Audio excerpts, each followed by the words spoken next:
Read by Joe DeNoia, Chesterfield, New Jersey. The Mastermind of Mars by Edgar Rice Burroughs. A letter. Helium, June 8th, 1926.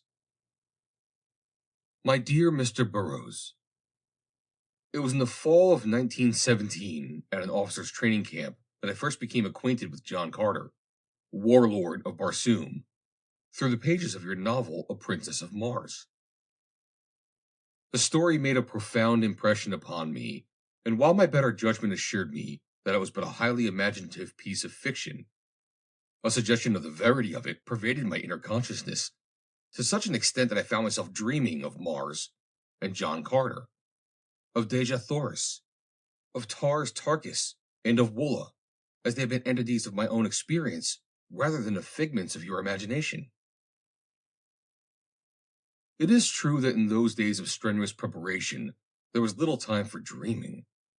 Yet there were brief moments before sleep claimed me at night, and there were my dreams. Such dreams, always of Mars, and during my waking hours at night, my eyes always sought out the red planet when he was above the horizon, and clung there, seeking a solution of the seemingly unfathomable riddle he has presented to the Earthman for ages. Perhaps the thing became an obsession. I know it clung to me all during my training camp days, and at night, on the deck of the transport, I would lie on my back gazing up into the red eye of the god of battle. My god, and wishing that, like John Carter, I might be drawn across the great void to the haven of my desire. And then came the hideous days and nights in the trenches. The rats, the vermin, the mud, with an occasional glorious break in the monotony when we were ordered over the top. I loved it then, and loved the bursting shells, the mad, wild chaos of the thundering guns. But the rats and the vermin and the mud, God, how I hated them. It sounds like boasting, I know, and I am sorry, but I wanted to write you just the truth about myself. I think you will understand, and it may account for much that happened afterward. There came at last to me what has come to so many others on those bloody fields. It came within the week that I had received my first promotion and my captaincy, of which I was greatly proud, though humbly so, realizing as I did my youth, the great responsibility that it placed upon me, as well as the opportunities it offered, not only in service to my country, but, in a personal way, the men of my command. We had advanced a matter of 2 kilometers, and with such a small detachment I was holding a very advanced position when I received orders to fall back to the new line. That is the last I remembered until I regained consciousness after dark. A shell must have burst among us. What became of my men I never knew. It was cold and very dark when I awoke, and at first, for an instant, I was quite comfortable. Before I was fully conscious, I imagine. Then I commenced to feel pain. It grew until it seemed unbearable. It was in my legs. I reached down to feel them, but my hand recoiled from what it found. When I tried to move my legs, I discovered that I was dead from the waist down. Then the moon came out from behind a cloud, and I saw that I lay within a shell hole, and that I was not alone. The dead were all about me. It was a long time before I found the moral courage and the physical strength to draw myself up on one elbow, that I might view the havoc that had been done me. One look was enough. I sank back in an agony of mental and physical anguish. My legs had been blown away from midway between the hips and knees. For some reason, I am not bleeding excessively, yet I knew that I had lost a great deal of blood, and that I was losing gradually enough more to put me out of my misery in a short time, if I were not soon found. As I lay there on my back, tortured with pain, I prayed that they would not come in time, for I shrank more from the thought of going maimed through life than I shrank from the thought of death. As I lay there, my eyes suddenly focused upon the bright, red eyes of Mars, and there surged through me a sudden wave of hope. I stretched out my arms toward Mars. I did not seem to question or to doubt for an instant as I prayed to the god of my vocation to reach forth and succor me. I knew that he would do it. My faith was complete.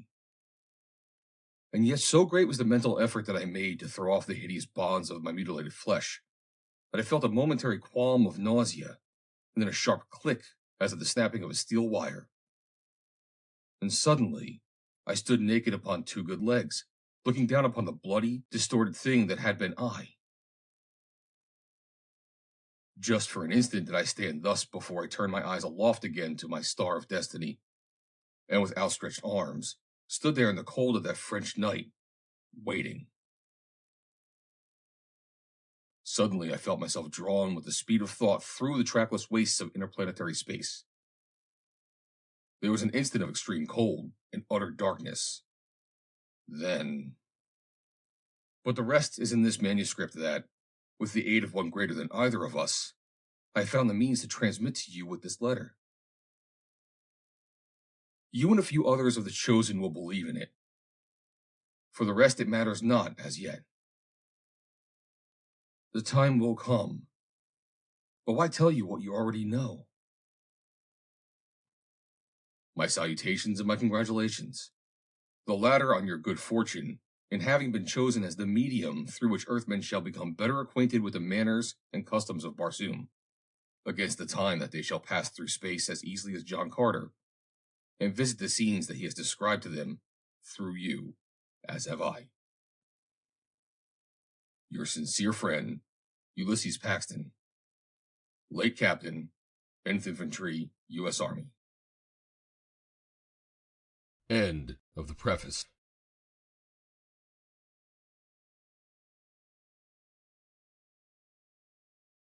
Chapter 1.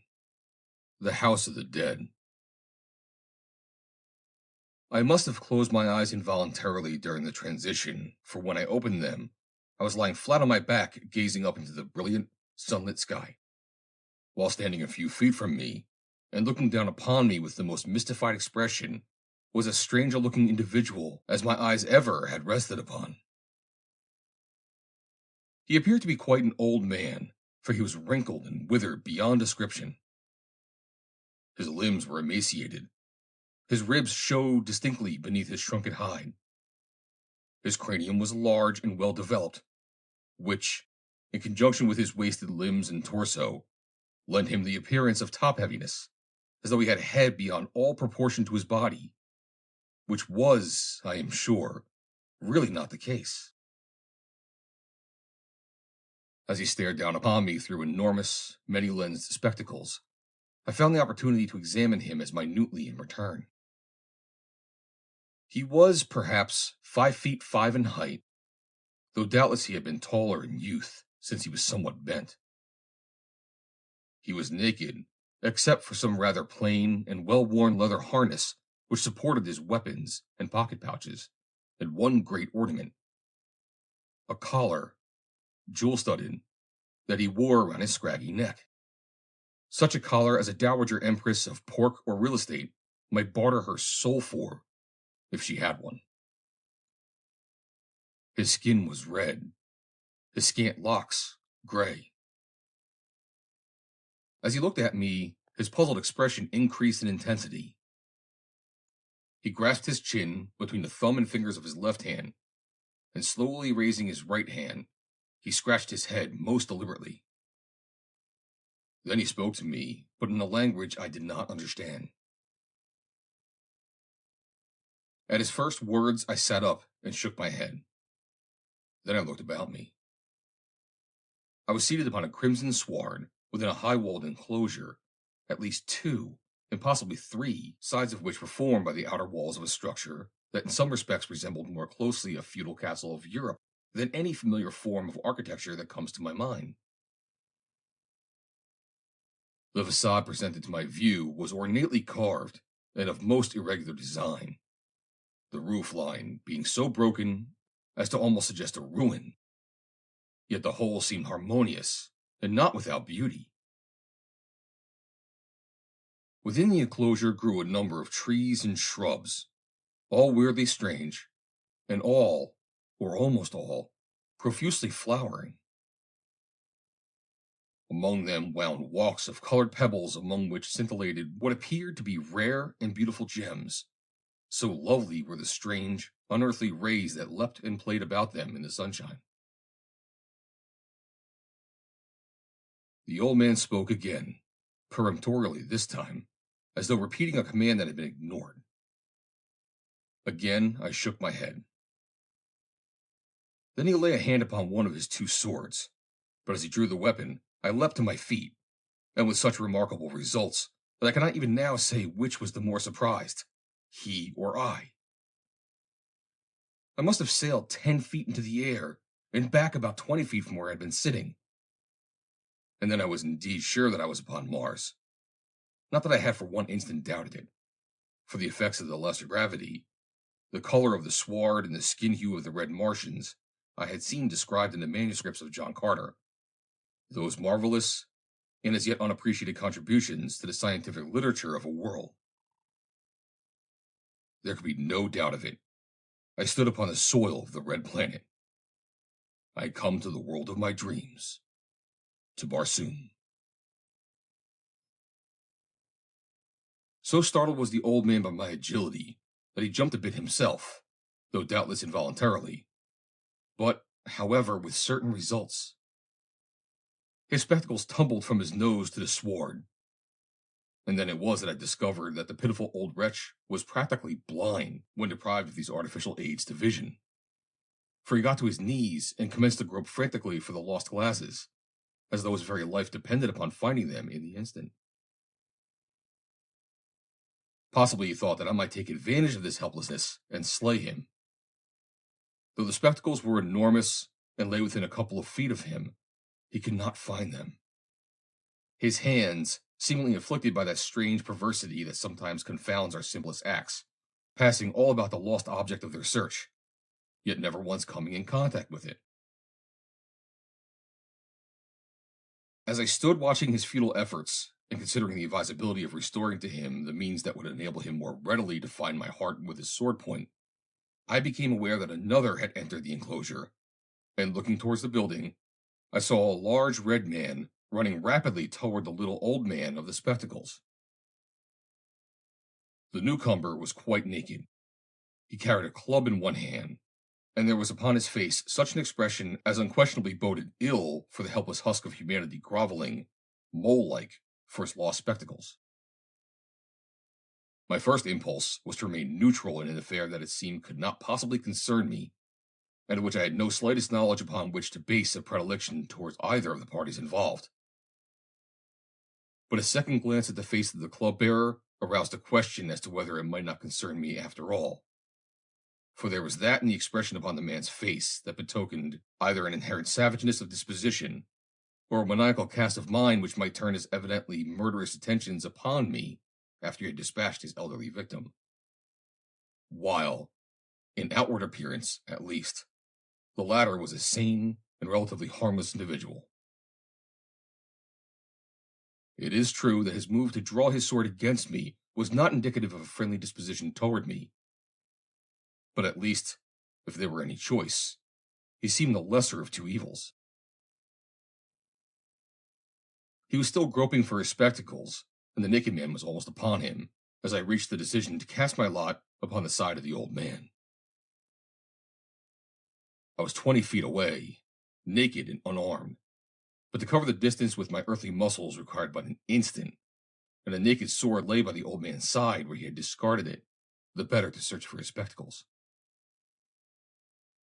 So it was that I faced the attacker at the instant that he came within striking distance of his victim, and that the blow that had been intended for another was aimed at me. This I sidestepped. Then I learned that the greater agility of my earthly muscles had its disadvantages as well as its advantages. For, indeed, I had to learn to fight with a new weapon against a maniac armed with a bludgeon. Or at least, I assumed him to be a maniac. It was not strange that I should have done so, what with his frightful show of rage and the terrible expression upon his face. As I stumbled about endeavoring to accustom myself to the new conditions, I found that, far from offering any serious opposition to my antagonist, I was hard put to it to escape death at his hands. So often did I stumble and fall, sprawling upon the scarlet sward, so that the duel from its inception became but a series of efforts.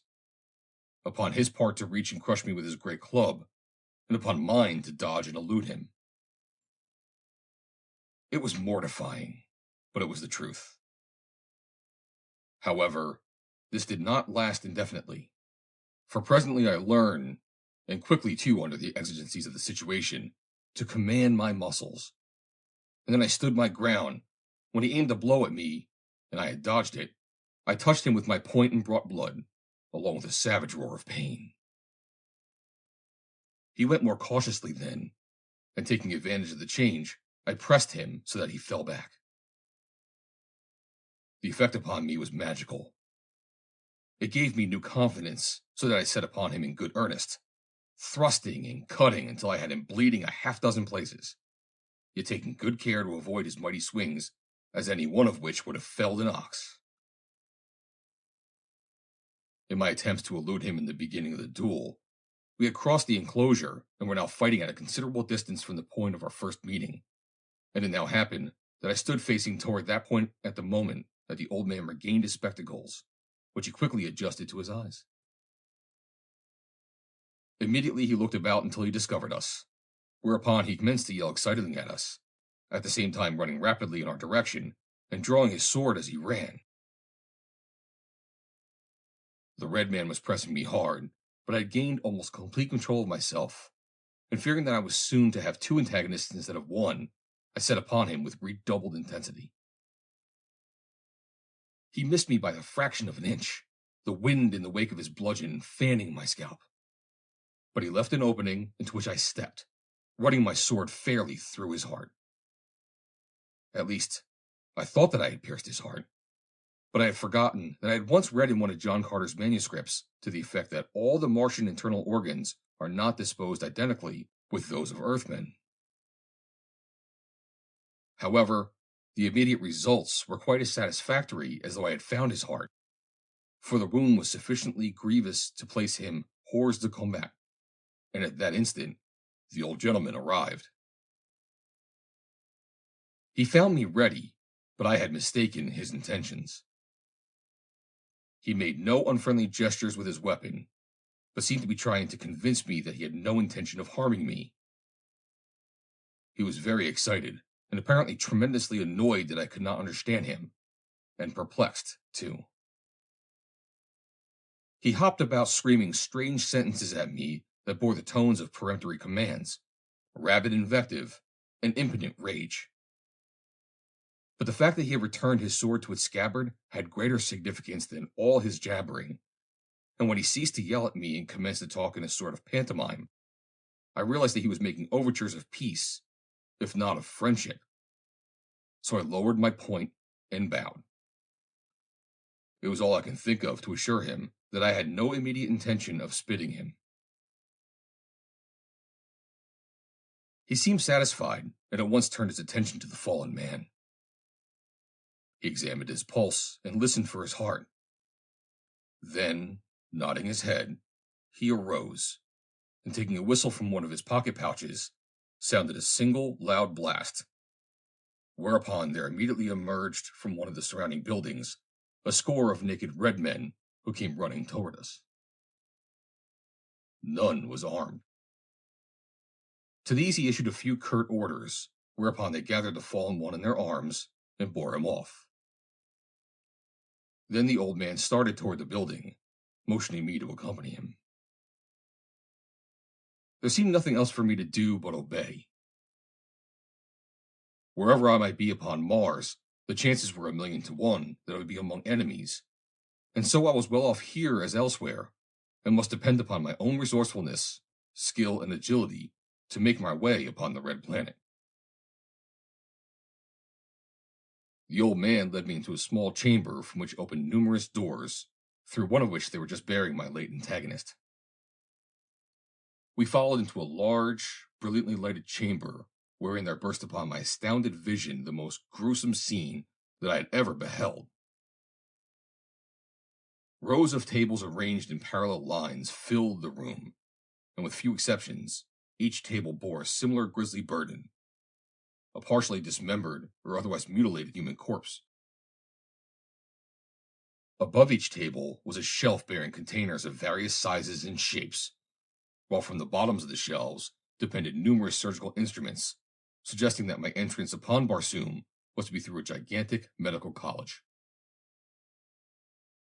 At a word from the old man, those who bore the red man I had wounded laid him upon an empty table and left the apartment, whereupon my host, if so I may call him, for certainly he was not as yet, at least my captor, motioned me forward, and while he conversed in ordinary tones, he made 2 incisions in the body of my late antagonist.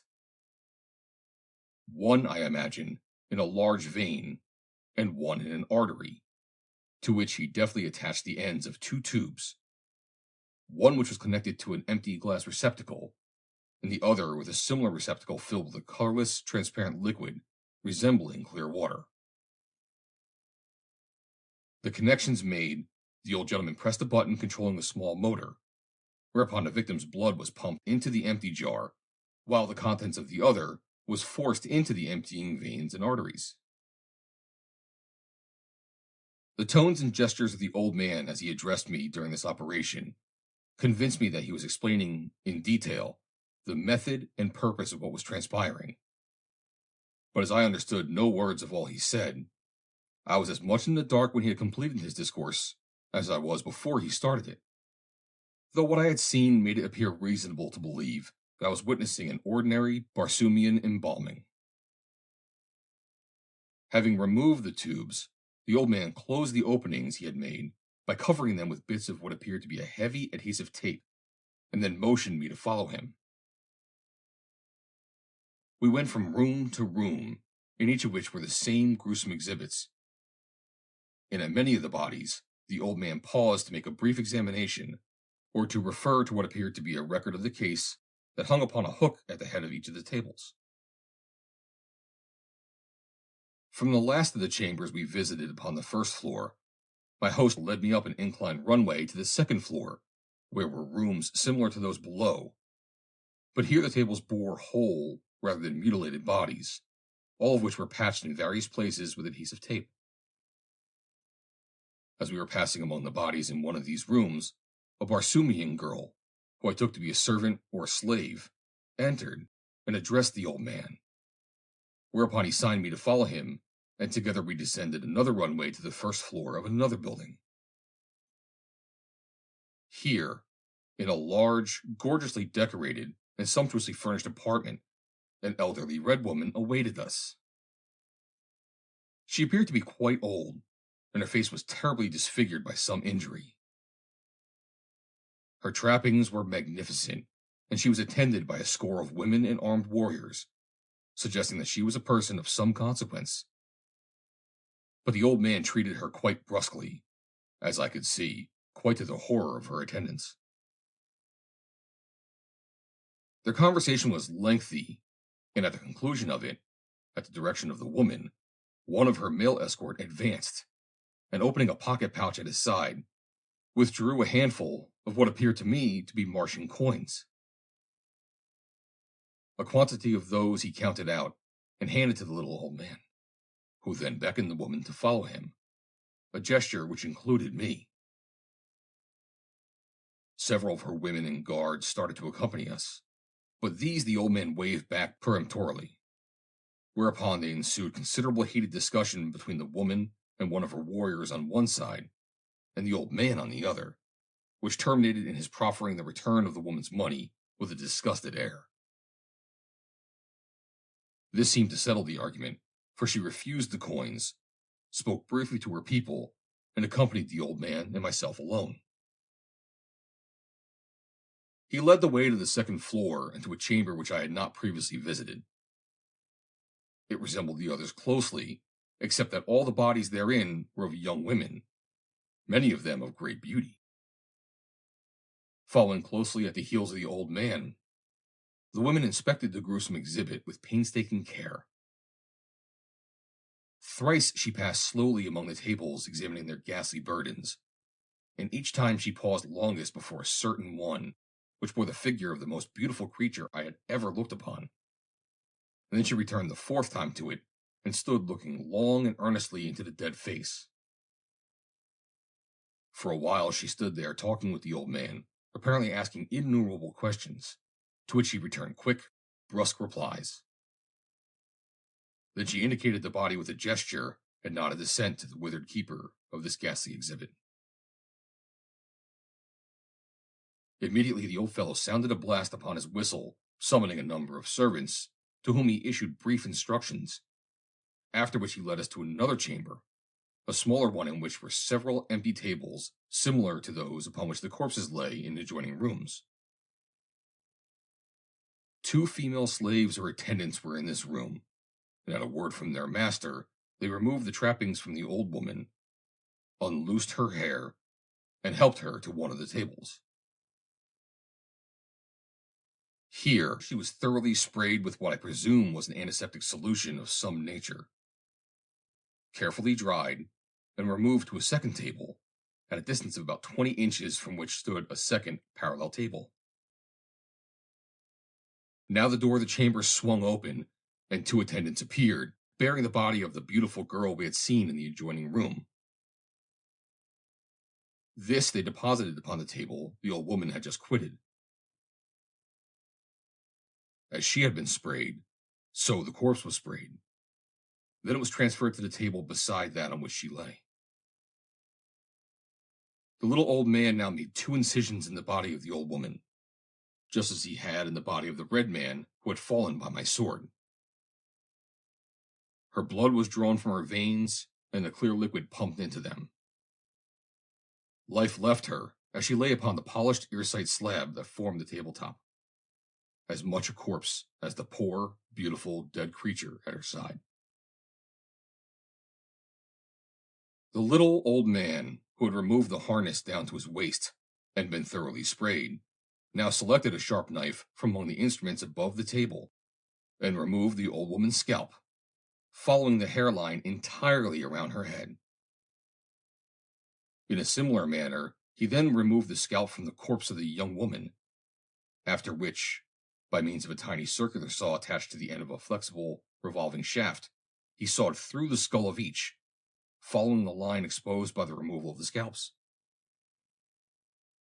This and the balance of the marvelous operation was so skillfully performed as to baffle description. Suffice it to say that at the end of 4 hours, he had transferred the brain of each woman to the brain pan of the other, deftly connecting the several nerves and ganglia, replacing the skull and scalps, and bound both heads securely with his peculiar adhesive tape, which was not only antiseptic and healing, but anesthetic locally as well. He now reheated the blood that he had withdrawn from the body of the old woman, adding a few drops of some clear chemical solution, withdrew the liquid from the veins of the beautiful corpse, replacing it with the blood of the old woman, and simultaneously administering a hypodermic injection. During the entire operation, he had not spoken a word. Now he issued a few instructions in his curt manner to his assistants, motioned me to follow him, and left the room. He led me to a distant part of the building, or series of buildings that composed the whole, ushered me into a luxurious apartment, opened the door to a Barsoomian bath, and left me in the hands of trained servants. Refreshed and rested, I left the bath after a half an hour of relaxation to find harness and trappings awaiting me in the adjoining chamber. Though plain, they were of good material, but there were no weapons with them. Naturally, I had been thinking much upon the strange thing I had witnessed since my advent upon Mars. But what puzzled me most lay in the seeming inexplicable act of the old woman in paying my host what was evidently a considerable sum to murder her and transfer to the inside of her skull the brain of a corpse. Was it the outcome of some horrible religious fanaticism? Or was there an explanation that my earthly mind could not grasp? I had reached no decision in the matter when I was summoned to follow a slave to another and nearby apartment, where I found my host awaiting me before a table loaded with delicious foods. To which, it is needless to say, I did ample justice after my long fasts and longer weeks of rough army fare. During the meal, my host again attempted to converse with me, but, naturally, the effort was fruitless of results. He waxed quite excited at times, and upon 3 distinct occasions laid his hand upon one of his swords when I failed to comprehend what he was saying to me, an action which results in a growing conviction upon my part that he was partially demented. But he evinced sufficient self-control in each instance to avert a catastrophe for one of us. The meal over, he sat for a long time in deep meditation. Then a sudden resolve seemed to possess him. He turned suddenly upon me with a faint suggestion of a smile, and dove headlong at once into what was to prove an intensive course of instruction in the Barsoomian language. It was long after dark before he permitted me to retire for the night, conducting me himself to a large apartment, the same in which I had found my new harness, where he pointed out a pile of rich sleeping silks and furs, bid me a Barsoomian good night, and left me, locking the door after him upon the outside, to guess whether I was more guest or prisoner. End of Chapter 1.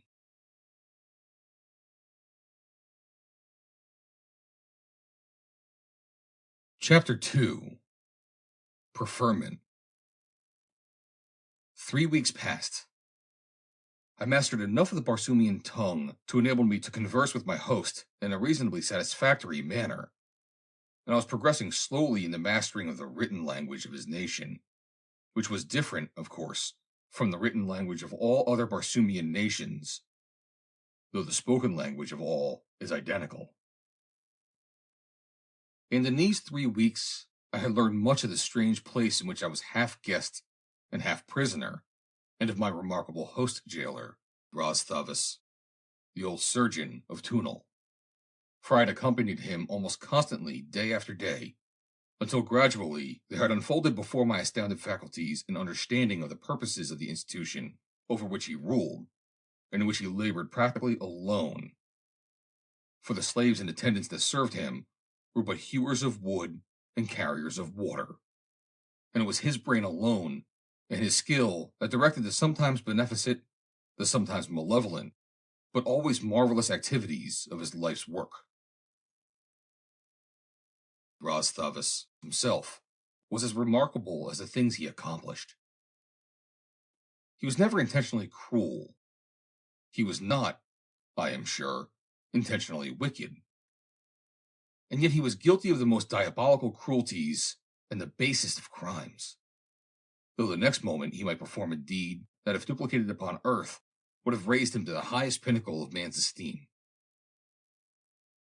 Yet I know that I am safe in saying that as he was never prompted to a cruel or criminal act by base motives, neither was he ever urged to a humanitarian one by high motives. His was a purely scientific mind entirely devoid of the cloying influences of sentiment, of which he possessed none. His was a practical mind, evidenced by the enormous fees he demanded for his professional services. Yet I know that he would not operate for money alone, and I have seen him devote days to the study of a scientific problem, the solution of which could add nothing to his wealth, while the quarters that he furnished his waiting clients were overflowing with wealthy patrons waiting to pour money into his coffers. His treatment of me was based entirely upon scientific requirements. I offered a problem. I was either, quite evidently, not a Barsoomian at all, or I was of a species of which he had no knowledge. It therefore best suited the purposes of science that I be preserved and studied.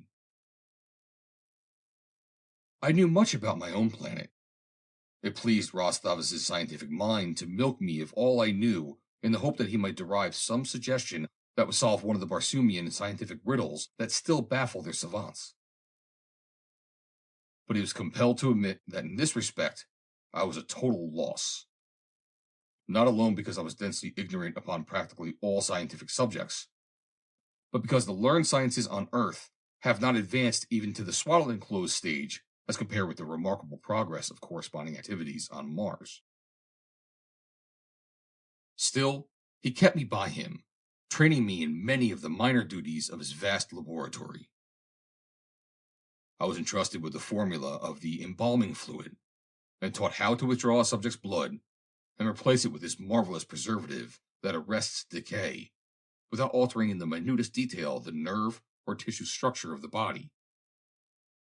And I learned also the secret of the few drops of solution which, added to the rewarmed blood before it is returned to the veins of the subject, revitalizes the latter and restores to normal and healthy activity each and every organ of the body.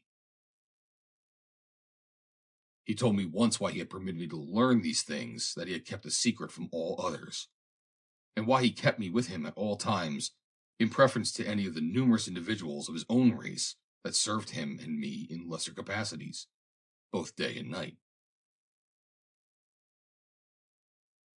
Vodvaro, he said, using the Barsoomian name that he had given me, because he insisted that my own name was meaningless and impractical. For many years I have needed an assistant, but heretofore I have never felt that I had discovered one who might work here for me wholeheartedly and disinterestedly without ever having reason to go elsewhere, or to divulge my secrets to others. You, and all Barsoom, are unique. You have no other friend or acquaintance than myself. Were you to leave me, you would find yourself in a world of enemies, for all are suspicious of a stranger. You would not survive a dozen dawns, and you would be cold and hungry and miserable, a wretched outcast in a hostile world. Here you have every luxury that the mind of man can devise or the hand of man can produce, and you are occupied with work of such engrossing interest that your every hour must be fruitful of unparalleled satisfaction. There is no selfish reason, therefore, why you should leave me.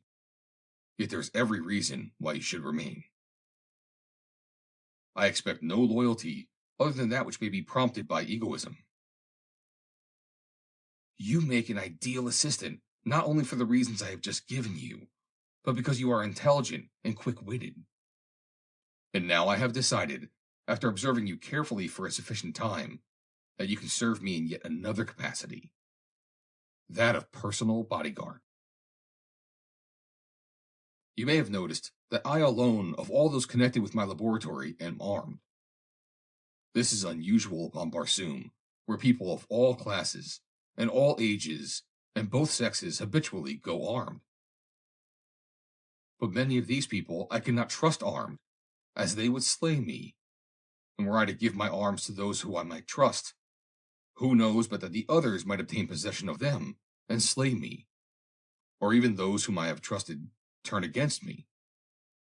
For there is not a one who might not wish to go forth from this place and return to his own people. Only you, Vodvaro, for there is no other place for you to go. And so I have decided to give you weapons. You saved my life once. A similar opportunity might again present itself. I know that, being a reasoning and reasonable creature, you will not slay me, for you have nothing to gain and everything to lose by my death, which would leave you friendless and unprotected in a world of strangers, where assassination is the order of society and natural death one of the rarest of phenomena. Here are your arms. He stepped to a cabinet which he unlocked, displaying an assortment of weapons, and selected for me a long sword, a short sword, a pistol, and a dagger. You seem sure of my loyalty, Ras Thavas, I said. He shrugged his shoulders. I am only sure that I know perfectly where your interests lie. Sentimentalists have words. Love, loyalty, friendship, enmity, jealousy, hate, 1,000 others. A waste of words. One word defines them all. Self-interest. All men of intelligence realize this. They analyze an individual, and by his predilections and his needs, they classify him as friend or foe, leaving to the weak-minded idiots who like to be deceived, the drooling drivel of sentiment. I smiled as I buckled my weapons to my harness, but held my peace. Nothing could be gained by arguing with the man. Also, I felt quite sure that in any purely academic controversy, I should get the worst of it. But many of the matters of which he had spoken had aroused my curiosity, and one had reawakened in my mind a matter to which I was given considerable thought. While partially explained by some of his remarks, I still wondered why the red man, from whom I had rescued him, had seemed so venomously bent upon slaying him the day of my advent upon Barsoom. And so, as we sat chatting after our evening meal, I asked him. "A sentimentalist," he said. "A sentimentalist of the most pronounced type. Why, that fellow hated me with a venom absolutely unbelievable by any of the reactions of a trained, analytical mind such as mine. But having witnessed his reactions, I became cognizant of a state of mind that I cannot of myself even imagine. Consider the facts. He was the victim of assassination, a young warrior in the prime of his life, possessing a handsome face and a splendid physique. One of my agents paid his relatives a satisfactory sum for the corpse and brought it to me. It is thus that I obtained practically all of my material. I treated it in the manner with which you are familiar. For a year the body lay in the laboratory, there being no occasion during that time that I had use for it. But eventually a rich client came, a not overly prepossessing man of considerable years. He had fallen desperately in love with a young woman who was attended by many handsome suitors. My client had more money than any of them, more brains, more experience, but he lacked the one thing that each of the others had that always weighs heavily upon the undeveloped, unreasoning, sentiment-ridden minds of young females. Good looks. Now, 378J 493-811P had what my client lacked and could afford to purchase. Quickly, we reached an agreement as to price, and I transferred the brain of my rich client to the head of 378J 493-811P, and my client went away and for all I know won the hand of the beautiful moron. And 378J 493-811P might have rested on indefinitely upon his earthside slab until I needed him or a part of him in my work, had I not, merely by chance, selected him for resurgence because of an existing need for another male slave. Mind you now, the man had been murdered. He was dead. I bought and paid for the corpse and all there was in it. He might have lain dead forever upon one of my earthside slabs had I not breathed new life into his dead veins. Did he have the brains to view the transaction in a wise and dispassionate manner? He did not. His sentimental reactions caused him to reproach me because I'd give him another body, though it seemed to me that, looking at the matter from the standpoint of sentiment, if one must, he should have considered me as a benefactor for having given him life again in a perfectly healthy, if somewhat used, body. He has spoken to me upon the subject several times, begging me to restore his body to him, a thing which, of course, as I explained to him, was utterly out of the question unless chance happened to bring the corpse of the client who had purchased his carcass to my laboratory. A contingency quite beyond the pale of possibility for one as wealthy as my client. The fellow even suggested that I permit him to go forth and assassinate my client, bringing the body back, that I might reverse the operation and restore his body to his brain. When I refused to divulge the name of the present possessor of his body, he grew sulky. But until the very hour of your arrival, when he attacked me, I did not suspect the depth of his hate complex. Sentiment is indeed a bar to all progress. We of Phundahl are probably less subject to his vagaries than most other nations upon Barsoom. But yet most of my fellow countrymen are victims of it in varying degrees. It has its rewards and compensations, however. Without it, we could preserve no stable form of government, and the Phundalians, or some other people, would overrun and conquer us. But enough of our lower classes have sentiment to a sufficient degree to give them loyalty to the Jeddak of Phundahl, and the upper classes are brainy enough to know that it is in their own best interest to keep him upon his throne. The Phundalians, upon the other hand, are egregious sentimentalists, filled with crass stupidities and superstitions, slaves to every variety of brain-withering conceit. Why, the very fact that they keep the old termagant, Xaxa, on the throne brands them with all their stupid idiocy. She is an ignorant, arrogant, selfish, stupid, cruel virago. Yet the Phundalians would fight and die for her because her father was Jeddak of Phundahl. She taxes them until they can scarce stagger beneath their burden.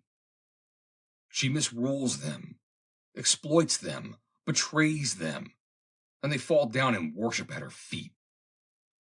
Why? Because her father was Jeddak of Phundahl, and his father before him, and so on back into antiquity. Because they are ruled by sentiment rather than reason. Because their wicked rulers play upon this sentiment.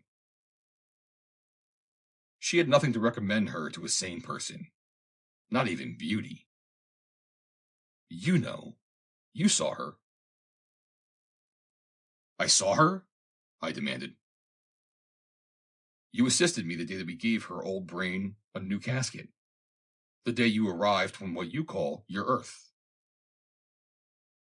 She? That old woman was Jadara of Phundahl? That was Xaxa, he assured me. Why, you did not accord her the treatment that one of the Earth might suppose would be accorded a ruler. And so I had no idea that she was more than a rich old woman. I am Thavas, said the old man. Why should I incline the head to any other? In my world, nothing counts but brain, and in that respect, and without egotism, I may say that I acknowledge no superior. Then you are not without sentiment, I said, smiling. You acknowledge pride in your intellect. It is not pride, he said patiently, for him. It is merely a fact that I state, a fact that I should have no difficulty in proving. In all probability, I have the most highly developed and perfectly functioning mind among all the learned men of my acquaintance. And reason indicates that this fact also suggests that I possess the most highly developed and perfectly functioning mind upon Barsoom. From what I know of Earth, and what I have seen of you, I am convinced that there is no mind upon your planet that may even faintly approximate in power that which I have developed during 1,000 years of active study and research. Rasum and Kasum, Mercury or Venus, may possibly support intelligences equal to, or even greater than mine. While we have made some study of their thought waves, our instruments are not yet sufficiently developed to more than suggest that they are of extreme refinement, power, and flexibility. And what of the girl whose body you gave to the Jadara? I asked irrelevantly, for my mind could not efface the memory of that sweet body that must, indeed, have possessed an equally sweet and fine brain. Merely a subject, he replied with a wave of his hand. What will become of her? I insisted. What difference does it make? He demanded. I bought her with a batch of prisoners of war. I didn't even recall from what country my agent obtained them, and from whence they originated. Such matters are of no import. She was alive when you bought her? I demanded. Yes. Why? You... er, killed her then, after you purchased her? That was some 10 years ago. Why should I permit her to grow old and wrinkled? She should no longer have the same value then, would she? No, I preserved her. When Xaxa brought her, she was just as fresh and young as the day she arrived. I kept her for a long time. Many women looked at her and wanted her face and figure, but it took a Jadara to afford her. She brought the highest price that I have ever been paid. Yes, I kept her a long time, but I knew that someday she would bring my price. She was indeed beautiful, and so sentiment has its uses. Were it not for sentiment, there would be no fools to support this work that I am doing, and thus permit me to carry on investigations of far greater merit. You would be surprised, I know, were I to tell you that I feel that I am almost on the point of being able to reproduce rational human beings through the action upon certain chemical combinations of a group of rays probably undiscovered by your scientists, if I am to judge by the paucity of your knowledge concerning such things. I would not be surprised, I assured him. I would not be surprised at anything that you might accomplish. End of Chapter 2.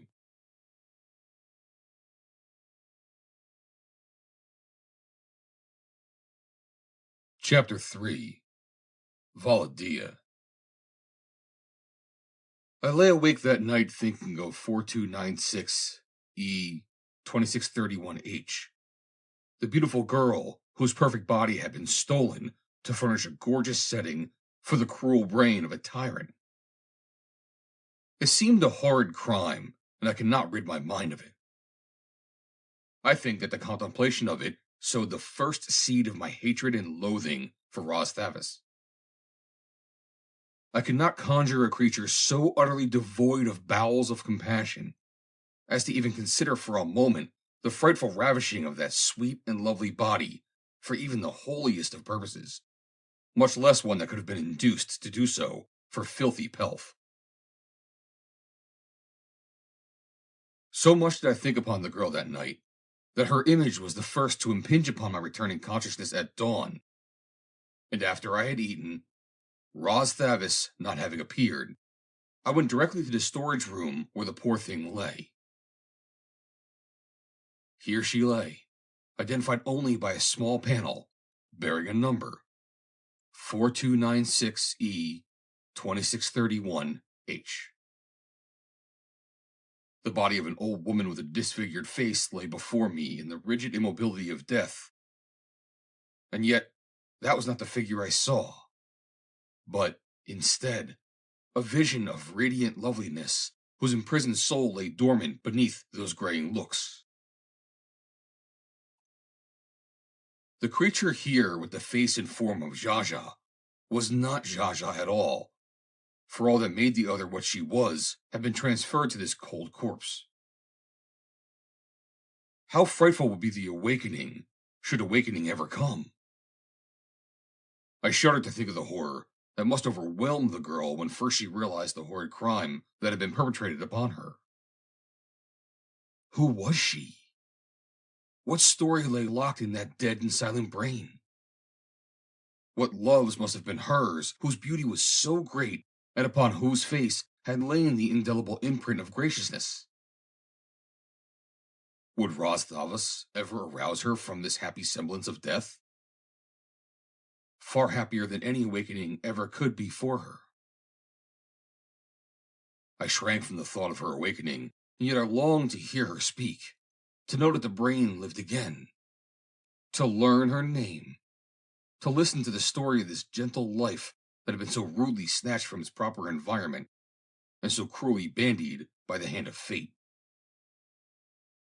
And suppose she were awakened? Suppose she were awakened and that I A hand was laid upon my shoulder, and I turned to look into the face of Roz Thavas. "You seem interested in this subject," he said. "I was wondering," I replied, "what the reaction of this girl's brain would be were she to awaken to the discovery that she'd become an old, disfigured woman." He stroked his chin and eyed me narrowly.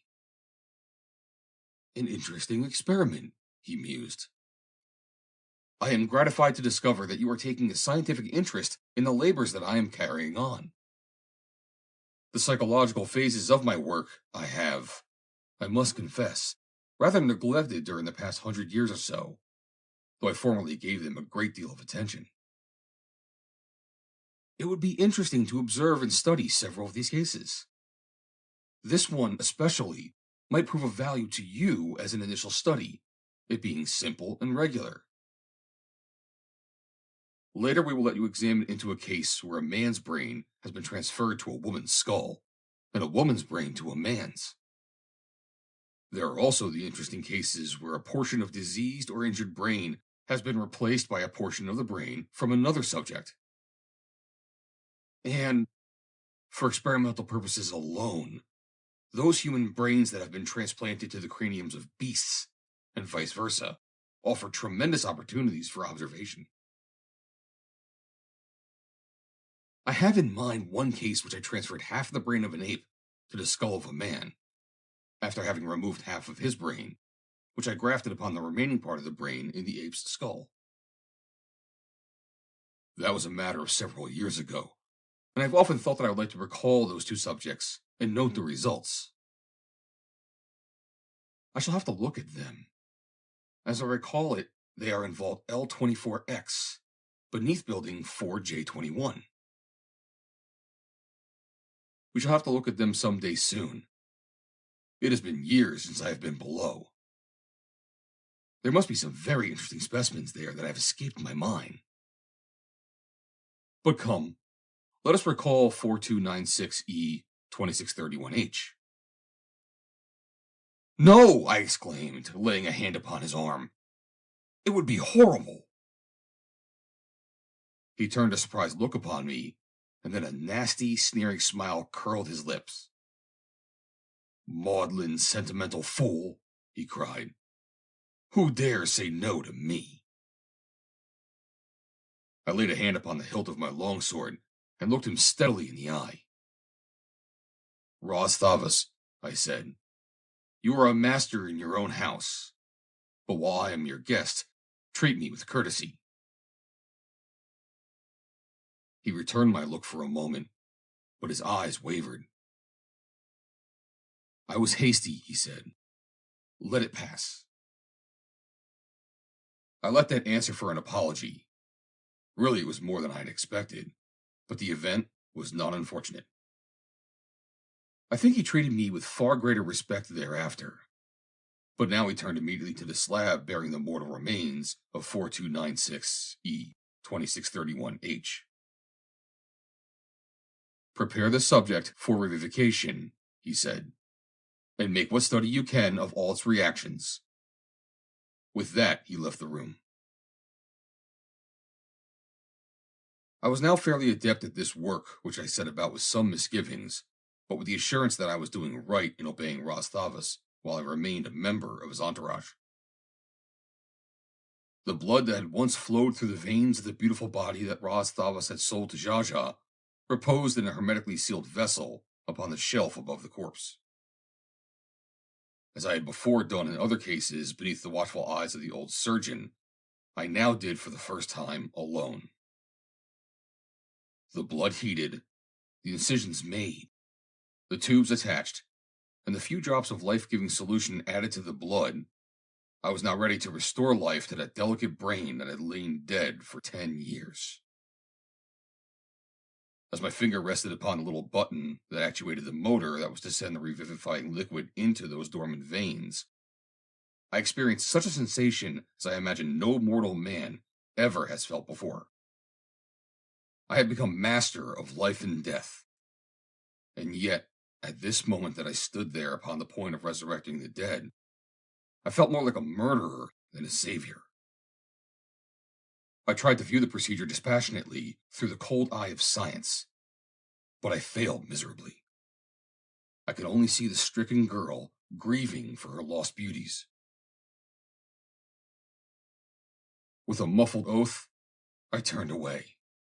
I could not do it. And then, as though an outside force had seized upon me, my finger moved unerringly to the button and pressed it. I cannot explain it, except upon the theory of dual mentality, which may explain many things. Perhaps my subjective mind directed the act. I do not know. I only know that I did it. The motor started. The level of the blood in the container commenced immediately to lower gradually. Spellbound, I stood watching. Presently the vessel was empty. I shut off the motor, removed the tubes, sealed the openings with tape. The red glow of life tinged the body, replacing the sallow, purplish hue of death. The breasts rose and fell regularly. The head turned slightly, and the eyelids moved. A faint sigh issued from beneath the parting lips. For a long time there was no other sign of life. Then, quite suddenly, the eyes opened. They were dull at first, but presently they commenced to fill with questioning wonderment. They rested on me, and then passed on about the portion of the room that was visible from the position of the body. Then they came back to me, and remained steadily fixed upon my countenance, after having once surveyed me from top to toe. There was still the questioning in them, but there was no fear. "Where am I?" she asked. The voice was that of an old woman, high and harsh. A startled expression filled her eyes. "What is the matter with me? What is wrong with my voice? What has happened?" I laid a hand upon her forehead. "Don't bother about it now," I said soothingly. "Wait until you are stronger, then I will tell you." She sat up. "I am strong," she said, and then her eyes swept her lower body and limbs, and a look of utter horror crossed her face. "What has happened to me? In the name of my first ancestor, what has happened to me?" The shrill, harsh voice grated upon me. It was the voice of Xaxa, and Xaxa now must possess the sweet musical tones that alone would have harmonized with the beautiful face she had stolen. I tried to forget those strident notes, and think only of the pulchritude of the envelope that had once graced the soul within this old and withered carcass. She extended a hand and laid it gently upon mine. The act was beautiful, the movements graceful. The brain of the girl directed the muscles, but the old, rough vocal cords of Xaxa could give forth no sweeter tones. "Tell me, please," she begged. There were tears in the old eyes. I'll venture for the first time in many years. "Tell me, you do not seem unkind." And so I told her. She listened intently, and when I was through, she sighed. "After all," she said, "it is not so dreadful now that I really know. It is better than being dead." That made me glad that I pressed the button. She was glad to be alive, even draped in the hideous carcass of Xaxa. I said as much. "You were so beautiful," I said. "And now I am so ugly?" I made no answer. "After all, what difference does it make?" she inquired presently. "This old body cannot change me or make me different from what I have always been. The good in me, and whatever of sweetness and kindness remains, and I could be happy to be alive, and perhaps to do some good."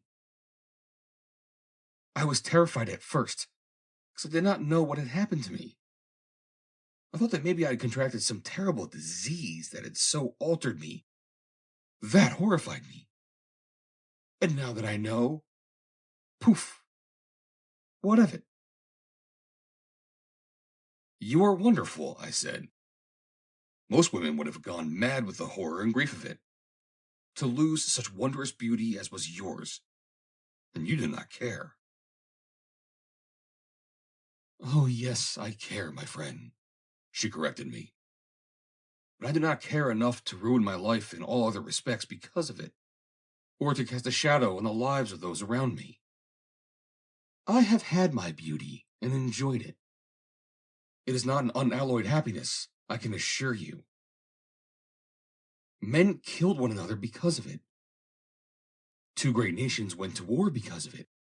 And perhaps my father lost his throne or his life. I do not know, for I was captured by the enemy while the war still raged. It may be raging yet, and men dying because I was too beautiful. No one will fight for me now, though, she added, with a rueful smile. Do you know how long you've been here? I asked. Yes, she replied. It was day before yesterday that they brought me hither. It was 10 years ago, I told her. 10 years? Impossible! I pointed to the corpses around us. You have lain like this for 10 years, I explained. There are subjects here who have lain thus for 50, Thavas tells me. 10 years? 10 years? What may not have happened in 10 years? It is better thus. I should fear to go back now. I should not want to know that my father, my mother too, perhaps are gone. It is better thus. Perhaps you will let me sleep again? May I not? That remains with Thavas, I replied. But for a while, I am to observe you. Observe me? Study you. Your reactions. Ah, and what good will that do? It may do some good in the world. It may give this horrid Thavas some new ideas for his torture chamber, some new scheme for coining money from the suffering of his victims, she said, her harsh voice saddened. Some of his works are good, I told her. The money he makes permits him to maintain this wonderful establishment where he constantly carries on countless experiments. Many of his operations are beneficent. Yesterday, a warrior was brought in whose arm was crushed beyond repair. Thavas gave him a new arm. A demented child was brought. Thavas gave her a new brain. The arm and the brain were taken from two who had met violent deaths. Through Thavas, they were permitted, after death, to give life and happiness to others. She thought for a moment. I am content, she said. I only hope that you will always be the observer. Presently, Thavas came and examined her. A good subject, he said. He looked at the chart where I had made a very brief record following the other entries relative to the history of case number 4296E 2631H. Of course, this is, naturally, a rather free translation of this particular identification number. The Barsoomians have no alphabet such as ours, and their numbering system is quite different. The 13 characters above were represented by 4 Tunolian characters, yet the meaning was quite the same. They represented, in contracted form, the case, number, the room, the table, and the building. The subject will be quarantined near you where you may regularly observe it, continued Thavas. There is a chamber adjoining yours. I will see that it is unlocked. take the subject there. When not under your observation, lock it in. It was only another case to him. I took the girl, if I may so call her, to her quarters, and on the way I asked her name, for it seemed to me an unnecessary discourtesy always to address her and refer to her as 4296E 2631H. And this I explained to her. "It is considerate of you to think of that," she said. "But really, that is all I am here. Just another subject for vivisection." "You are more than that to me," I told her. "You are friendless and helpless. I want to be of service to you, to make your lot more easy if I can." "Thank you again," she said. "My name is Valla Dia. And yours?" "Thavas calls me Varo," I told her. "But that is not your name?" "My name is Ulysses Paxton." "It is a strange name, unlike any that I've ever heard. But you are unlike any man I have ever seen. You do not seem Barsoomian. Your color is unlike that of any race." "I am not of Barsoom, but from Earth, the planet you sometimes call Jasum. That is why I differ in appearance from any one you have known before." Jasum. There's another Jasumium here whose fame has reached to the remotest corners of Barsoom, but I never have seen him. "John Carter?" I asked. "Yes, the warlord. He was of Helium, and my people were not friendly with those of Helium. I never could understand how he came here. And now there is another from Jasum. How can it be? How did you cross the Great Void?" I shook my head. "I cannot even guess," I told her. "Jasum must be peopled with wonderful men," she said. It was a pretty compliment. "As Barsoom is with beautiful women," I replied. She glanced down ruefully at her old and wrinkled body. "I have seen the real of you," I said gently. "I hate to think of my face," she said. "I know it is a frightful thing." "It is not you. Remember that when you see it, and do not feel too badly." "It is as bad as that?" she asked. I did not reply. "Never mind," she said presently. "If I had not beauty of the soul, I was not beautiful, no matter how perfect my features may have been. But if I possess beauty of soul, then I have it now, and so I can think beautiful thoughts and perform beautiful deeds. And that, I think, is the real test of beauty, after all." "And there is hope," I added, almost in a whisper. "Hope? No, there is no hope, if what you mean to suggest is that I may sometime regain my lost self. You have told me enough to convince me that that can never be." "We will not speak of it," I said, "but we may think of it, and sometimes thinking a great deal of a thing helps us to find a way to get it, if we want it badly enough." "I do not want to hope," she said, "for it will but mean disappointment for me. I shall be happy as I am. Hoping, I should always be unhappy." I had ordered food for her, and after it was brought, Thavas sent for me, and I left her, locking the door of her chamber as the old surgeon had instructed.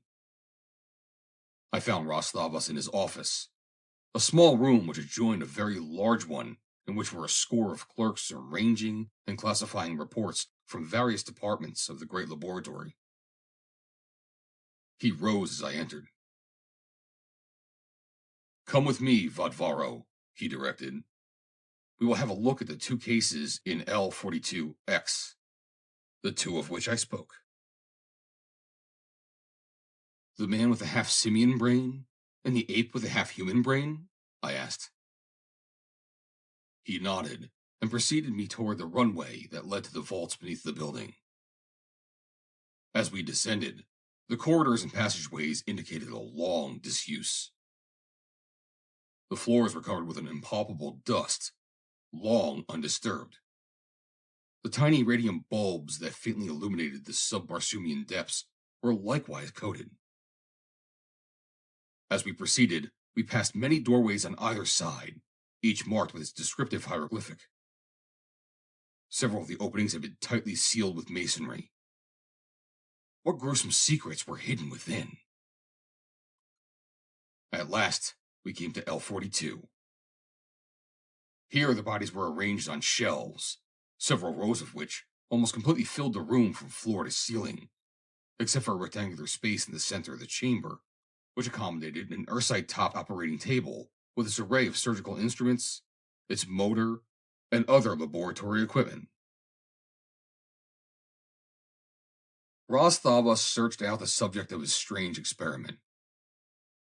Together we carried the human body first to the table, and while Thavas attached the tubes, I returned for the vessel of blood which reposed upon the same shelf beside the corpse. The now familiar method of revivification was soon accomplished, and presently we were watching the return to consciousness of this particular subject. The man sat up and looked at us. Then he cast a quick glance about the chamber. There was a savage light in his eyes as they returned to us. Slowly he backed from the table to the floor, keeping the former between us. "We will not harm you," said Thavas. The man attempted to reply, but his words were unintelligible gibberish. Then he shook his head and growled. Thavas took a step toward him, and the man dropped to all fours, his knuckles resting on the floor, and backed away, growling. "Come," cried Thavas. "We will not harm you." And again he attempted to approach the subject. But the man only backed quickly away, growling more fiercely. Then suddenly he wheeled and climbed quickly to the top of the highest shelf, where he squatted upon a corpse and gibbered at us. "We shall have to have help," said Thavas, and, going to the doorway, he blew a signal upon his whistle. "What are you blowing that for?" demanded the man suddenly. "Who are you? What am I doing here? What has happened to me?" "Come down," said Thavas. "We are friends." Slowly the man descended to the floor and came toward us, but he still moved with his knuckles to the pavement. He looked about at the corpses, and a new light entered his eyes. "I am hungry," he cried. "I will eat." And with that he seized the nearest corpse and dragged it to the floor. "Stop! Stop!" cried Thavas, leaping forward. "You will ruin the subject." But the man only backed away, dragging the corpse along the floor with him. It was then that the attendants came, and with their help we subdued and bound the poor creature. Then Thavas had the attendants bring the body of the ape, and he told them to remain, as we might need them. The subject was a large specimen of the Barsoomian white ape, one of the most savage and fearsome denizens of the Red Planet, and because of the creature's great strength and ferocity, Thavas took the precaution to see that it was securely bound before resurgence. With returning consciousness, the creature eyed us questioningly. Several times it seemed to essay to speak, but only inarticulate sounds issued from its throat. Then it lay still for a period. Thavas spoke to it. "If you understand my words," he said, "nod your head." The creature nodded. "Would you like to be freed of your bonds?" asked the surgeon. Again, the creature nodded in affirmative. I fear that you will attempt to injure us or escape, said Thavas. The ape was apparently trying very hard to articulate, and at last there issued from its lips a sound that could not be misunderstood. It was the single word, no. You will not harm us or try to escape? Thavas repeated his question. No, said the ape, and this time the word was clearly enunciated. We shall see, said Thavas. But remember that with our weapons, we may dispatch you quickly if you attack us. The ape nodded, and then, very laboriously, I will not harm you. At a sign from Thavas, the attendants removed the bonds, and the creature sat up. It stretched its limbs and slid easily to the floor, where it stood erect upon 2 feet. This was not surprising, since the white ape goes more often upon 2 feet than 4, a fact of which I was not cognizant at the time, but which Thavas explained to me later in the commenting upon the fact that the human subject had gone up on all 4s, which, to Thavas, indicated a reversion to type in the fractional ape brain transplanted to the human skull. Thavas examined the subject at considerable length, and then resumed his examination of the human subject, which continued to evince more simian characteristics than human. Though it spoke rather more easily than the ape, undoubtedly, because of its more perfect vocal organs. It was only by exerting the closest attention that the diction of the ape became understandable at all. There is nothing remarkable about these subjects, said Thavas, after devoting half a day to them. They bear out what I had already determined years ago in the transplanting of entire brains, that the act of transplanting stimulates growth and activity of brain cells. You will note that in each subject, the transplanted portions of the brain are more active. They, in a considerable measure, control. That is why we have the human subject displaying distinctly simian characteristics, while the ape behaves in a more human manner. Though if longer and closer observations were desirable, you would doubtless find that each reverted at times to his own nature. That is, the ape would be more wholly an ape, and the human more manlike. But it is not worth the time. I have already given too much time to a rather unprofitable forenoon. I shall leave you now to restore the subjects to anesthesia, while I return to the laboratories above. The attendants will remain here to assist you if required. The ape, who had been an interested listener, now stepped forward. Oh, please, I pray you, it mumbled. Do not again condemn me to those horrid shelves. I recall the day that I was brought here securely bound, and though I have no recollection of what has transpired since, I can but guess from the appearance of my skin, and that of those dusty corpses, that I have lain here long.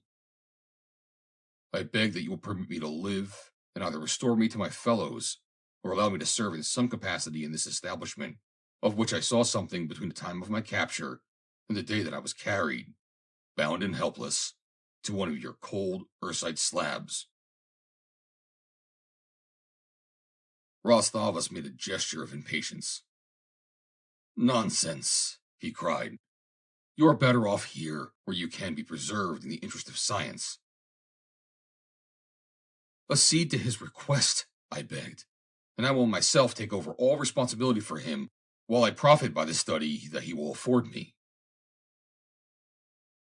Do as you are directed, snapped Thavas, and he quit the room. I shrugged my shoulders. There is nothing for it then, I said. I might dispatch you all and escape, mused the ape aloud. But you would have helped me. I could not kill one who would have befriended me, yet I shrink from the thought of another death. How long have I lain here? He demanded suddenly.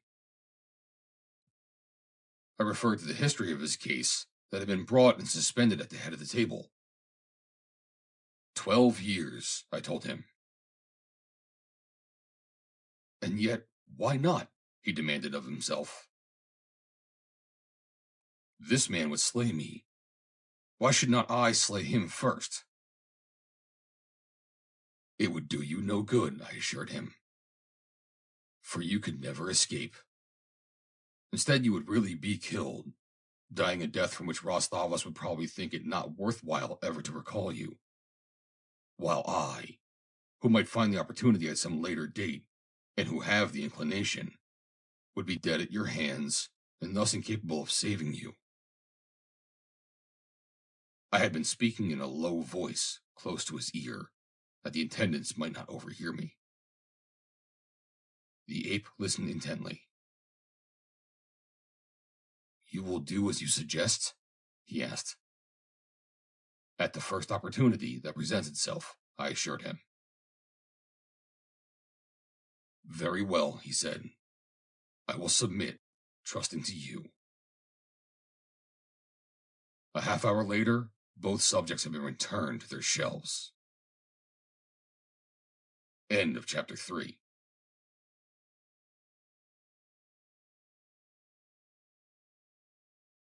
Chapter 4. The Compact. Days ran into weeks, weeks into months, as I labored at the side of Thavas, and more, the old surgeon took me into his confidence. More and more he imparted to me the secrets of his skill and his profession. Gradually, he permitted me to perform more and more important functions in the actual practice of his vast laboratory. I started transferring limbs from one subject to another, the internal organs of the digestive tract. Then he entrusted me with several operations upon paying clients. I removed the kidneys from a rich old man, replacing them with healthy ones from a young subject. I gave a stunted child new thyroid glands the following day. A week later, I transferred 2 hearts, and then, at last, came the great day for me. Unassisted, with Thavas standing silently beside me, I took the brain of an old man and transplanted it within the cranium of a youth. When I had done, Thavas laid a hand upon my shoulder. I could not have done better myself, he said.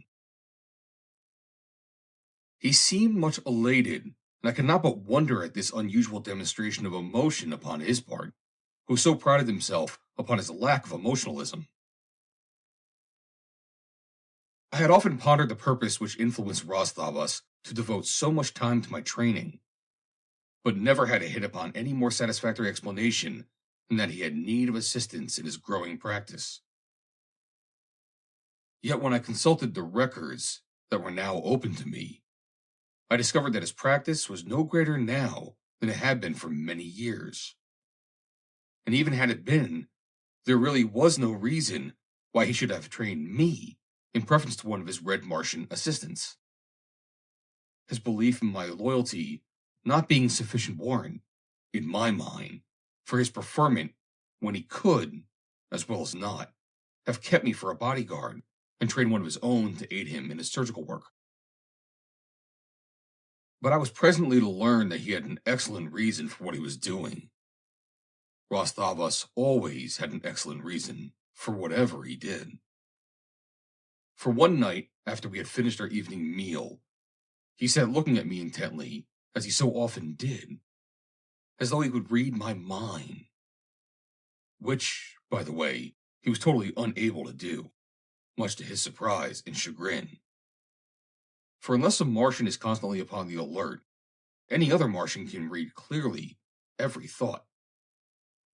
But Thavas was unable to read mine. He said it was due to the fact that I was not a Barsoomian. Yet I can often read the minds of his assistants when they were off their guard, though never had I read aught of Thavas's thoughts. Nor, I am sure, had any other read them, for he kept his brain sealed like one of his own blood jars. He was never for a moment found with his barriers down. He was looking at me this evening for a long time, nor did it in the least embarrass me, so accustomed was I to his peculiarities.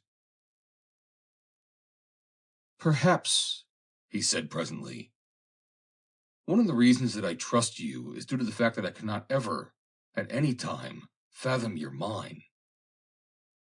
So, if you harbor traitorous thoughts concerning me, I do not know it. While others, every one of them, reveal their inmost souls to my searching mind, and in each one there is envy, jealousy, and hatred for me. Them I know I cannot trust. Therefore I must accept the risk and place all my dependence upon you. My reason tells me that my choice is a wise one. I have told you upon what grounds I base my selection of you as my bodyguard. The same holds true my selection of you for the thing I have in mind. You cannot harm me without harming yourself, and no man will intentionally do that. Nor is there any reason why you should feel any deep antagonism toward me. You are, of course, a sentimentalist, and doubtless you look with horror upon many of the acts of a sane, rational, scientific mind. But you are also highly intelligent and can, therefore, appreciate, better than another, even though you may not approve them, the motives that prompt me to do many of those things of which your sentimentality disapproves. I may have offended you, but I have never wronged you. Nor have I wronged any creature for which you might have felt some of your so-called friendship or love. Are my premises incorrect? Or my reasoning faulty? I assured him to the contrary. Very well. Now let me explain why I have gone to such pains to train you as no other human being, aside from myself, has ever been trained. I am not ready to use you yet, or rather, you are not ready. But if you know my purpose, you will realize the necessity for bending your every energy to the consummation of my purpose, and to that end, you will strive even more diligently than you have to perfect yourself in the high scientific art I am imparting to you. I am a very old man, he continued after a brief pause, even as age goes upon Barsoom. I am over 1,000 years of age. I have passed the allotted natural span of life, but I am not through with my life's work. I have but barely started it. I must not die. Barsoom must not be robbed of this wondrous brain and skill of mine. I have long had in my mind a plan to thwart death, but it required another with skill equal to mine. Two such might live forever. I have selected you to be that other, for reasons that I have already explained. They are undefiled by sentimentalism. I did not choose you because I love you, or because I feel friendship for you, or because I think that you love me, or feel friendship towards me. I choose you because I know that of all the inhabitants of this world, you are the one least likely to fail me. For a time, you will have my life in your hands. You will understand now why I have not been able to choose carelessly. This plan that I have chosen is simplicity itself, provided that I can count upon just two essential factors: skill and self-interested loyalty in an assistant. My body is about worn out. I must have a new one. My laboratory is filled with wonderful bodies, young and filled with potential strength and health. I have but to select one of these and have my skilled assistant transfer my brain from this old carcass to a new one. He paused. I understand now why you have trained me, I said. It has puzzled me greatly. Thus, and thus only, may I continue my labors, he went on, and thus may Barsoom be assured a continuance, practically indefinitely, of the benefits that my brain may bestow upon our children. I may live forever, provided I always have a skilled assistant, and I may assure myself of such by seeing to it that he never dies. When he wears out one organ or his whole body, I can replace either from my great storehouse of perfect parts. And for me, he can perform the same service. Thus may we continue to live indefinitely, for the brain, I believe, is almost deathless, unless injured or attacked by disease. You are not ready as yet to entrust with this important task. You must transfer many more brains and meet with and overcome the various irregularities and idiosyncrasies that constitute the never-failing differences that render no two operations identical. When you gain sufficient proficiency, I shall be the first to know it, and then we shall lose no time in making Barsoom safe for posterity. The old man was far from achieving hatred of himself. However, his plan was an excellent one, both for himself and for me. It assured us immortality. We might live forever and always with strong, healthy, young bodies. The outlook was alluring, and what a wonderful position it placed me in.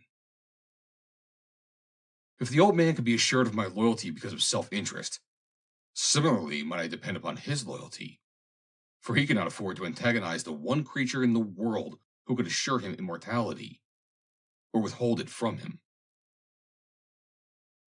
For the first time since I had entered his establishment, I felt safe. As soon as I had left him, I went directly to Valla Dia's apartment, for I wanted to tell her this wonderful news. In the weeks that had passed since her resurrection, I had seen much of her, and in our daily intercourse, there had been revealed to me little by little the wondrous beauties of her soul, until at last I no longer saw the hideous, disfigured face of Xaxa when I looked upon her, but the eyes of my heart penetrated deeper to the loveliness that lay within that sweet mind. She had become my confidant, as I was hers, and this association constituted the one great pleasure of my existence upon Barsoom. Her congratulations, when I told her of what had come to me, were very sincere and lovely. She said that she hoped I would use this great power of mine to do good in the world, and I assured her that I would, and that among the first things I should demand of Thavas was that he should give Valla Dia a new and beautiful body. But she shook her head. "No, my friend," she said. "If I may not have my own body, this old one of Xaxa's is quite as good for me as another. Without my own body, I should not care to return to my native country. While were Thavas to give me the beautiful body of another, I should always be in danger of the covetousness of his clients, and any one of whom might see and desire to purchase it, leaving to me his old husk. Conceivably, one quite terribly diseased or maimed. No, my friend, I am satisfied with the body of Xaxa, unless I may again possess my own. For Xaxa at least bequeathed me a tough and healthy envelope, however ugly it may be. And for what do looks count here? You alone are my friend. That I have your friendship is enough. You admire me for what I am, not for what I look like. So let us leave well enough alone. If you could regain your own body and return to your native country, you would like that? I demanded. Oh, do not say it, she cried. The simple thought of it drives me mad with longing. I must not harbor so hopeless a dream that at best may only tantalize me into greater abhorrence of my lot. Do not say that it is hopeless, I urged. Death only renders hope futile. You mean to be kind, she said, but you are only hurting me. There can be no hope. May I hope for you, then? I asked. For I surely see a way, however slight a possibility for success it may have. Still, it is a way. She shook her head. There is no way, she said with finality.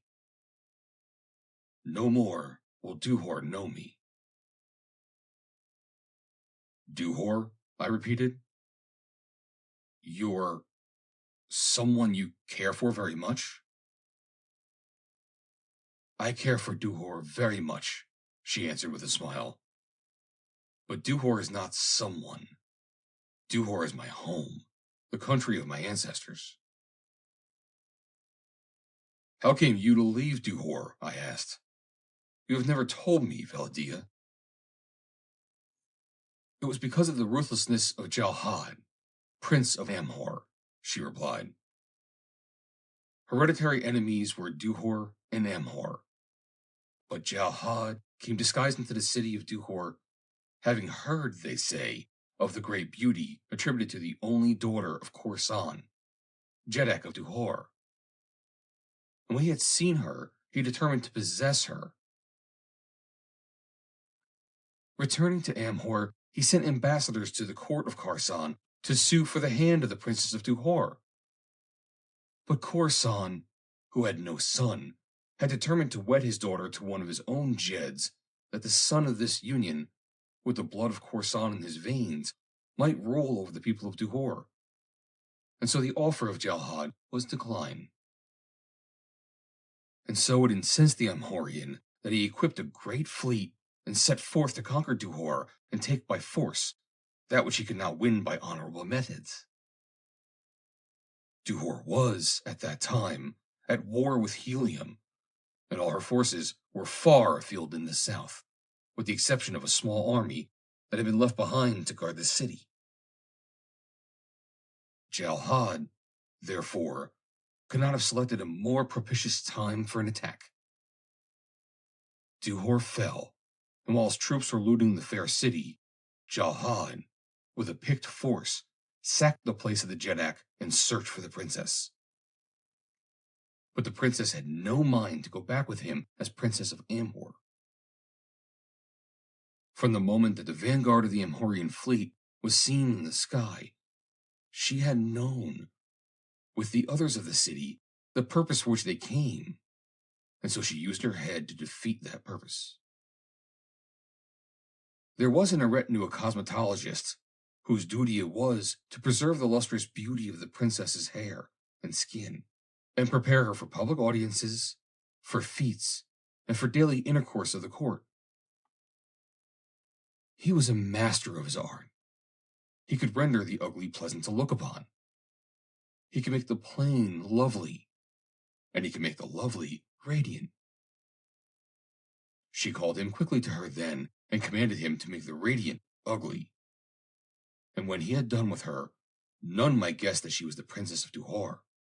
So deftly had he wrought with his pigments and his tiny brushes. When Jalhad could not find the princess within the palace, and no amount of threat or torture could force a statement of her whereabouts from the loyal lips of her people, the Amhorian ordered that every woman within the palace be seized and taken to Amhor, there to be held as hostage until the princess of Duhor should be delivered to him in marriage. We were therefore all seized and placed upon an Amhorian warship, which was sent back to Amhor ahead of the balance of the fleet, which remained to complete the sacking of Duhor. When the ship with its small convoy had covered some 4,000 of the 5,000 haads that separated Duhor from Amhor, it was sighted by a fleet from Phundahl, which immediately attacked. The convoying ships were destroyed or driven off, and that which carried us was captured. We were taken to Phundahl, where we were put upon the auction block, and I fell to the bid of one of Thavas' agents. The rest you know. Perhaps she died. Her party was separated in Phundahl, but death cannot more definitively prevent her return to Duhor. The Princess of Duhor will never again see her native country. But you may, I cried, for I'd suddenly hit upon a plan. Where is Duhor? You are going there? She asked laughingly. Yes. You are mad, my friend. Duhor lies a full 7,800 haads from Phundahl, upon the opposite side of the snow-clad Artolian hills. You, a stranger, and alone, could never reach it. For between lie the Tunolian marshes, wild hordes, savage beasts, and warlike cities. You would but die uselessly within the first dozen haads. Even could you escape upon the island which stands the laboratory of Thavas. And what motive is there to prompt you to such a useless sacrifice? I could not tell her. I could not look upon that withered figure and into that hideous and disfigured face and say, "It is because I love you, Valla Dia." But that, alas, was my only reason. Gradually, as I had come to know her, through the slow revealment of the wondrous beauty of her mind and soul, there crept into my heart a knowledge of my love, and yet, explain it I cannot. I cannot speak the words to that frightful old hag. I had seen the gorgeous mundane tabernacle that had housed the equally gorgeous spirit of the real Valla Dia. That I could love. Her heart and soul in mine I can love. But I cannot love the body of Xaxa. I was torn, too, by other emotions, induced by a great doubt. Could Valla Dia return my love?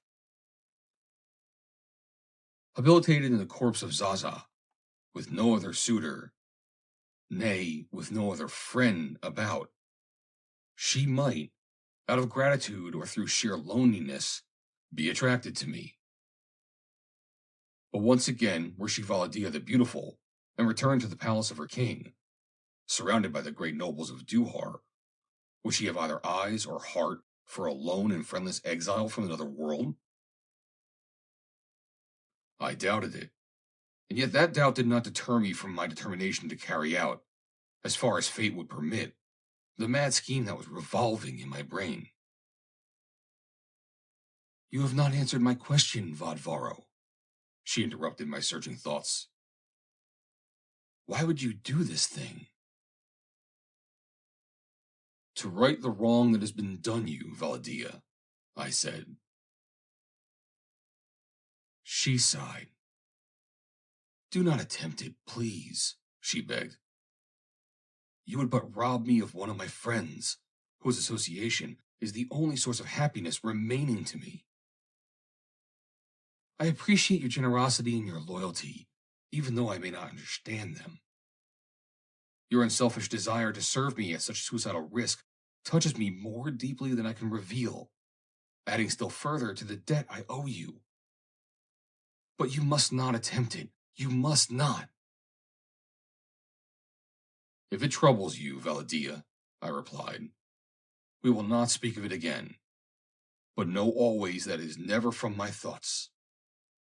Some day I shall find a way, even though a plan I now have fails me. The days moved on and on. The gorgeous Martian nights, filled with her hurtling moons, followed one upon another. Thavas spent more and more time in directing my work of brain transference. I had long since become an adept, and I realized that the time was rapidly approaching when Thavas would feel that he could safely entrust to my hands and skill his life and future. He would be wholly within my power, and he knew that I knew it. I could slay him. I could permit him to remain forever in the preserving grip of his own anesthetic, or I could play any trick upon him that I chose, even to giving him the body of a cowlet or a part of a brain of an ape. But he must take the chance, and that I knew, for he was failing rapidly. Already almost stone blind, it was only the wonderful spectacles that he had himself invented that permitted him to see all. Long deaf, he used artificial means for hearing, and now his heart was showing symptoms of fatigue that he could no longer ignore. One morning, I was summoned to his sleeping apartment by a slave. I found the old surgeon lying, a shrunken, pitiful heap of withered skin and bones. "We must hasten, Vadvaro," he said in a weak whisper. "My heart was like to have stopped a few tals ago. It was then that I sent for you." He pointed to a door leading from his chamber. "There," he said, "you will find the body I have chosen. There, in the private laboratory I long ago built for this very purpose, you will perform the greatest surgical operation that the universe has ever known, transferring its most perfect brain to the most beautiful and perfect body that ever has passed beneath these ancient eyes. You will find the head already prepared to receive my brain, the brain of the subject having been removed and destroyed, totally destroyed by fire. I cannot possibly chance the existence of a brain desiring and scheming to regain its wondrous body. No, I destroyed it. Call slaves and have them bear my body to the earthside slab." "That will not be necessary," I told him, and lifting his shrunken form in my arms as if he were an earthly babe, I carried him to the adjoining room, where I found a perfectly lighted and appointed laboratory, containing 2 operating tables, one of which was occupied by the body of a red man. Upon the surface of the other, which was vacant, I laid Thavas. Then I turned to look at the new envelope he had chosen. Never, I believe, had I beheld so perfect a form, so handsome a face. Thavas had indeed chosen well for himself. Then I turned back to the old surgeon. Deftly, as he had taught me, I made the 2 incisions and attached the tubes. My finger rested upon the button that would start the motor pumping his blood from his veins and his marvelous preservation anesthetic into them. Then I spoke. "Thavas," I said, "you have long been training me to this end.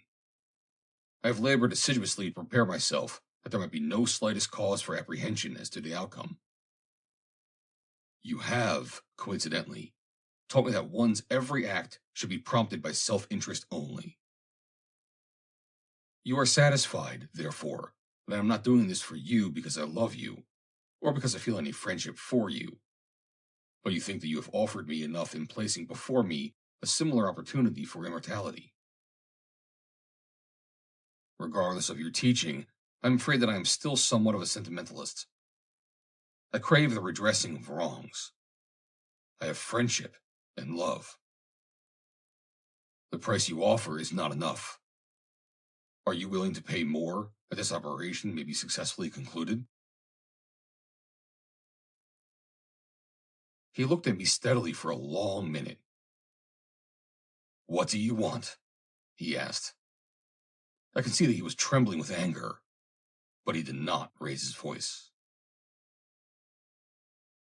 "Do you recall 4296E 2631H? I inquired. "The subject with the body of Xaxa?" "Yes, I recall the case. What of it?" "I wish her body returned to her. That is the price you must pay for this operation." He glared at me. "It is impossible. Xaxa has the body. Even if I cared to do so, I could never recover it. Proceed with the operation." "When you have promised me," I insisted. "I cannot promise the impossible. I cannot obtain Xaxa. Ask me something else. I am not unwilling to grant any reasonable request. That is all I wish. Just that. But I do not insist that you obtain the body. If I bring Xaxa here, will you make the transfer? It would mean war between Phundahl and Phundahl, he fumed. That does not interest me, I said. Quick, reach a decision. In 5 tals, I shall press this button.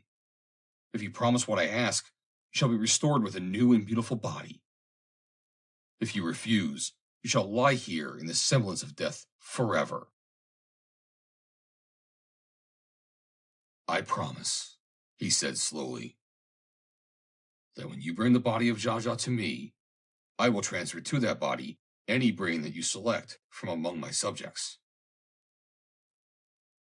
Good, I exclaimed, and pressed the button. End of chapter 4.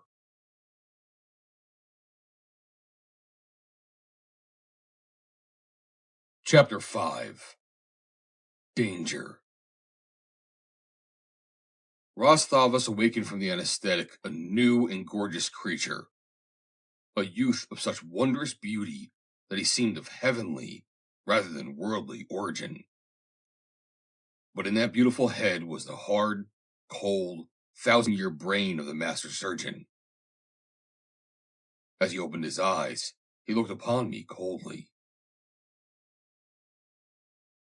You have done well, he said. What I have done for friendship. Perhaps for love, I said. So you can thank the sentimentalism you decry for the success of the transfer. He made no reply. And now, I continued, I shall look to you for the fulfillment of the promise you have made me. When you bring Xaxa's body, I shall transfer it to the brain of any of my subjects you may select, he said. But were I you, I would not risk my life in such an impossible venture. You cannot succeed. Select another body. There are many beautiful ones, and I will give it the brain of 4296E 2631H. None other than the body now owned by the Jadara Xaxa will fulfill your promise to me, I said. He shrugged his shoulders, and there was a cold smile upon his handsome lips. Very well, he said. Fetch Xaxa. When do you start? I am not yet ready. I will let you know when I am. Good. And now be gone. But wait. First go to the office and see what cases await us. And if there are any that do not require my personal attention, and they fall within your skill and knowledge, attend to them yourself. As I left him, I noticed a crafty smile of satisfaction upon his lips. What had aroused that? I did not like it, and as I walked away, I tried to conjure what could possibly have passed through that wondrous brain to call forth, at that particular instant, so unpleasant a smile. As I passed through the doorway and into the corridor beyond, I heard him summon his personal slave and body servant, Yamdor, a huge fellow whose loyalty he kept through the bestowal of lavish gifts and countless favors. So great was the fellow's power that all feared him, as a word to the master from the lips of Yamdor might easily send any of the numerous slaves or attendants to an Ursite slab for eternity. It was rumored that he was the result of an unnatural experiment which had combined the brain of a woman with the body of a man, and there was much in his actions and mannerisms to justify this general belief. His touch, when he worked about his master, was soft and light, his movements graceful, his ways gentle, but his mind was jealous, vindictive, and unforgiving. I believe that he did not like me through jealousy of the authority I had attained in the establishment of Thavas, for there was no questioning the fact that I was a lieutenant, while he was but a slave. Yet he always accorded me the utmost respect. He was, however, merely a minor cog in the machinery of this great institution, presided over by the sovereign mind of Thavas. And as such, I have given him little consideration, nor did I now, as I bent my steps toward the office. I had gone but a short distance, when I recalled a matter of importance, upon which it was necessary for me to obtain instructions from Thavas immediately. And so I wheeled about and retraced my way toward his apartment, through the open doorway of which, as I approached, I heard the new voice of the master surgeon. Thavas had always spoken in rather loud tones, whether as a vocal reflection of his natural domineering and authoritative character, or because of his deafness, I do not know. And now, with the fresh young vocal cords of his new body, his words rang out clearly and distinctly in the corridor leading to his room. "You will therefore, Yamdur," he was saying, "go at once, and, selecting 2 slaves in whose silence and discretion you may trust, take the subject from the apartments of Vodvaro and destroy it. Let no vestige of body or brain remain. Immediately after, you will bring the 2 slaves to the laboratory F30L, permitting them to speak to no one, and I will consign them to silence and forgetfulness for eternity. Vodvaro will discover the absence of the subject and report the matter to me. During my investigation, you will confess that you aided 4296E 2631H to escape, but that you have no idea where it intended going.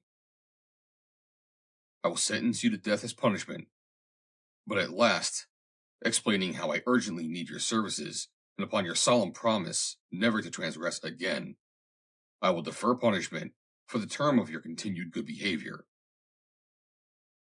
Do you thoroughly understand the entire plan?" "Yes, master," replied Yamdur. "Then depart at once, and select the slaves who are to assist you." Quickly and silently, I sped along the corridor until the first intersection permitted me to place myself out of sight of anyone coming from Thavas' apartment. Then I went directly to the chamber occupied by Valla Dia.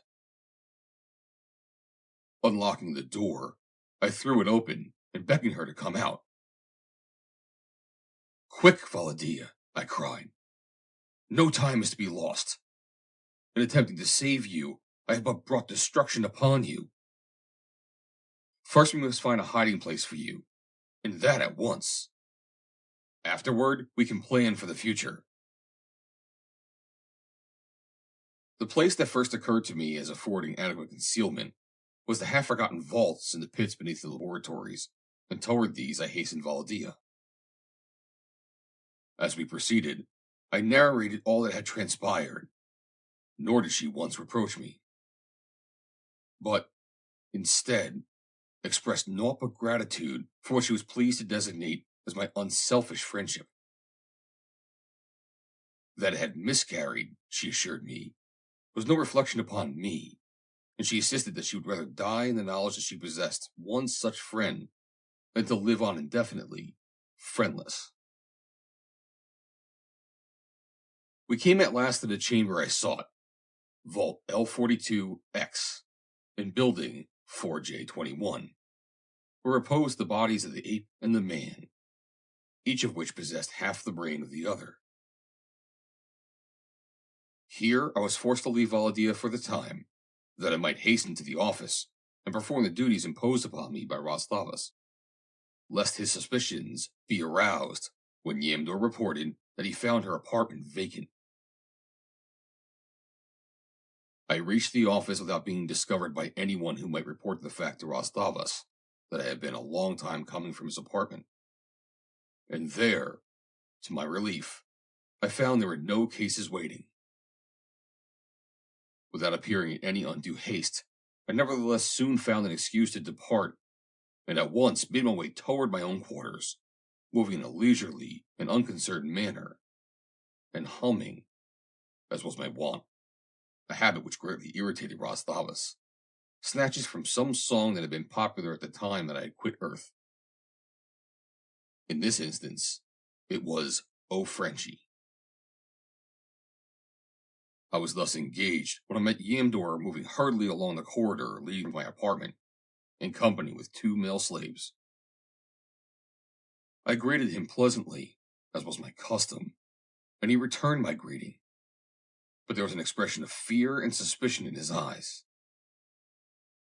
I went at once to my quarters, opened the door leading to the chamber formerly occupied by Valla Dia, and then hastened immediately to the apartment of Thavas, where I found him conversing with Yamdor. I rushed in, apparently breathless and simulating great excitement. "Thavas," I demanded, "what have you done with 4296E 2631H? She has disappeared. Her apartment is empty, and as I was approaching it, I met Yamdor and 2 other slaves coming from that direction." I turned then upon Yamdor and pointed an accusing finger at him. "Yamdor," I cried, "what have you done with this woman?" Both Thavas and Yamdor seemed genuinely puzzled, and I congratulated myself that I had thus readily thrown them off the track. The master surgeon declared that he would make an immediate investigation. He at once ordered a thorough search of the grounds and of the island outside the enclosure. Yamdor denied any knowledge of the woman, and I, at least, was aware of the sincerity of his protestations. But not so Thavas, and I could see a hint of suspicion in his eyes as he questioned his body servant. But evidently, he can conjure no motive for any such treasonable action on the part of Yamdor, as would have been represented by the abduction of the woman, and the consequent gross disobedience of orders.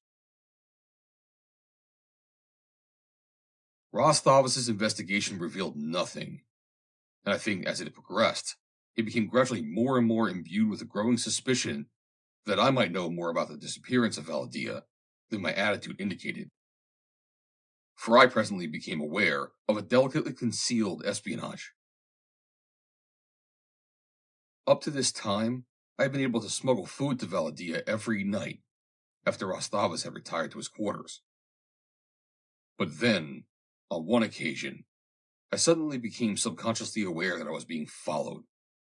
And instead of going to the vaults, I went to the office, where I added some observations to my report upon a case I had handled that day. Returning to my room, I hummed a few bars from "Over There," that the suggestion of my unconscious might be accentuated. From the moment that I quit my quarters until I returned to them, I was sure that the eyes had been watching my every move. What was I to do? Valla Dia must have food. Without it, she would die. And were I to be followed to her hiding place while taking it to her, she would die. Thavas would see to that. Half the night I lay awake, racking my brain for some solution to the problem. There seemed only one way: to elude the spies. If I can do this but one single time, I can carry out the balance of a plan that had occurred to me, and which I thought the only one feasible that might eventually lead to the resurrection of Valla Dia in her own body. The way was long, the risks great, but I was young, in love, and utterly reckless of consequences, insofar as they concerned me. It was Valla Dia's happiness alone that I could not risk too greatly, except under dire stress.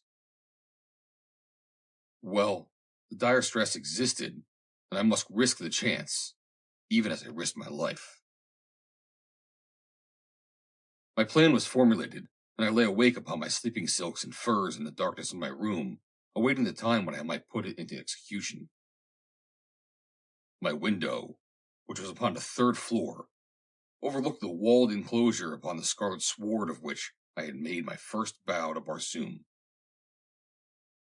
Across the open casement, I had watched Chloros, the farther moon, take his slow, deliberate way. He had already set.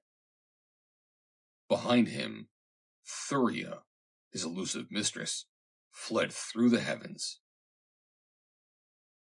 In 5 zats, about 15 minutes, she would set, and then, for about 3¾ Earth hours, the heavens would be dark, except for the stars.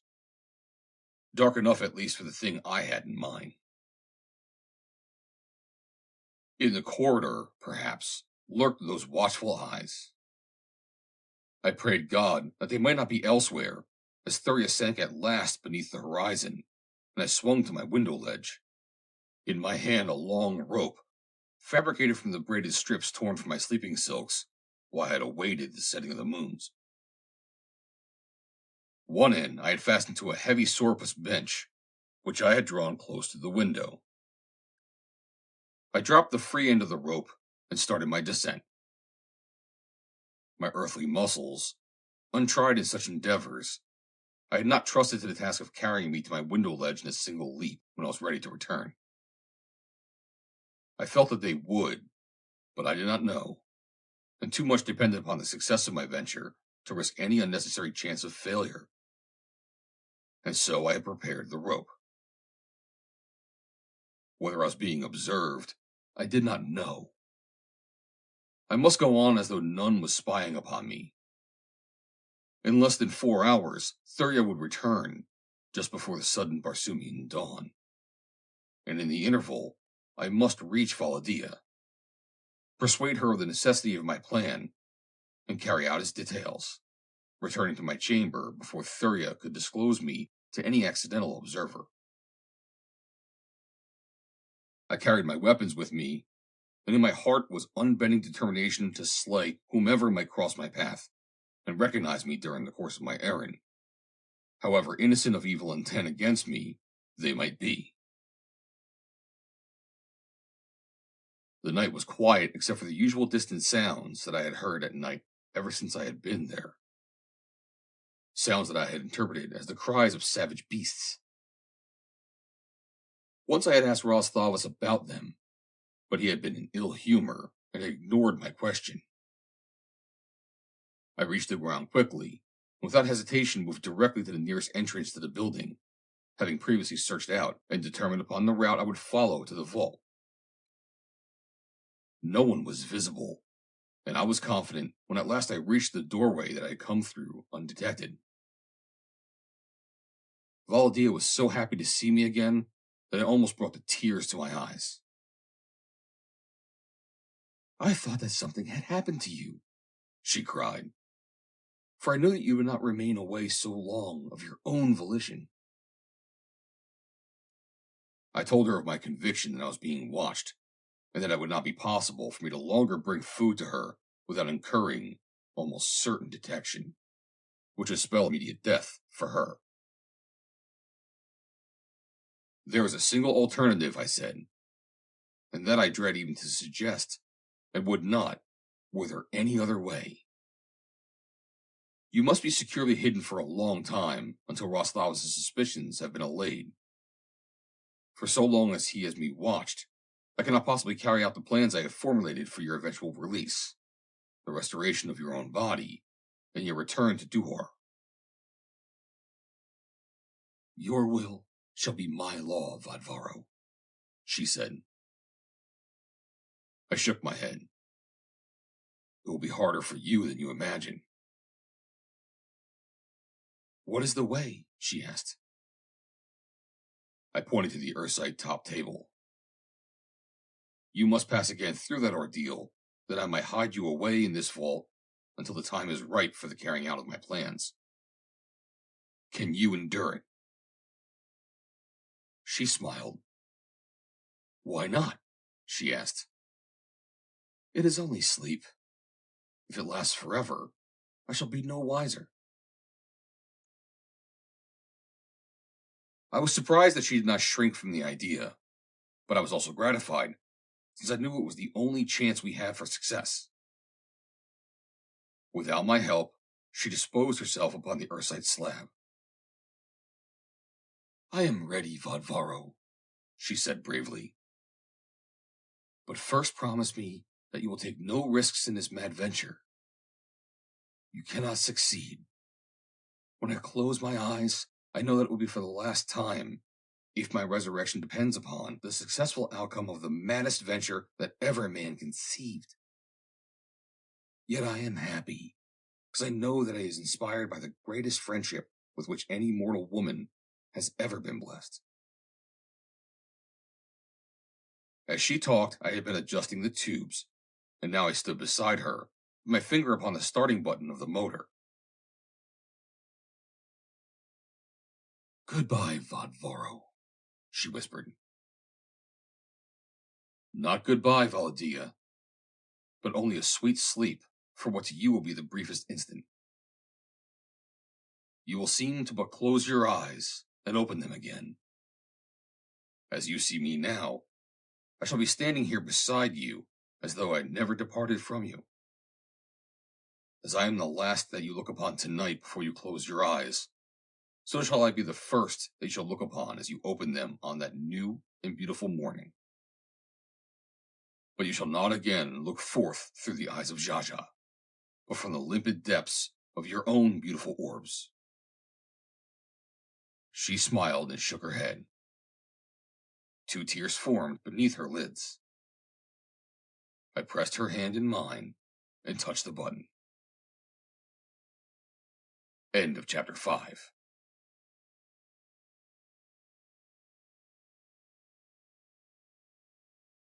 Chapter 6. Suspicions. Insofar as I could know, I reached my apartment without detection, and, hiding my rope where I was sure it would not be discovered, I sought my sleeping silks and furs, and was soon asleep. The following morning, as I emerged from my quarters, I caught a fleeting glimpse of a figure in a nearby corridor, and from then on for a long time, I had further evidence that Thavas suspected me. I went at once to his quarters, as had been my habit. He seemed restless, but he gave me no hint that he held any assurance that I had been responsible for the disappearance of Valla Dia. And I think that he was far from positive of it. It was simply that his judgment pointed to the fact that I was the only person who might have any reason for interfering in any way with this particular subject. And he was having me watched to either prove or disprove the truth of his reasonable suspicion. His restlessness he explained to me himself. I have often studied the reactions of others who have undergone brain transference, he said, and so I'm not wholly surprised at my own. Not only has my brain energy been stimulated, resulting in an increased production of nervous energy, but I also feel the effects of the young tissue and youthful blood on my new body. And they are affecting my consciousness in a way that my experiments had vaguely indicated, but which I now see must be actually experienced to be fully understood. My thoughts, my inclinations, even my ambitions have been changed, or at least colored by the transfer. It will take some time for me to find myself. Though uninterested, I listened politely until he was through, and then I changed the subject. Have you located the missing woman? I asked. He shook his head negatively. You must appreciate, Thavas, I said, that I fully realized that you must have known that the removal or destruction of that woman would entirely frustrate my entire plan. You are master here. Nothing that passes is without your knowledge. You mean that I am responsible for the disappearance of the woman? He demanded. Certainly. It is obvious. I demand that she be restored. He lost his temper. Who are you to demand? He shouted. You are naught but a slave. Cease your impudence, or I shall erase you. Erase you. It will be as though you never had existed. I laughed in his face. Anger is the most futile attribute of the sentimentalist, I reminded him. You will not erase me, for I alone stand between you and mortality. I could train another, he parried. But you could not trust him after you had trained him, I pointed out. But you bargained with me for my life when you had me in your power, he cried. For nothing that it would have harmed you to have granted willingly. I did not ask anything for myself. Be that as it may, you will trust me again. You will trust, if for no other reason than that you will be forced to trust me. And so why not win my gratitude and my loyalty by returning the woman to me, and carrying out in spirit, as well as in fact, the terms of our agreement? He turned and looked steadily at me. Phundahl, he said, I give you the word of honor of a Barsoomian noble that I know absolutely nothing concerning the whereabouts of 4296E 2631H. Perhaps Yamdor does, I persisted. Nor Yamdor. Of my knowledge, no person in any way connected with me knows what became of it. I have spoken the truth. Well, the conversation was not so profitless as it might appear, for I was sure that I had almost convinced Thavas that I was equally as ignorant of the fate of Valla Dia as was he. That I had not wholly convinced him was experienced by the fact that the espionage continued for a long time, a fact which determined me to use Thavas' own methods in my own defense. I had allotted to me a number of slaves, and these I had won over by kindness and understanding, until I knew that I had the full measure of their loyalty. They had no reason to love Thavas, and every reason to hate him. And on the other hand, they had no reason to hate me, and I saw to it that they had every reason to love me. The result was that I had no difficulty in enlisting the services of a couple of them to spy upon Thavas' spies. With the result that I was soon apprised that my suspicions were well-founded. I was being constantly watched every minute that I was out of my apartment. But the spying did not come beyond my outer chamber walls. That was why I had been so successful in reaching the vault in the manner that I had, the spies having assumed that I would leave my chamber only by its natural exit, had been content to watch only that. It was in about 2 of our months that the spying ceased entirely. All that time I was fretting at the delay, for I wanted to be about my plans, which would have been absolutely impossible for me to carry out if I were being watched. I had spent the interval in studying the geography of the northeastern Barsoomian hemisphere, where my activities were to be carried on, and also in scanning a great number of case histories and inspecting the subjects to which they referred. But at least, with the removal of the spies, it began to look as though I might soon commence to put my plans into active operation. Thavas had, for some time, permitted me considerable freedom in independent investigation and experiment, and this I determined to take advantage of in every possible way that might forward my plans for the resurrection of Valla Dia. My study of the histories of many of the cases had been with the possibility in mind of discovering subjects that might be of assistance to me in my venture. Among those that had occupied my careful attention, there were, quite naturally, the cases with which I had been most familiar. Namely, 378J 493811P, the Red Man, from whose vicious attack I had saved Thavas upon the day of my advent upon Mars, and he whose brain had been divided with an ape. The former, 378J 493811P, had been a native of Phundahl, a young warrior attached to the court of Xaxa, Jadara of Phundahl, and a victim of assassination. His body had been purchased by a Phundalian noble for the purpose, as Thavas had narrated, of winning the favor of a young beauty. I felt that I might possibly enlist his services, but that would depend upon the extent of his loyalty toward Xaxa, which I could only determine by reviving and questioning him. He whose brain had been divided with an ape had originated in Tarth, which lay at a considerable distance to the west of Phundahl, and a little south, and about an equal distance from Duhor, which lay north and a little west of it. An inhabitant of Tarth, I reason, would know much of the entire country included in the triangle formed by Phundahl, Tarth, and Duhor. The strength and ferocity of the great ape would prove of value in crossing beast-infested wastes, and I felt that I could hold forth sufficient promise to the human half of the great beast's brain, which really now dominated the creature, to win its support and loyalty. The third subject I had tentatively selected had been a notorious Tunalian assassin, whose audacity, fearlessness, and swordsmanship had won for him a reputation that spread far beyond the boundaries of his country.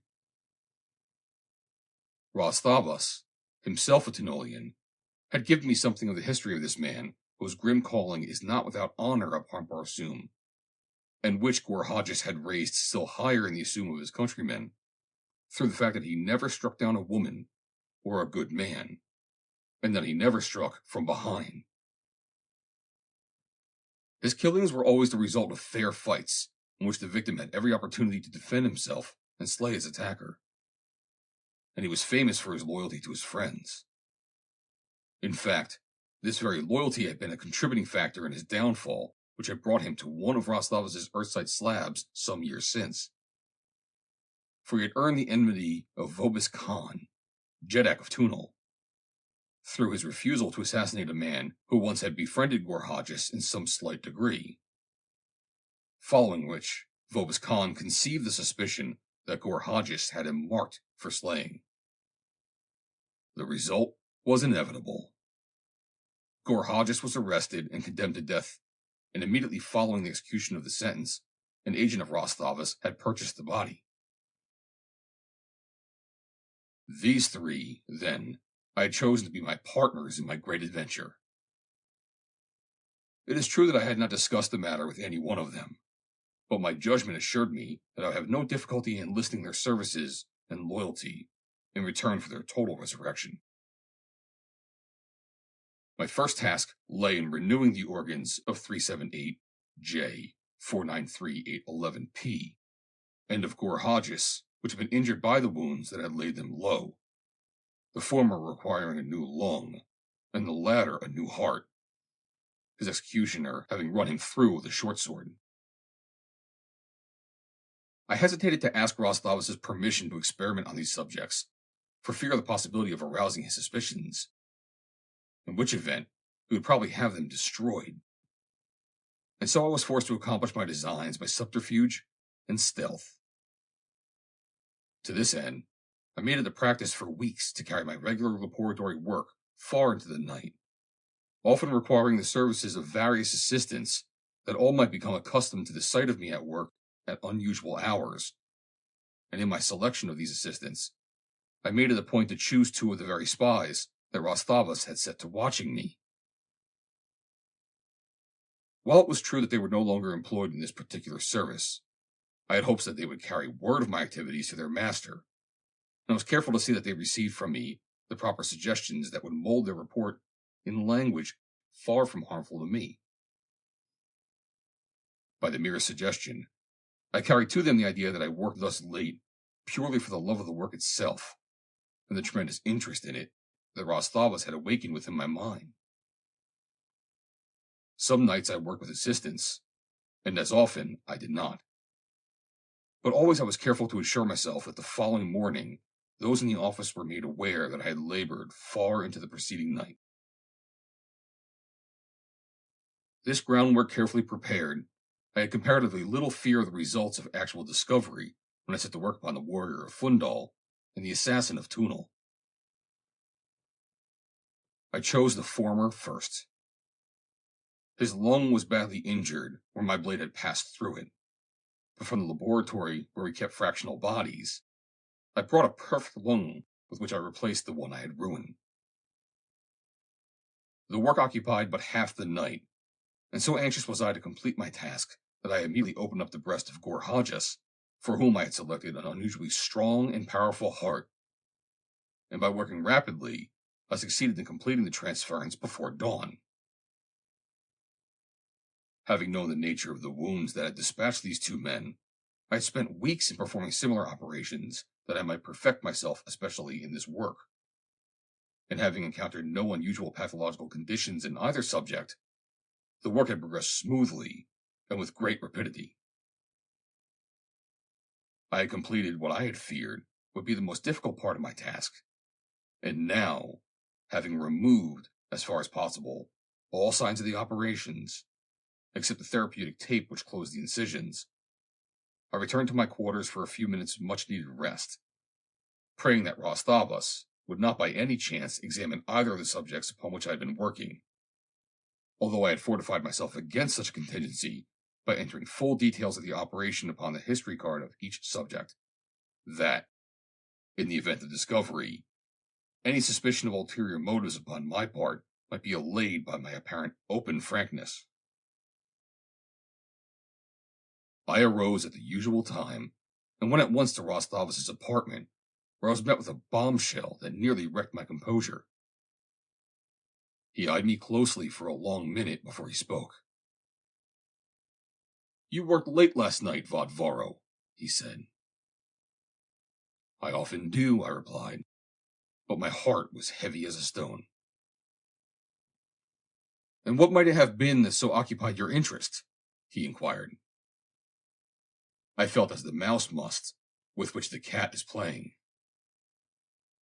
"I've been doing quite a little lung and heart transference of late," I replied, and I became so engrossed with my work that I did not note the passage of time. "I have known that you worked late at night. Do you think it wise?" At that moment, I felt that it had been very unwise, yet I answered him to the contrary. "I was restless," he said. "I could not sleep, and so I went to your quarters after midnight, but you were not there. I wanted someone with whom to talk, but your slaves knew only that you were not there. Where you were, they did not know. So I set out to search for you." My heart went into my sandals. "I guessed that you were in one of the laboratories, but though I visited several, I did not find you." My heart arose with the lightness of a feather. Since my own transference, I have been cursed with restlessness and sleeplessness, so that I can almost wish for the return of my old corpse. The youth of my body harmonizes not with the antiquity of my brain. It is filled with latent urges and desires that comport illy with the serious subject matter of my mind. "What your body needs," I said, "is exercise. It is young, strong, virile. Work it hard, and will let your brain rest at night." "I know that you are right," he replied. "I have reached the same conclusion myself. In fact, not finding you, I walked in the gardens for an hour or more before returning to my quarters, and then I slept soundly. I shall walk every night when I cannot sleep, where I shall go into the laboratories and work as you do." This news was most disquieting. Now I could never be sure that Thavas was wandering about at night, and I had one more night's very important work to do, perhaps two. The only way I could be sure of him was to be with him. "Send for me when you are restless," I said, "and I will walk and work with you. You should not go about thus at night alone." "Very well," he said. "I may do that occasionally." I hoped that he would do it always, for then I would know when he failed to send for me, he was safe in his quarters. Yet I saw that I must henceforth face the menace of detection, and knowing this I determined to hasten the completion of my plans, and to risk everything on a single bold stroke. That night I had no opportunity to put into action, as Thavas sent for me early, and informed me that we would walk in the gardens until he was tired. Now, as I needed a full night for what I had in mind, and as Thavas walked until midnight, I was compelled to forego everything for that night. But the following afternoon, I persuaded him to walk early, on the pretext that I should like to go beyond the enclosure and see something of Barsoom besides the inside of his laboratories and his gardens. I had little confidence that he would grant my request, yet he did so. I'm sure he never would have done it had he possessed his old body, but thus greatly had young blood changed Thavas. I had never been beyond the buildings, nor had I seen beyond, since there were no windows in the outside walls of any of the structures, and upon the garden side, the trees had grown to such a height that they obstructed all view beyond them. For a time we walked in another garden just inside the outer wall, and then I asked Thavas if I might go even beyond this. No, he said. It would not be safe. And why not? I asked. I will show you, and at the same time give you a much broader view of the outside world than you could obtain by merely passing through the gate. Come, follow me. He led me immediately to a lofty tower that rose at the corner of the largest building of the group that comprised his vast establishment.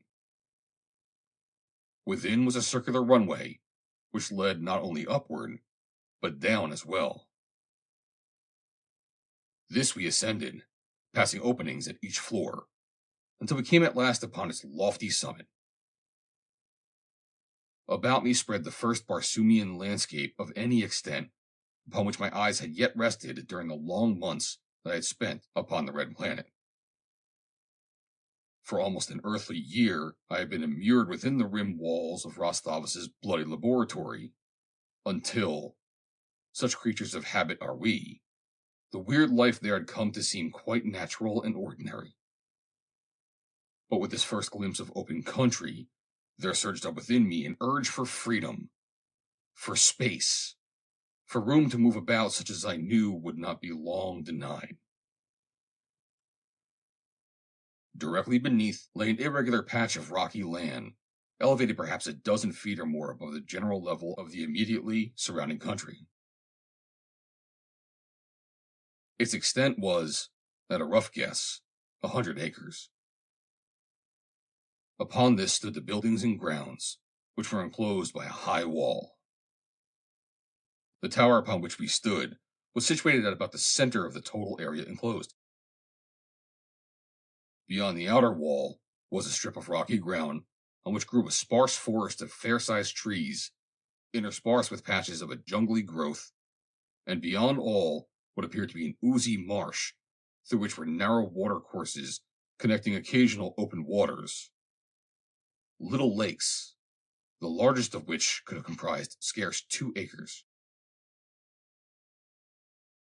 This landscape extended as far as the eye could reach, broken by occasional islands similar to that upon which we were, and at a short distance by the skyline of a large city, whose towers and domes and minarets glistened and sparkled in the sun, as though plated with shining metals and picked out with precious gems. This, I knew, must be Phundahl, and all about us, the great Phundalian marshes, which extend nearly 1,800 Earth miles east and west, and in some places have a width of 300 miles. Little is known about them in other portions of Barsoom. They are frequented by fierce beasts, afford no landing places for flyers, and are commanded by Phundahl at their western end and Phundahl at the east. Inhospitable kingdoms that invite no intercourse with the outside world and maintain their independence by their inaccessibility and savage aloofness. As my eyes returned to the island at our feet, I saw a huge form emerge from one of the nearby patches of jungle a short distance beyond the outer wall. It was followed by a second and a third. Thavas saw that the creatures had attracted my attention. There, he said, pointing to them, are 3 of a number of similar reasons why it would not have been safe for us to venture outside the enclosure. They were great white apes of Barsoom, creatures so savage that even fierce Barsoomian lion, the Banth, hesitate to cross their path. They serve two purposes, explained Thavas. They discourage those who might otherwise creep upon me by night from the city of Phundahl, where I am not without many good enemies, and they prevent desertion upon the parts of my slaves and assistants. But how do your clients reach you? I asked. How are your supplies brought in? He turned and pointed down towards the highest portion of the irregular roof of the building clustered below us. Built upon it was a large shed-like structure. There, he said, I keep 3 small ships. One of them goes every day to Phundahl.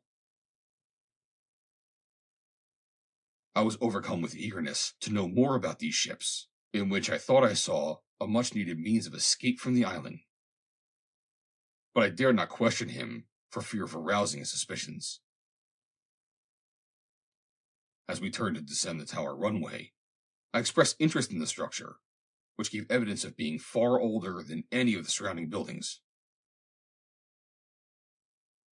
This tower, said Thavas, was built some 23,000 years ago by an ancestor of mine, who was driven from Phundahl by the reigning Jeddak of the time.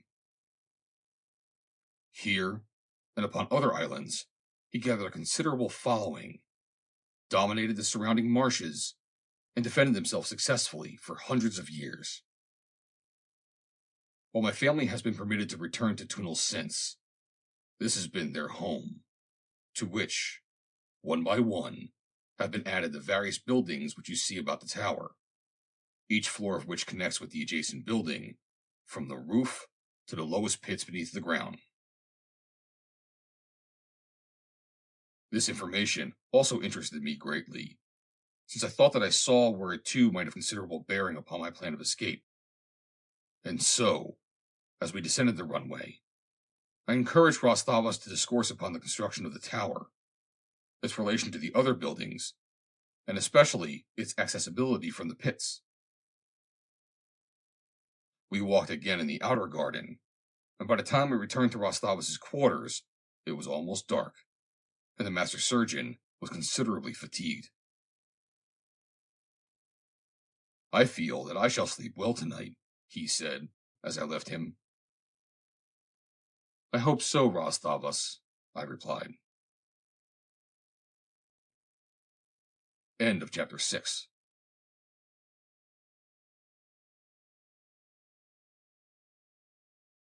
Chapter 7.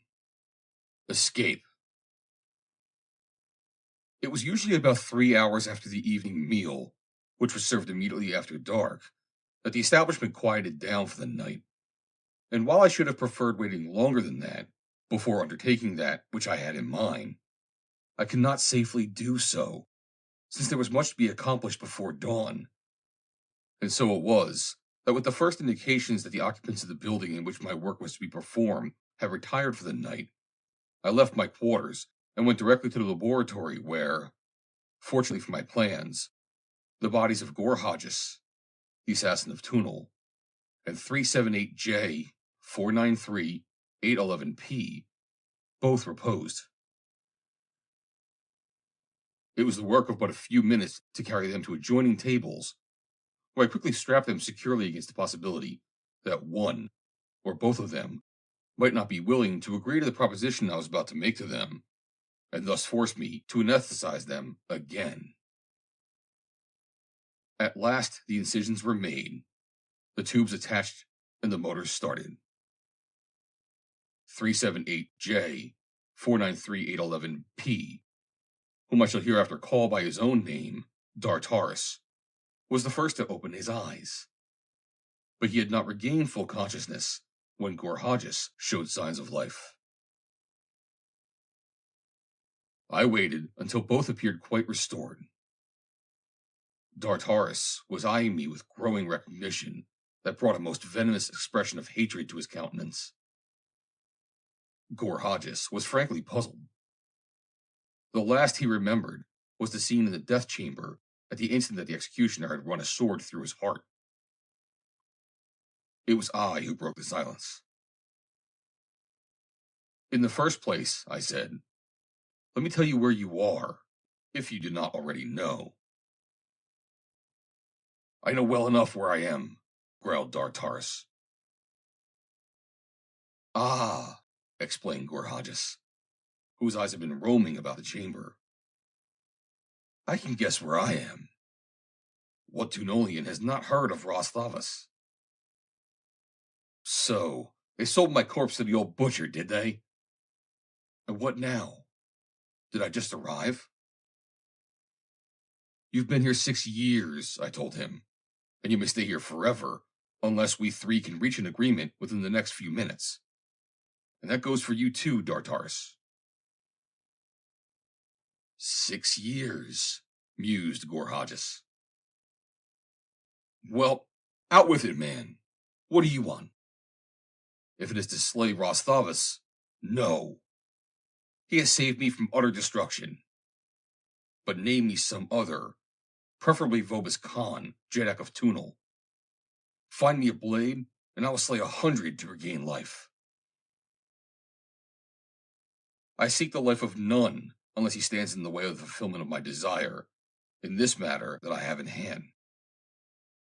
Listen, Thavas had here a beautiful Dohorian girl. He sold her body to Xaxa, Jadara of Phundahl, transplanting the girl's brain to the wrinkled and hideous body of the Jadara. It is my intention to regain the body, restore it to its own brain, and return the girl to Duhor. Gorhages grinned. You have a large contract on your hands, he said. But I can see that you are a man after my own heart, and I am with you. It will give me freedom and fighting, and all that I ask is a chance for one thrust at Vobis Khan. I promise you life, I replied, but with the understanding that you serve me faithfully and none other, undertaking no business of your own until mine has been carried to a successful conclusion.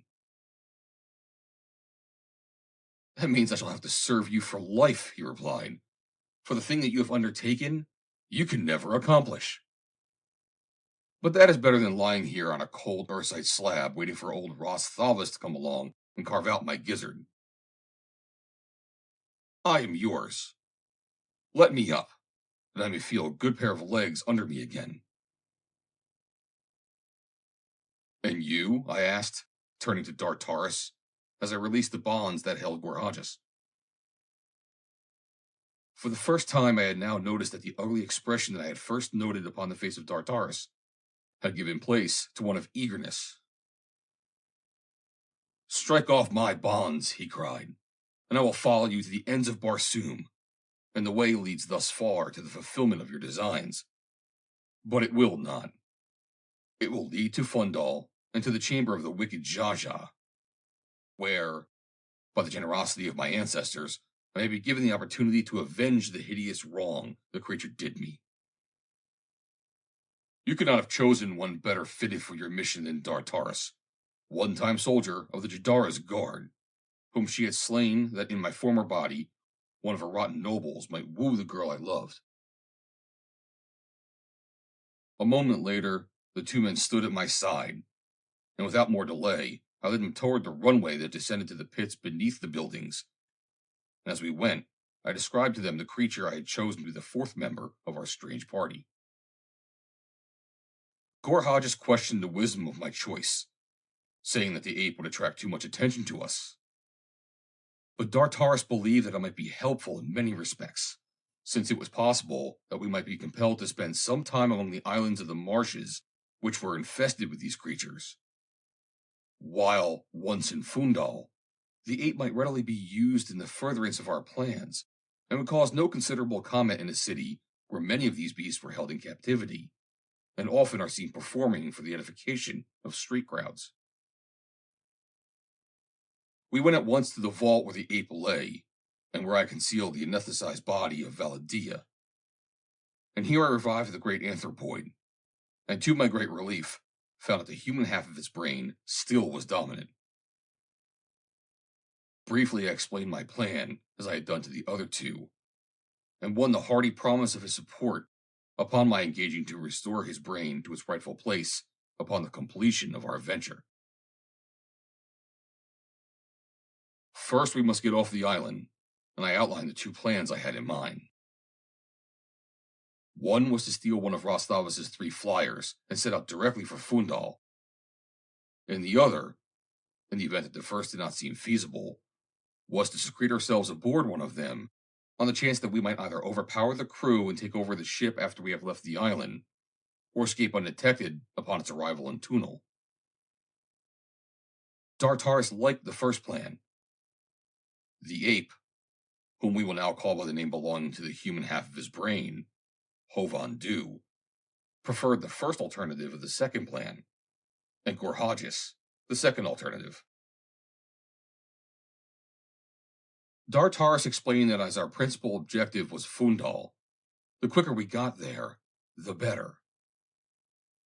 Phundahl said that by seizing the ship after it had left the island, we would have longer time in which to make our escape before the ship was missed and pursuit instituted, than by seizing it now in the full knowledge that its absence would be discovered within a few hours. Gorhages thought that it would be better if we come into Phundahl secretly, and there, through one of his friends, secure arms and a flyer of our own. It would never do, he insisted, to attempt to go far without arms for himself and Dartaris.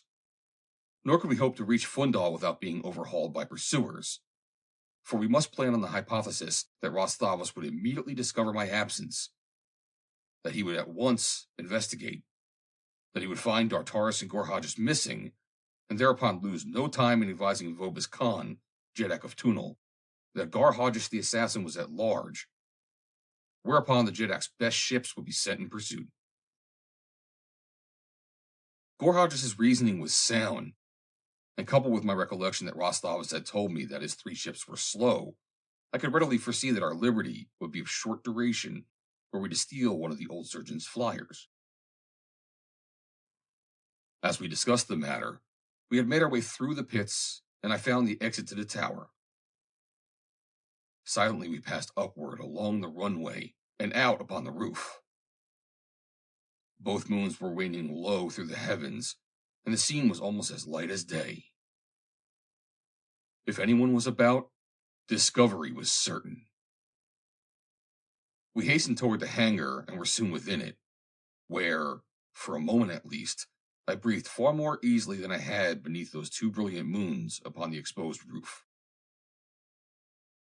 The flyers were peculiar-looking contrivances, low, squat, with rounded bows and sterns and covered decks, their every line proclaiming them as cargo carriers built for anything but speed. One was much smaller than the other 2, and the second was quite evidently undergoing repairs. The third I entered and examined carefully. Gorhages was with me and pointed out several places where we might hide with a little likelihood of discovery, unless it were suspected that we might be aboard. And that, of course, constituted a very real danger. So much so that I had about decided to risk all aboard the small flyer, which Gorhages assured me would be the fastest of the 3, when Dartaris stuck his head into the ship and motioned me to come quickly. There was someone about, he said, when I reached this side. Where? I demanded. Come, he said, and led me to the rear of the hangar, which was flush with the wall of the building upon which it stood, and pointed through one of the windows there down into the inner garden, where, to my consternation, I saw Thavas walking slowly to and fro. For an instant, I was sick with despair, for I knew that no ship could leave that roof unseen while anyone was abroad in the garden beneath, and Thavas least of all people in the world. But suddenly a great light dawned upon me. I called the 3 close to me and explained my plan. Instantly they grasped the possibilities in it, and a moment later we had run the small flyer out upon the roof and turned her nose toward the east, away from Phundahl. Then Gorhages entered her, set the various controls as we had decided, opened the throttle, slipped back to the roof, and the four of us hastened into the hangar and ran to the rear window, where we saw the ship moving slowly and gracefully out over the garden. Thavas' ears must instantly have caught the faint purring of the motor, for he was looking up by the time we reached the windows. Instantly he hailed the ship, and stepping back from the window that he might not see me, I answered. "Goodbye, Thavas," I cried. "It is I, Varro, going out into a strange world to see what it is like. I will return. The spirits of your ancestors be with you until then." That was a phrase I had picked up from reading in Thavas' library, and I was quite proud of it. "Come back at once," he shouted up in reply, "or you will be with the spirits of your own ancestors before another day is done." I made no reply. The ship was now at such a distance that I feared my voice might no longer seem to come from it, and that we should be discovered. Without more delay, we at once concealed ourselves aboard one of the remaining flyers, that upon which no work was being done, and there commenced as long and tiresome a period of waiting as I can recall ever having passed through. I had at last given up any hope of the ships being flown that day when I heard voices in the hangar, and presently the sound of footsteps aboard the flyer.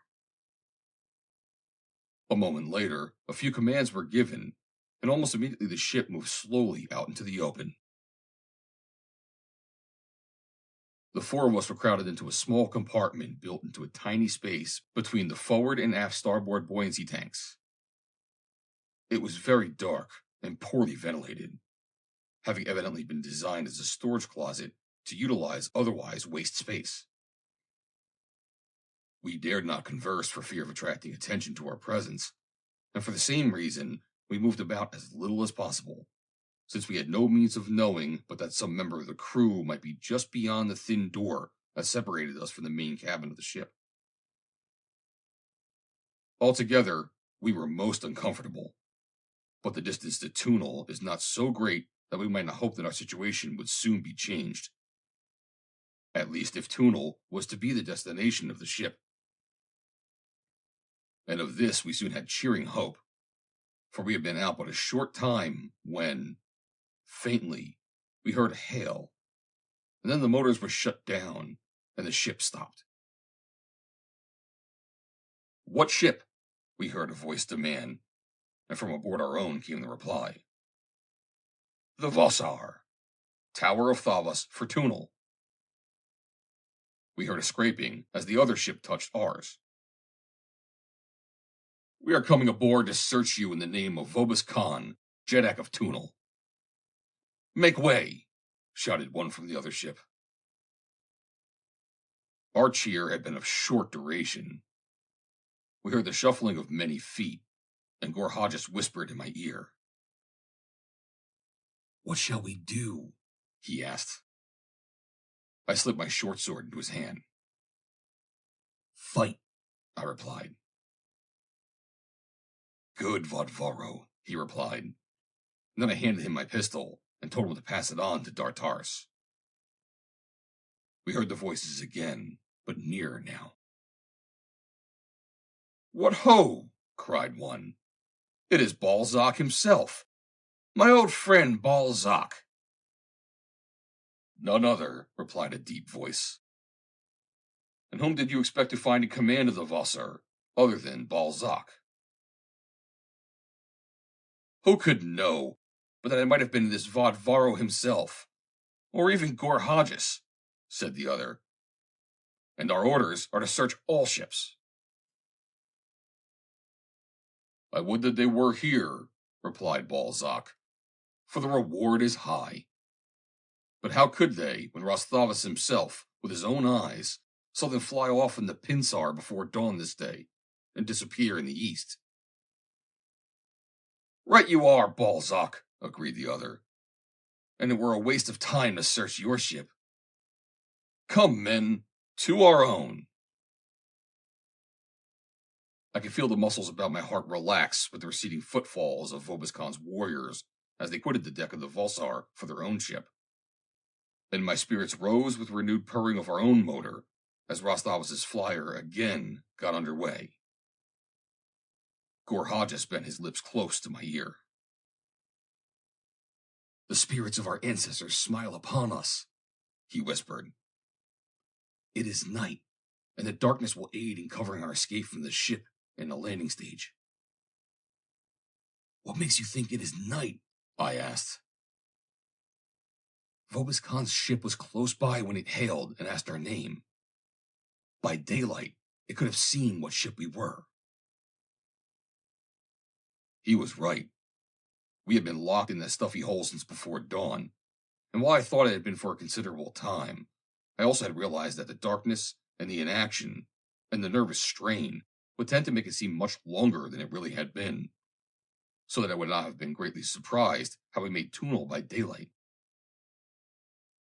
The distance from the Tower of Thavas to Phundahl is inconsiderable, so that shortly after Vobis Khan's ship had spoken to us, we came to rest upon a landing stage at our destination. For a long time we waited, listening to the sounds of movement aboard the ship, and wondering, upon my part at least, as to what the intentions of the captain might be. It was quite possible that Balzac might return to Thavas this same night, especially if he had come to Phundahl to fetch a rich or powerful patient to the laboratories. But if he had come only for supplies, he might well lie here until the morrow. This much I had learned from Gorhajas, my own knowledge of the movements of the flyers of Thavas being considerably less than nothing.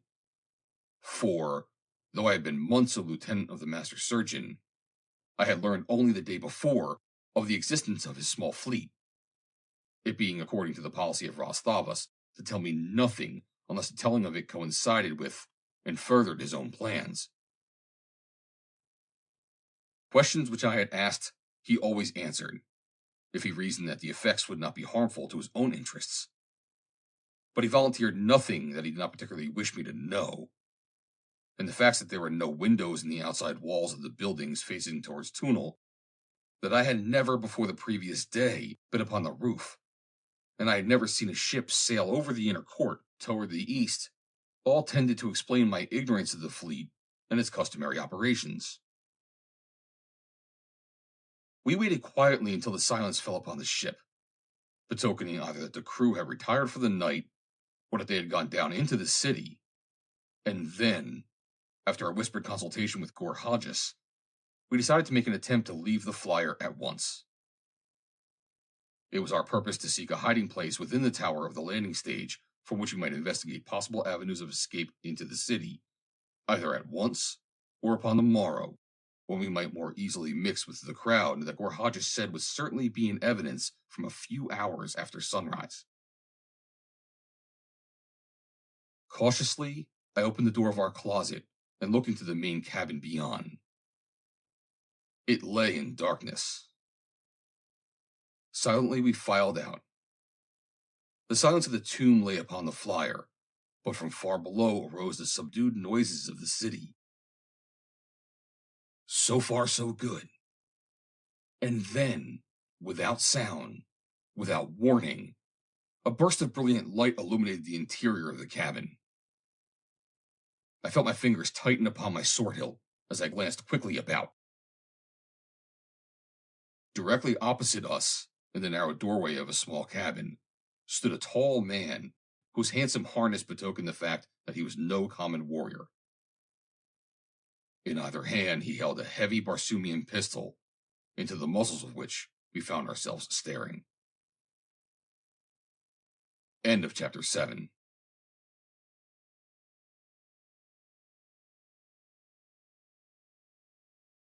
Chapter 8. Hands up. In quiet tones, he spoke the words of the Barsoomian equivalent of our earthly hands up. The shadow of a grim smile touched his lips as he saw us hesitate to obey his commands. He spoke again. Do as I tell you and you will be well off. Keep perfect silence. A raised voice may spell your doom. A pistol shot, most assuredly. Gorhajas raised his hands above his head, and we others followed his example. "I am Balzac," announced the stranger. My heart slumped. "Then you had better commence firing," said Gorhajas, "for you will not take us alive, and we are 4-1. "Not so fast, Gorhajas," admonished the captain of the Vassar, "until you learn what is in my mind." "That we already know, for we heard you speak of the large reward that awaited the captor of Vodvaro and Gorhajas," snapped the assassin of Phundahl. "Had I craved that reward so much, I could have turned you over to the douar of Vorbis Khan's ship when he boarded us," said Balzac.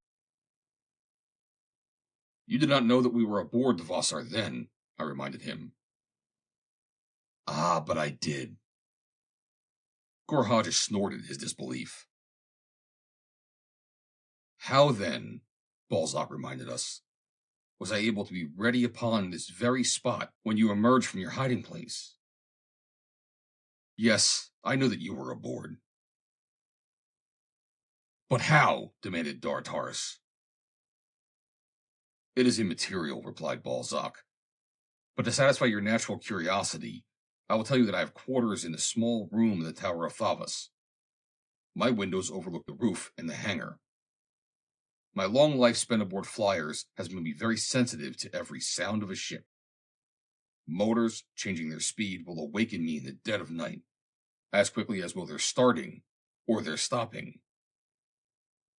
I was awakened by the starting of the motors of the Pinsar. I saw 3 of you upon the roof, and the 4th dropped from the deck of the flyer as she started. And my judgment told me that the ship was being sent out unmanned for some reason of which I had no knowledge. It was too late for me to prevent the act, and so I waited in silence to learn what would follow. I saw you hasten into the hangar, and I heard Gustavus's hail, and your reply, and then I saw you board the Vassar. Immediately I descended to the roof and ran noiselessly to the hangar, apprehending that you intended making away with this ship. But there was no one about the controls, and from a tiny port in the control room, through which one has a view of the main cabin, I saw you enter that closet. I was at once convinced that your only purpose was to stow away from Phundahl, and consequently, aside from keeping an eye upon your hiding place, I went about my business as though you were not here." "And you did not advise Thavas?" I asked. "I advised no one," he replied.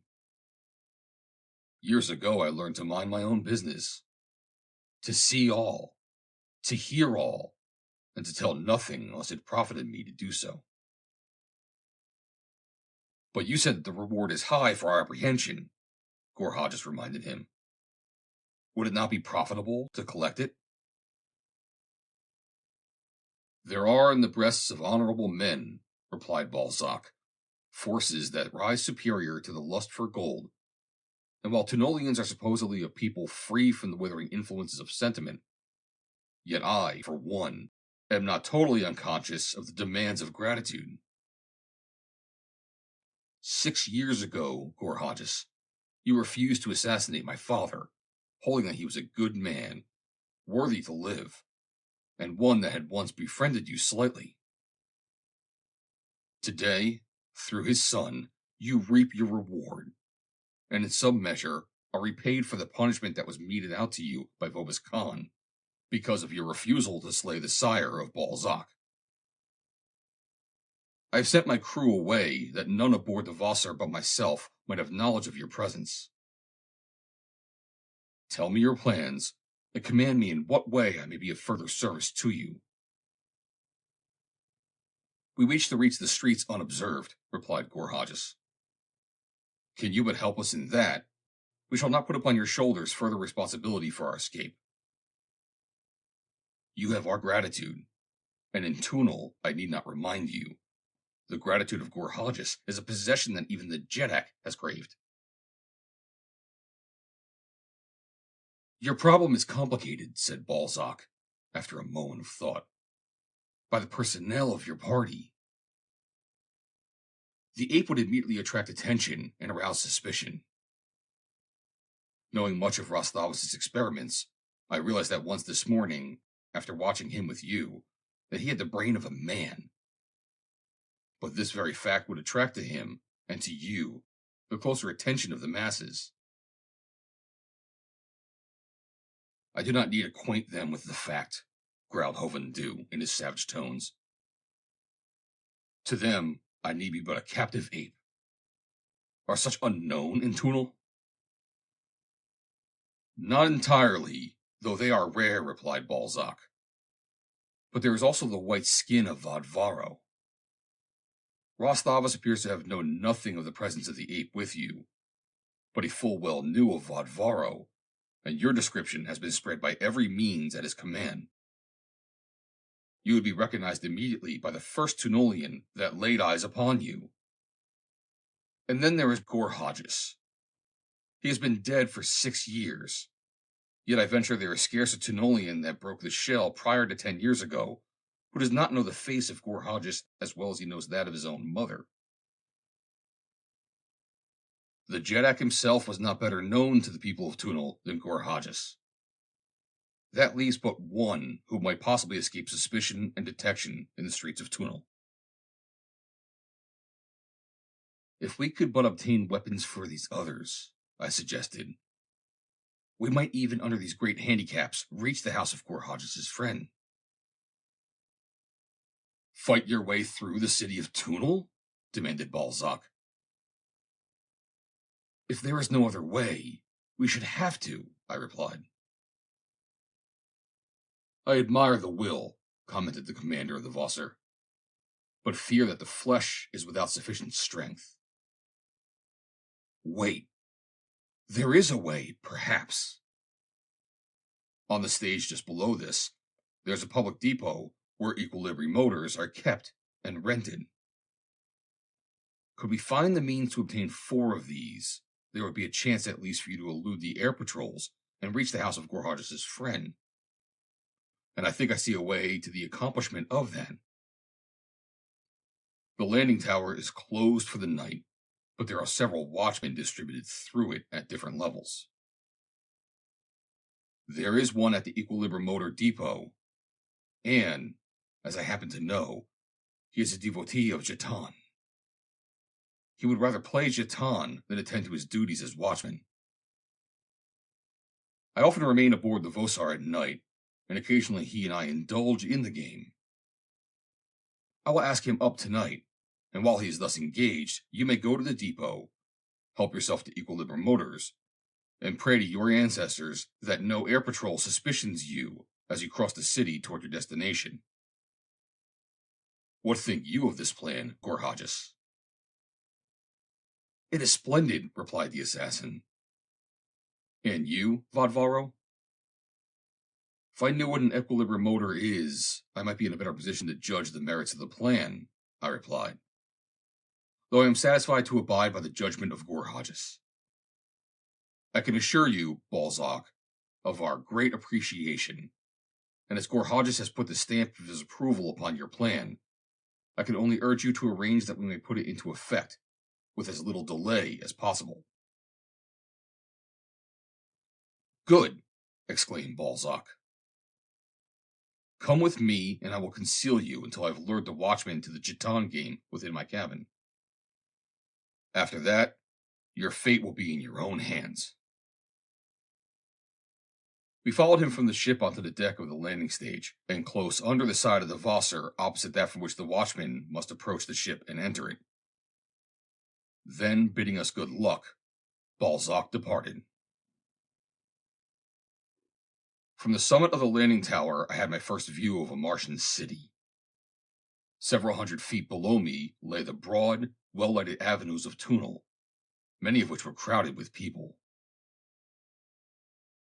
Here and there, in this central district, a building was raised high upon its supporting, cylindrical metal shaft, while further out, where the residences predominated the city took on the appearance of a colossal and grotesque forest.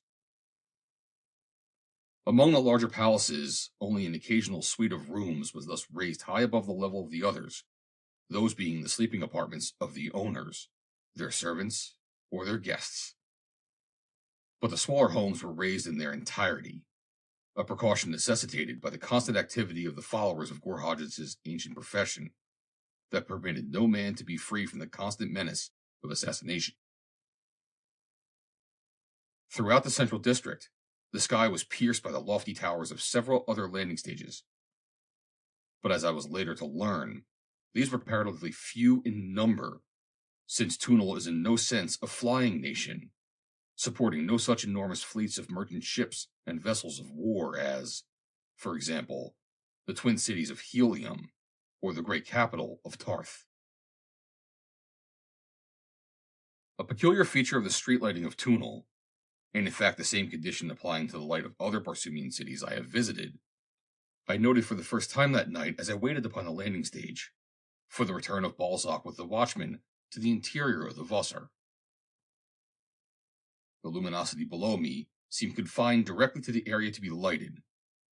There was no diffusion of light upward or beyond the limits the lamps were designed to light, and this was effected, I was told, by lamps designed upon principles resulting from ages of investigation of the properties of light waves and the laws concerning them, which permit Barsoomian scientists to confine and control light as we confine and control matter.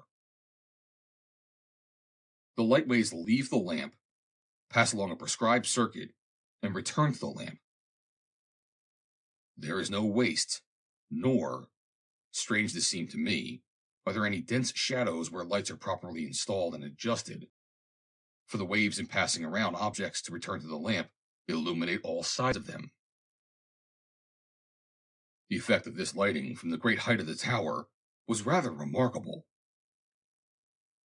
The night was dark, there being no moons at that hour upon this night, and the effect was that obtained when sitting in a darkened auditorium and looking upon a brilliantly lighted stage. I was still intent upon watching the life and color beneath when we heard Balzac returning, and that he had been successful in his mission was apparent from the fact that he was conversing with another. 5 minutes later, we crept quietly from our hiding place and descended to the stage below, where lay the equilibrium motor depot. As theft is practically unknown upon Barsoom, except for the purposes entirely disassociated from a desire to obtain pecuniary profit through the thing stolen, no precautions are taken against theft. We therefore found the doors of the depot open, and Gore Hodges and Dartaris had quickly selected 4 equilibrium motors and adjusted them upon us. They consist of a broad belt, not unlike the life belt used aboard transocean liners upon Earth.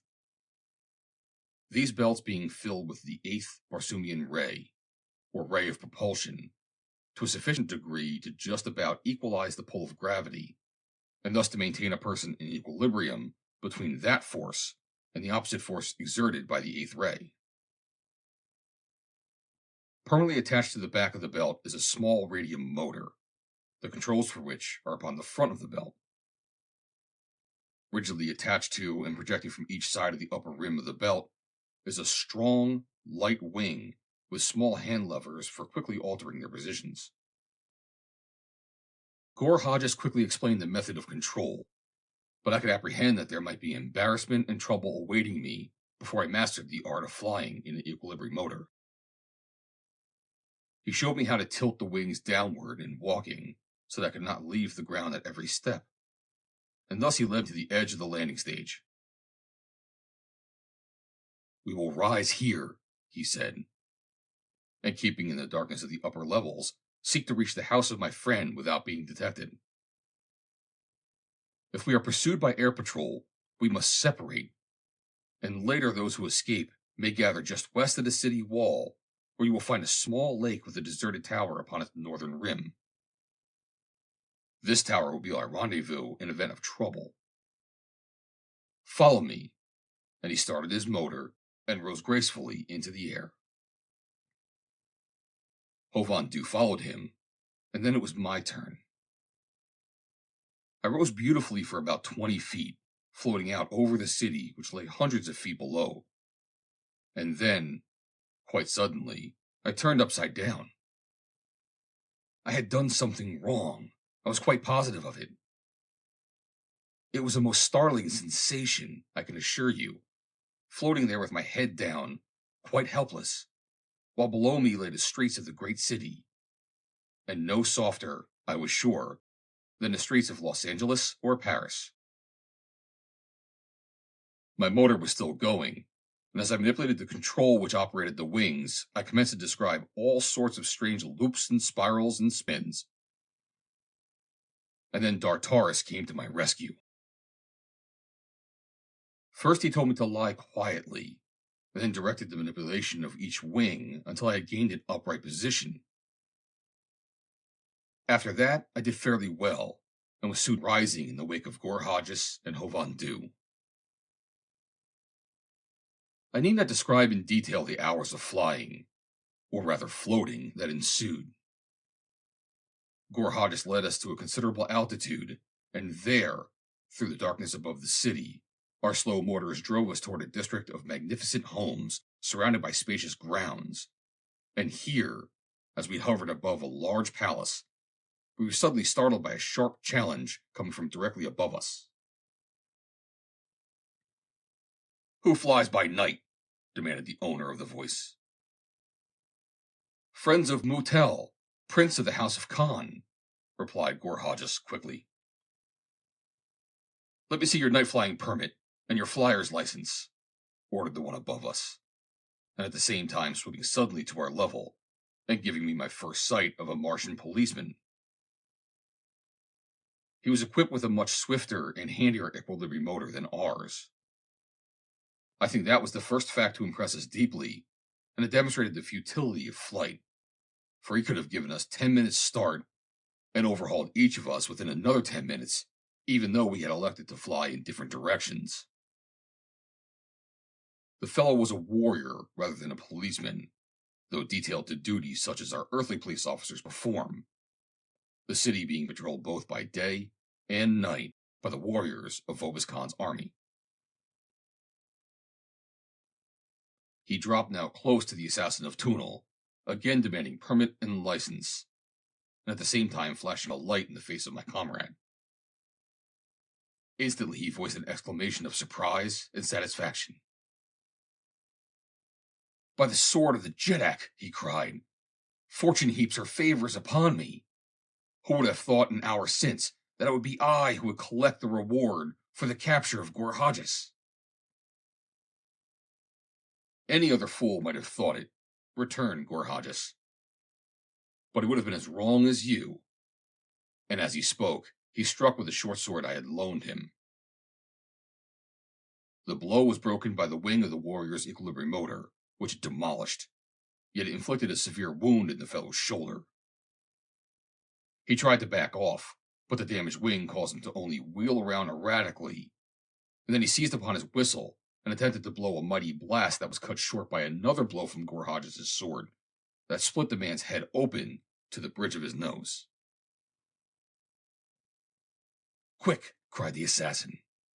"We must drop into the gardens of Mu Tel, for that signal will bring a swarm of air patrols about our heads." The others I saw falling rapidly toward the ground, but again I had trouble. To press my wings as I would, I moved only very slightly downward and upon a path that, if continued, would have landed me at a considerable distance from the gardens of Mu Tel. I was approaching one of the elevated portions of the palace, what appeared to be a small suite that was raised upon its shining metal shaft far above the ground. From all directions, I could hear the screaming whistles of the air patrols answering the last call of their comrade, whose corpse floated just above me. A guide even in death, to point the way for his fellows to search us out. They were sure to discover him, and then I would be in plain view of them, and my fate sealed. Perhaps I could find ingress to the apartments looming darkly near. There I might hide until the danger had passed, provided I could enter undetected. I directed my course toward this structure. An open window took form through the darkness, and I collided with a fine wire netting. I had run into a protecting curtain that fends off assassins of the air from those high-flung sleeping apartments. I felt that I was lost. If I could but reach the ground, I might find concealment among the trees and shrubbery that I had seen vaguely outlined beneath me in the gardens of this Barsoonian prince. But I could not drop at a sufficient angle to bring me to ground within the garden. And when I tried to spiral down, I turned over and started up again.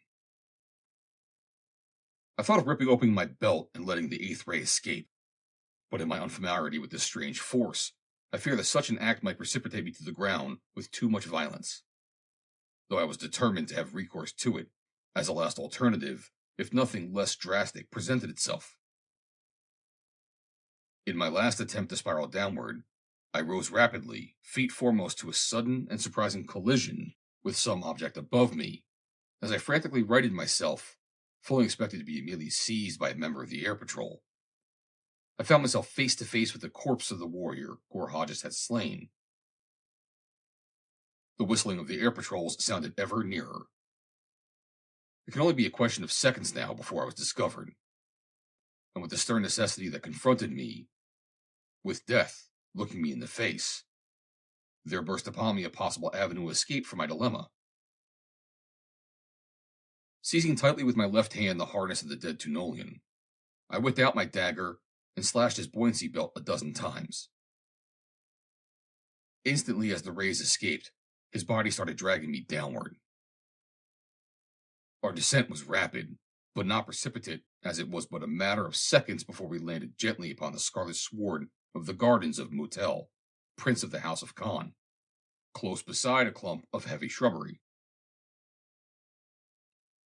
Above me sounded the whistles of the circling patrols as I dragged the corpse of the warrior into the concealing depth of the foliage. Nor was I an instant too soon for safety, for almost immediately, the brilliant rays of a searchlight shot downward from the deck of a small patrol ship, illuminating the open spaces of the garden all about me. A hurried glance through the branches and the leaves of my sanctuary revealed nothing of my companions, and I breathed a sigh of relief in the thought that they, too, had found concealment. The light played for a short time about the gardens, and then passed on, as did the sound of the patrol's whistles, as the search proceeded elsewhere, thus giving me the assurance that no suspicion was directed upon our hiding place. Left in darkness, I appropriated such of the weapons of the dead warrior as I coveted after having removed my equilibrium motor, which I was first minded to destroy, which I finally decided to moor to one of the larger shrubs against the possibility that I might again have need for it. And now, secure in the conviction that the danger of discovery by the air patrol had passed, I left my concealment and started in search of my companions. Keeping well in the shadows of the trees and shrubs, I moved in the direction of the main building, which loomed darkly near at hand. For in this direction, I believed Gorhages would lead the others, since I knew the Palace of Mu Tel was to have been our destination. As I crept along, moving with utmost stealth, Thuria, the nearer moon, shot suddenly above the horizon, illumining the night with her brilliant rays. I was close to the building's ornately carved wall at the moment. Beside me was a narrow niche, its interior cast in deepest shadow by Thuria's brilliant rays. To my left was an open bit of lawn upon which, revealed in every detail its terrifying presence, stood as fearsome a creature as my earthly eyes had rested upon. It was a beast about the size of a Shetland pony, with 10 short legs and a terrifying head that bore some slight resemblance to that of a frog, except that the jaws were equipped with 3 rows of long, sharp tusks. The thing had its nose in the air and was sniffing about, while its great pop eyes moved swiftly here and there, assuring me, beyond the shadow of a doubt, that it was searching for someone. I am not inclined to be egotistical, yet I cannot avoid the conviction that it was searching for me. It was my first experience of a Martian watchdog, and, as I saw concealment within the dark shadows of the niche behind me, at the very instant that the creature's eyes alighted upon me, and heard his growl, and saw him charge straight toward me. I had a premonition that it might prove my last experience of one. I drew my longsword, and I backed into the niche, but with a sense of the utter inadequacy of the unaccustomed weapon in the face of this 300 or 400 pounds of ferocity incarnate. Slowly, I backed away into the shadows as the creature bore down upon me. And then, as it entered the niche, my back collided with a solid obstacle that put an end to further retreat. End of Chapter 8.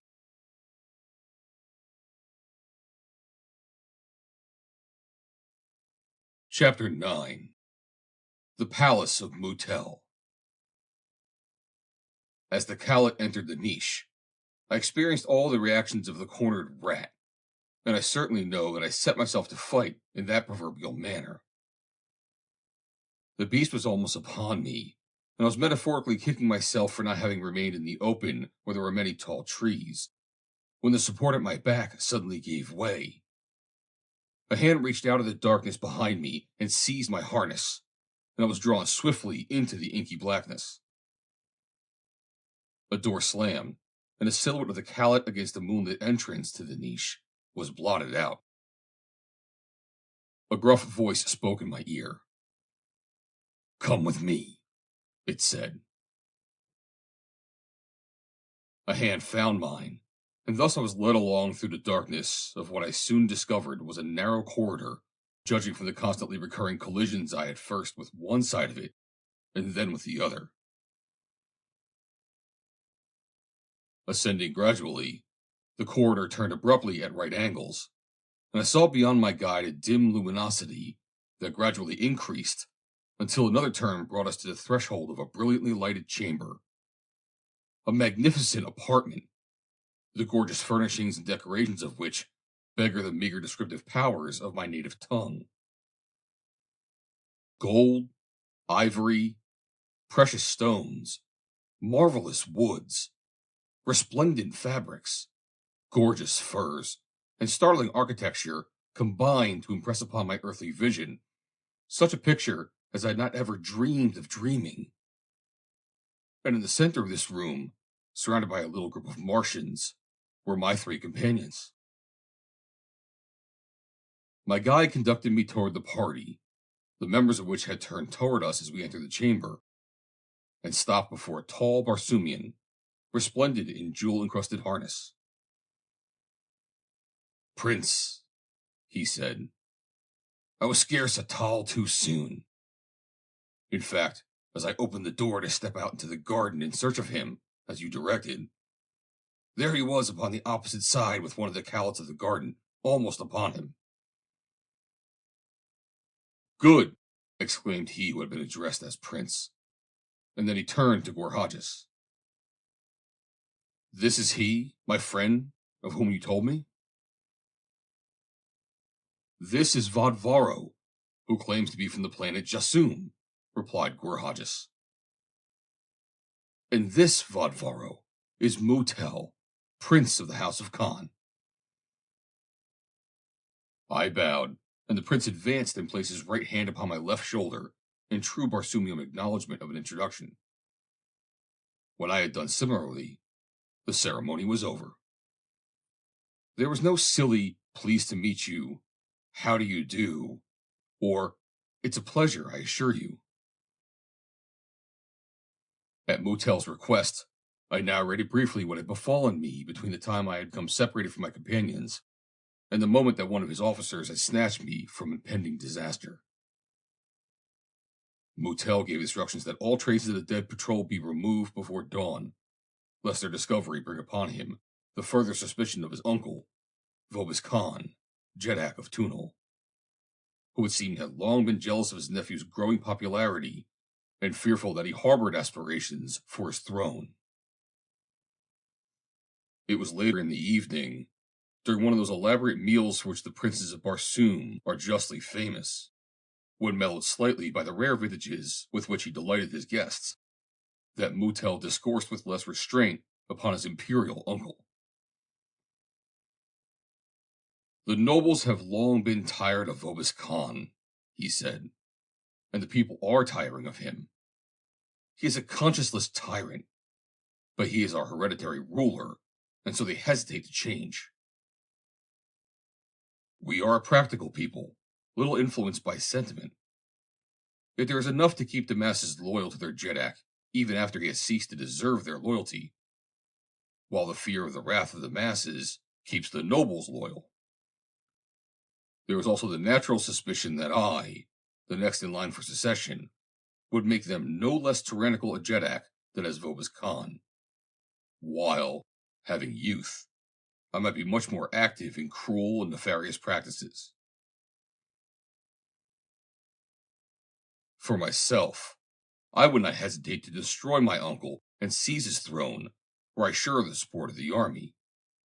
For with the warriors of Vobis Khan at my back, I might defy the balance of Phundahl. It is because of this that I long since offered my friendship to Gorhajas. Not that he slay my uncle, but that when I had slain him in fair fight, Gorhajas might win to me the loyalty of the Jeddak's warriors. For great is the popularity of Gorhajas among the soldiers, who ever look up to such a great fighter with reverence and devotion. I have offered Gorhajas a high place in the affairs of Phundahl, should he cast his lot with mine. But he tells me that he has first to fulfill his obligations to you, Vadvaro. And for the furtherance of your adventure, he has asked me to give you what assistance I may. This I offer gladly, from purely practical motives, since your early success will hasten mine, and therefore I propose to place at your disposal a staunch flyer that will carry you and your companions to Phundahl. This offer I naturally accepted, after which we fell to discussing plans for our departure, which we finally decided to attempt early the following night, at a time when neither of the moons would be in the heavens. And after a brief discussion of equipment, we were, at my request, permitted to retire, since I had not slept for more than 36 hours, and my companions for 24. Slaves conducted us to our sleeping apartments, which were luxuriously furnished, and arranged magnificent sleeping silks and furs for our comfort. After they had left us, Gorhajas touched a button, and the room rose swiftly upon its metal shaft to a height of 40 or 50 feet. The wire netting automatically dropped about us, and we were safe for the night. The next morning, after our apartment had been lowered to its daylight level, and before I was permitted to leave it, a slave was sent to me by Mu Tel with instructions to stain my entire body the beautiful copper red of my Barsoomian friends, furnishing me with a disguise which I knew well to be highly essential to the success of my venture, since my white skin would have drawn unpleasant notice upon me in any city of Barsoom. Another slave brought harness and weapons for Gorhajas, Dartars, and myself, and a collar and chain for Hovandu, the ape-man. Our harness, while of heavy material and splendid workmanship, was quite plain, being free of all insignia either of rank or service, such harness as is customarily worn by the Barsoomian panthan, or soldier of fortune, at such times as he is not definitely in the service of any nation or individual. These panthans are virtually men without a country, being roving mercenaries ready to sell their swords to the highest bidder. Although they have no organization, they are ruled by a severe code of ethics, and while in the employ of a master are, almost without exception, loyal to him. They are generally supposed to be men who have flown from the wrath of their own Jeddaks, or the justice of their own courts. But there is among them a sprinkling of adventurous souls who have adopted this calling because of the thrills and excitement it offers. While they are well paid, they are also great gamblers and notorious spenders, with the result that they are almost always without funds and often reduced to strange expedients for the gaining of their livelihoods between engagements. a fact which gives great plausibility to our possession of a trained ape, which upon Mars would appear no more remarkable than would to us the possession of a monkey or a parrot by an old salt just returned from a long cruise to one of our earthly ports. This day that I spent in the Palace of Mu Tel, I spent much in the company of the prince, who found pleasure in questioning me concerning the customs, the politics, the civilization, and the geography of Earth, with much of which, I was surprised to note, he seemed quite familiar. A fact which he explained was due to the marvelous development of Barsoomian astronomical instruments, wireless photography, and wireless telephony, the last of which has been brought to such a state of perfection that many Barsoomian savants have succeeded in learning several earthly languages, notably Urdu, English, and Russian, and a few Chinese also. These have doubtless been the first languages to attract their attention because of the fact that they are spoken by great numbers of people over large areas of the world. Mu Tel took me to a small auditorium in his palace that reminded me somewhat of private projection rooms on Earth. It had, I should say, a capacity of some 200 persons and was built like a large camera obscura, the audience sitting within the instrument, their backs toward the lens, and in front of them, filling one entire end of the room, a large round glass upon which was thrown the image to be observed. Mu Tel seated himself at a table upon which was a chart of the heavens. Just above the chart was a movable arm carrying a pointer. This pointer Mu Tel moved until it rested upon the planet Earth. Then he switched off the light in the room, and immediately there appeared upon the ground glass plate a view such as one might obtain from an airplane riding at an elevation of 1,000 feet.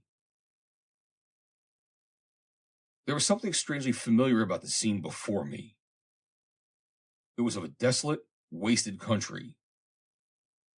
I saw shattered stumps whose orderly arrangement proclaimed that here once an orchard had blossomed and borne fruit. There were great unsightly holes in the earth, and over and across all, a tangle of barbed wire. I asked Mu Tel how we might change the picture to another locality. He lighted a small radio bulb between us, and I saw a globe there, a globe of Earth, and a small pointer fixed over it. The side of this globe now presents to you represents the face of the Earth turned toward us, explained Mu Tel. You will note that the globe is slowly revolving. Place this pointer where you will upon the globe, and that portion of Barsoom will be revealed for you. I moved the pointer slowly, and the picture changed. A ruined village came into view. I saw some people moving among its ruins. They were not soldiers. A little further on, I came upon trenches and dugouts. There were no soldiers here either. I moved the pointer rapidly north and south along a vast line of trenches. Here and there in villages, there were soldiers, but they were all French soldiers, and never were they in the trenches. There were no German soldiers, and no fighting. The war was over then. I moved the pointer to the Rhine and across. There were soldiers in Germany, French soldiers, English soldiers, American soldiers. We had won the war. I was glad, but it seemed very far away and quite unreal, as though no such world existed, and no such people had ever fought. It was as though I was recalling through its illustrations a novel that I read a long time since. You seem much interested in that war-torn country, remarked Mu Tel. Yes, I explained. I fought in that war. Perhaps I was killed. I do not know. And you won? He asked. Yes, my people won, I replied. We fought for a great principle, and for the peace and happiness of a world. I hope that we did not fight in vain. If you mean that you hope that your principle will triumph because you fought and won, or that peace will come, your hopes are futile. War never brought peace. It but brings more and greater wars. War is nature's natural state. It is folly to combat it. Peace should be considered only as a time for preparation for the principal business of man's existence. Were it not for constant warring of one form of life upon another, and even upon itself, the planets would be so overrun with life that it would smother itself out. We found upon Barsoom that long periods of peace brought plagues and terrible diseases that killed more than the wars killed, and in a much more hideous and painful way. There is neither pleasure, nor thrill, nor reward of any sort to be gained by dying in bed of a lonesome disease. We must all die. Let us therefore go out and die in the great exciting game, and make room for the millions who are to follow us. We have tried it out upon Barsoom, and we would not be without war. Mu Tel told me much that day about the peculiar philosophy of Tunolians. They believe that no good deed was ever performed except for a selfish motive. They have no God and no religion. They believe, as do all educated Barsoomians, that man came originally from the tree of life, but unlike most of their fellows, they do not believe that an omnipotent being created the tree of life. They hold that the only sin is failure. Success, however achieved, is meritorious, and yet, paradoxical as it may seem, they never break their given word. Mu Tel explained that they overcame the baneful results of this degrading weakness, this sentimental bosh, by seldom, if ever, binding themselves to loyalty to another, and then only for a definitely prescribed period.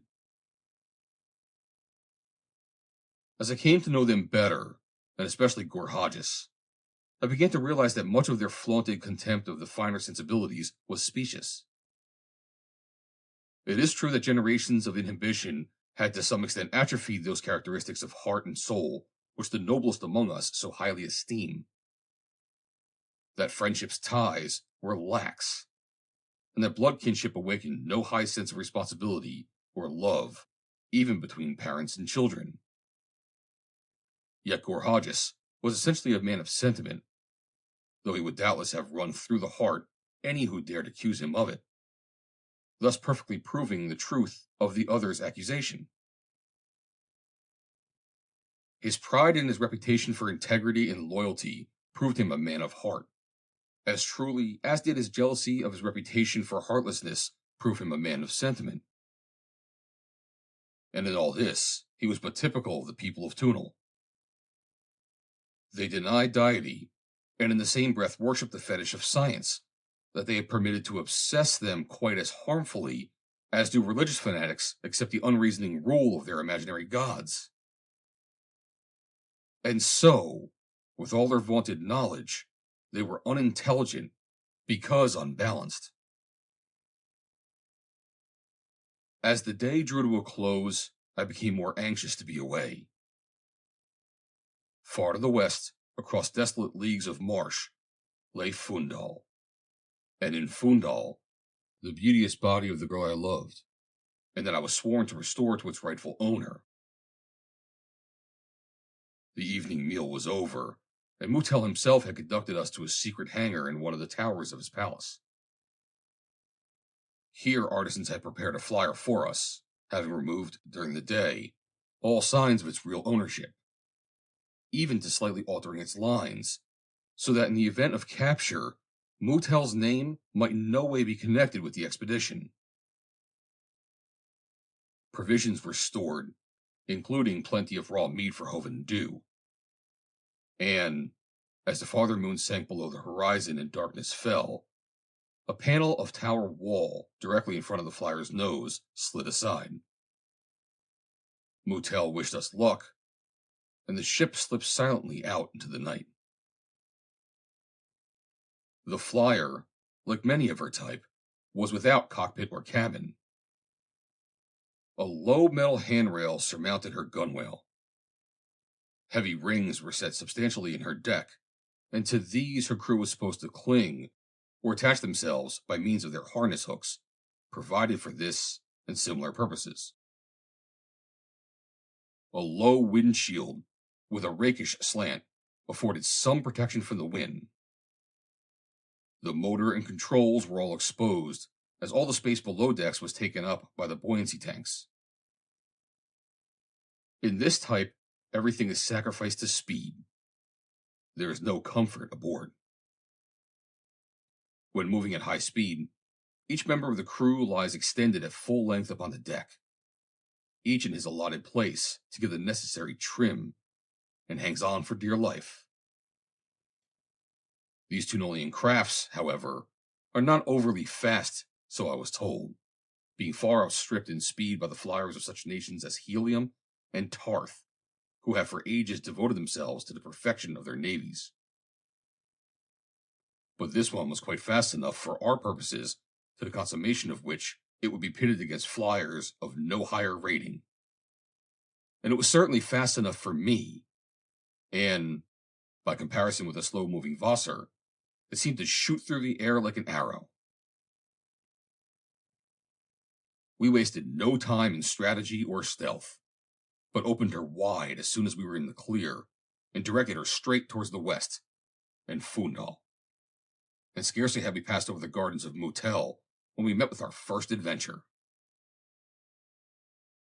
We shot by a solitary figure floating in the air, and almost simultaneously there shrilled forth the warning whistle of an air patrol.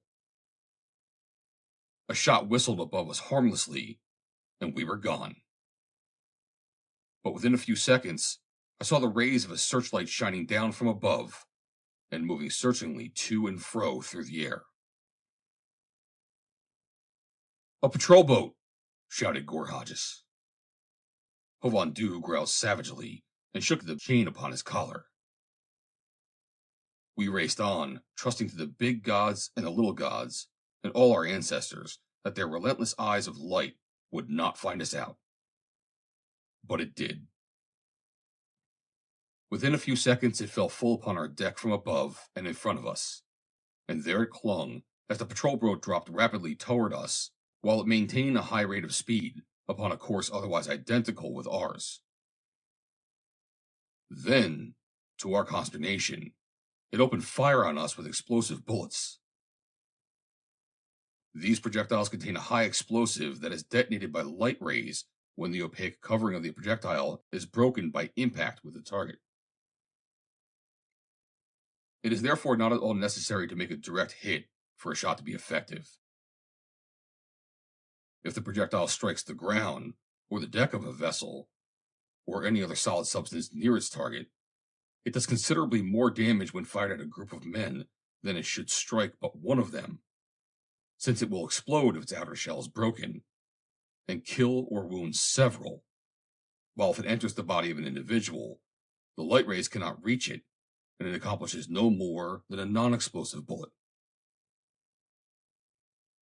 Moonlight is not powerful enough to detonate this explosive, and so projectiles fired at night, unless touched by the power rays of searchlights, detonate at sunrise the following morning, making a battlefield a most unsafe place at that time, even though the contending forces are no longer there. And, similarly, they make the removal of unexploded projectiles from the bodies of the wounded a most ticklish operation, which may well result in the instant death of both the patient and the surgeon. Dartaris at the controls turned the nose of our flyer upward directly toward the patrol boat, and at the same time shouted to us to concentrate our fire upon the propellers. For myself, I could see little but the blinding eye of the searchlight, and at that I fired with the strange weapon to which I had received my first introduction but a few hours since, when it was presented to me by Mu Tel.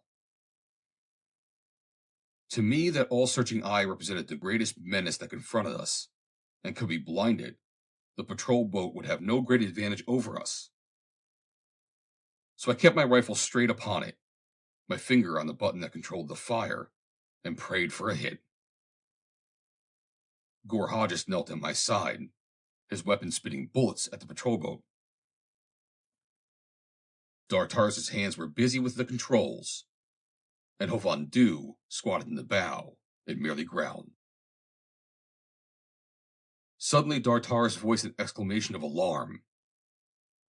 "The controls are hit," he shouted. "We can't alter our course. The ship is useless." At almost the same instant, the searchlight was extinguished, one of my bullets evidently having found it. We were quite close to the enemy now, and heard their shout of anger. Our own craft, out of control, was running swiftly toward the other. It seemed that if there were not a collision, we should pass directly beneath the keel of their air patrol. I asked Dartaris if our ship was beyond repair. "We could repair it if we had time," he replied. "But it would take hours. And while we were thus delayed, the whole air patrol force of Phundahl would be upon us." "Then we must have another ship," I said. Dartaris laughed. "You are right, Vodvaro," he replied. "But where shall we find it?" I pointed to the patrol boat. "We shall not have to look far." Dartaris shrugged his shoulders. "Why not?" he exclaimed. "It would be a glorious fight and a worthy death." Gore Hodges slapped me on the shoulder. "To the death, my captain!" he cried. Hovhandu shook his chain and roared. The two ships were rapidly approaching one another. We had stopped firing now for fear that we might disable the craft we hoped to use for our escape. And for some reason, the crew of the patrol ship had ceased firing at us. I never learned why. We were moving in a line that would bring us directly beneath the other ship, and I determined to board her at all costs. I could see her keel boarding tackle slung beneath her, ready to be lowered to the deck of a quarry when once her grappling hooks had seized the prey.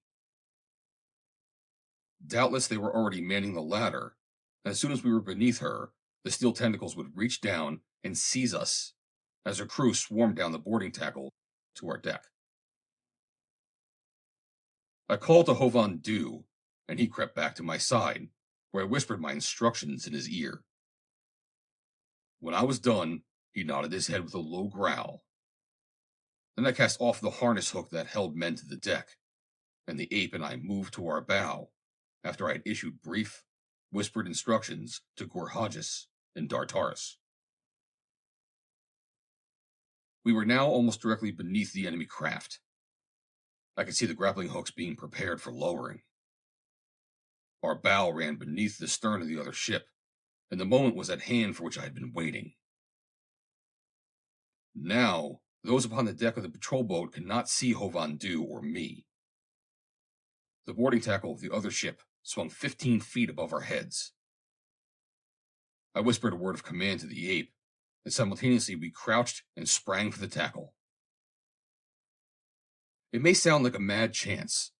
Failure meant almost certain death. But I felt that if the two of us could reach the deck of the patrol boat while her crew was busy with the grappling gear, it would be well worth the risk. Gore Hodges assured me that there would be not more than 6 men aboard the patrol ship. That one would be at the controls, and the others manning the grappling hooks. It would be a most propitious time to gain a footing on the enemy's deck. Hovhandu and I made our leaps, and fortune smiled upon us, though the huge ape but barely reached the tackle with one outstretched hand, while my earthly muscles carried me easily to my goal. Together we made our way rapidly toward the bow of the patrol craft, and without hesitation, and as previously arranged, he clambered quickly up the starboard side, and I the port. If I were the more agile jumper, Hovhandu far outclassed me in climbing, with the result that he reached the rail and was clambering over while my eyes were still below the level of the deck, which was, perhaps, a fortunate thing for me, since, by chance, I had elected to gain the deck directly at a point where, unknown to me, one of the crew of the ship was engaged with the grappling hooks. Had his eyes not been attracted elsewhere by the shout of one of his fellows, who was first to see Hovandu's savage face rise above the gunwale, he could have dispatched me with a single blow before I ever have set foot upon the deck. The ape had also come up directly in front of a Tunolian warrior, and this fellow had let out a yell of surprise and sought to draw his sword. But the ape, for all his great bulk, was too quick for him, and as my eyes topped the rail, I saw the mighty anthropoid seize the unfortunate man by the harness, drag him to the side, and hurl him to destruction far below. Instantly, we were both over the rail and squarely on deck, while the remaining members of the craft's crew, abandoning their stations, ran forward to overpower us. I think that the sight of the great, savage beast must have had a demoralizing effect upon them, for they hesitated, each seeming to be willing to accord his fellow the honor of first engaging us. But they did come on, though slowly, and this hesitation I was delighted to see, for it accorded perfectly with the plan that I had worked out, which depended largely upon the success which might attend the efforts of Gorhages and Dartaris to reach the deck of the patrol when our craft had risen sufficiently close beneath the other to permit them to reach the boarding tackle, which we were, by the way, utilizing with reverse English, as one might say. Gorhages had cautioned me to dispatch the man at the controls as quickly as possible, since his very first act would be to injure them the instant there appeared any possibility that we might be successful in our attempt to take his ship. And so I ran quickly toward him, and before he can draw, I cut him down. There were now 4 against us, and we waited for them to advance that we might gain time for our fellows to reach the deck. The 4 moved slowly forward, and were almost within striking distance, when I saw Gorhages' head appear above the stern rail, quickly followed by that of Dartaris. "Look," I cried to the enemy, "and surrender," and I pointed to stern. One of them turned to look, and what he saw brought an exclamation of surprise to his lips. "It is Gorhages," he cried. And then, to me, "What is your purpose with us if we surrender?" "We have no quarrel with you," I replied. "We but wish to leave Phundahl and go our way in peace. We shall not harm you." He turned to his fellows, while, at a sign from me, my 3 companions stopped their advance and waited. For a few minutes, the 4 warriors conversed in low tones. Then he who had spoken first addressed me. "There are few Tunolians," he said, "who would not be glad to serve for Gorhages, whom we had thought long dead. But to surrender our ship to you would mean certain death for us when we reported our defeat at our headquarters. On the other hand, were we to continue our defense, most of us here upon the deck of this flyer would be killed. If you can assure us that your plans are not aimed at the safety of Phundahl, I can make a suggestion that will afford an avenue of escape and safety for us all." "We only wish to leave Phundahl," I replied. "No harm can come to Phundahl because of what I seek to accomplish." "Good. And where do you wish to go?"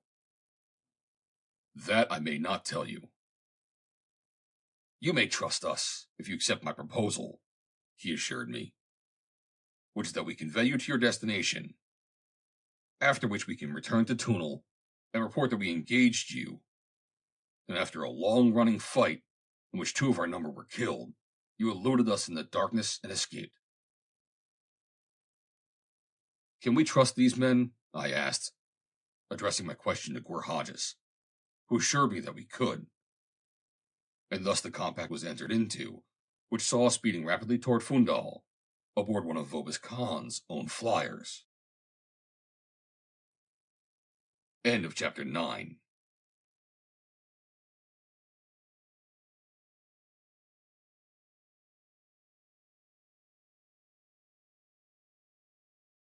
Chapter 10. Phundahl.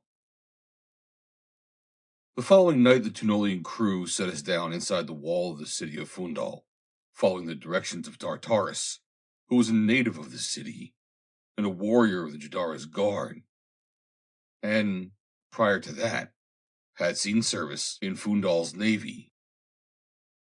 Then he was familiar with every detail of Phundahl's defenses, and her system of patrols was evidenced by the fact that we landed without detection, and that the Tunolian ship rose and departed, apparently unnoticed.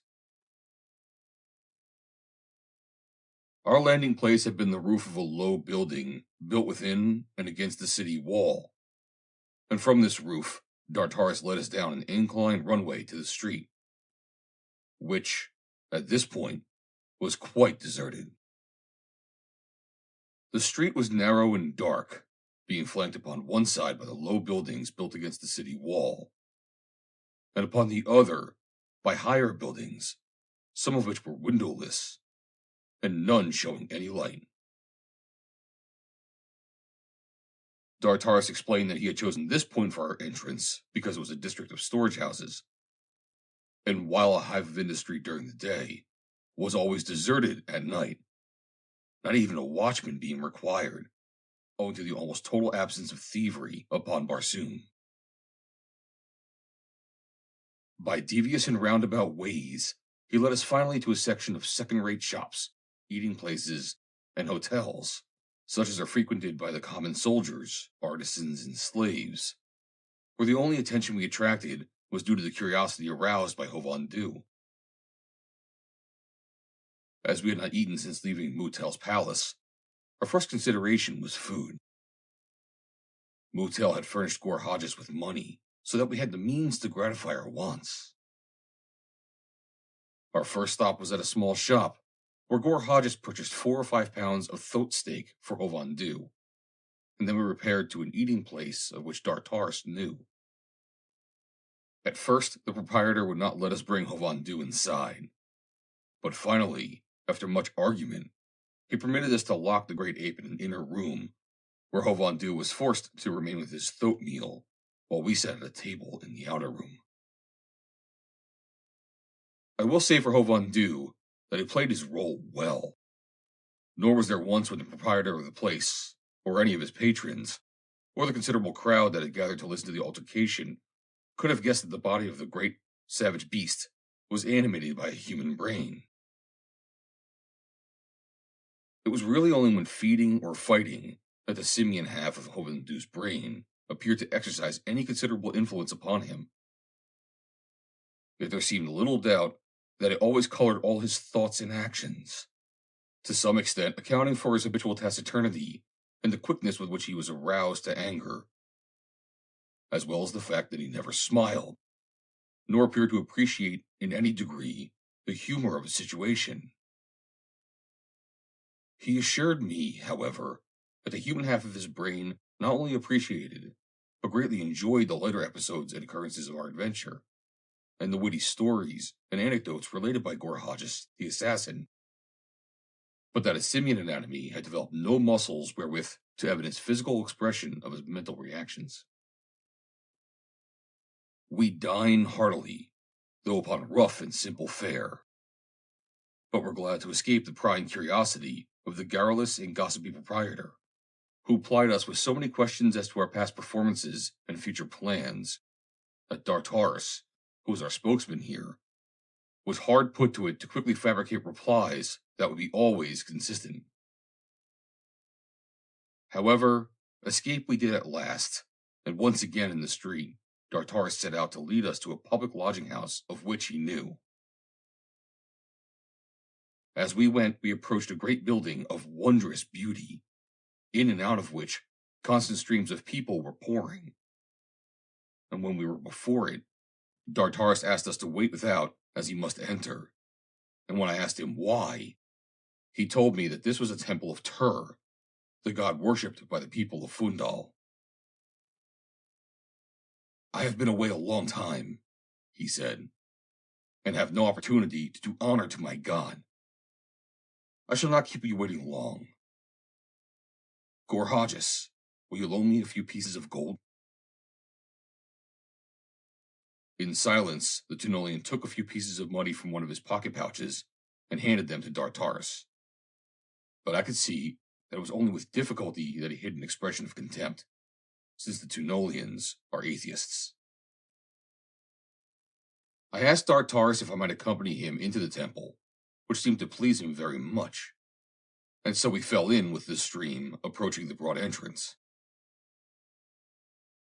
Dartaris gave me 2 of the gold pieces that he had borrowed from Gorhages, and told me to follow directly behind him and do whatever I saw him doing.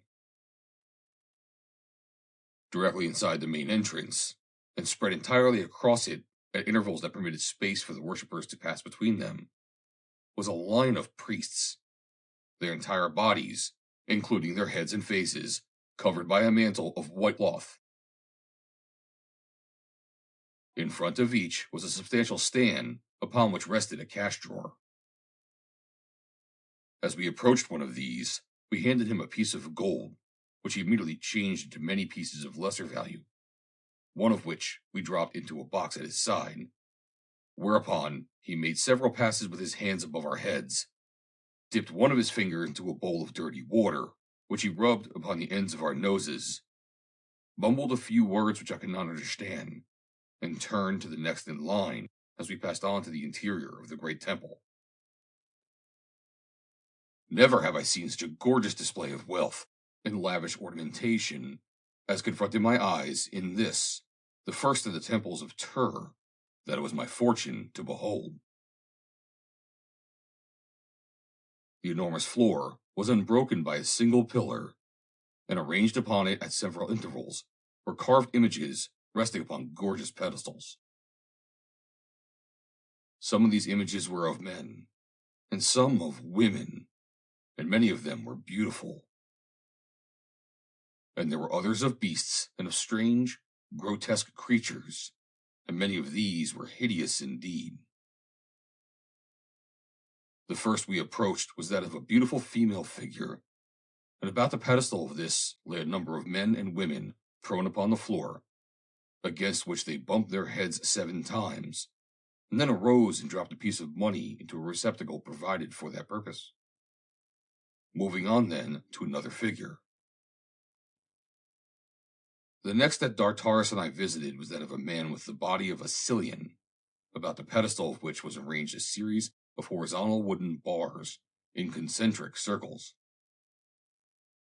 The bars were about 5 feet from the floor, and hanging from them by their knees were a number of men and women repeating monotonously over and over again something that sounded to me like bibble babble blah. Dartaris and I swung to the bars like the others and mumbled a meaningless phrase for a minute or 2. Then we swung down, dropped a coin into the box, and moved on. I asked Dartaris what the words were that we had repeated and what they meant, but he said he did not know. I asked him if anyone knew, but he appeared shocked and said that such a question was sacrilegious and revealed a marked lack of faith.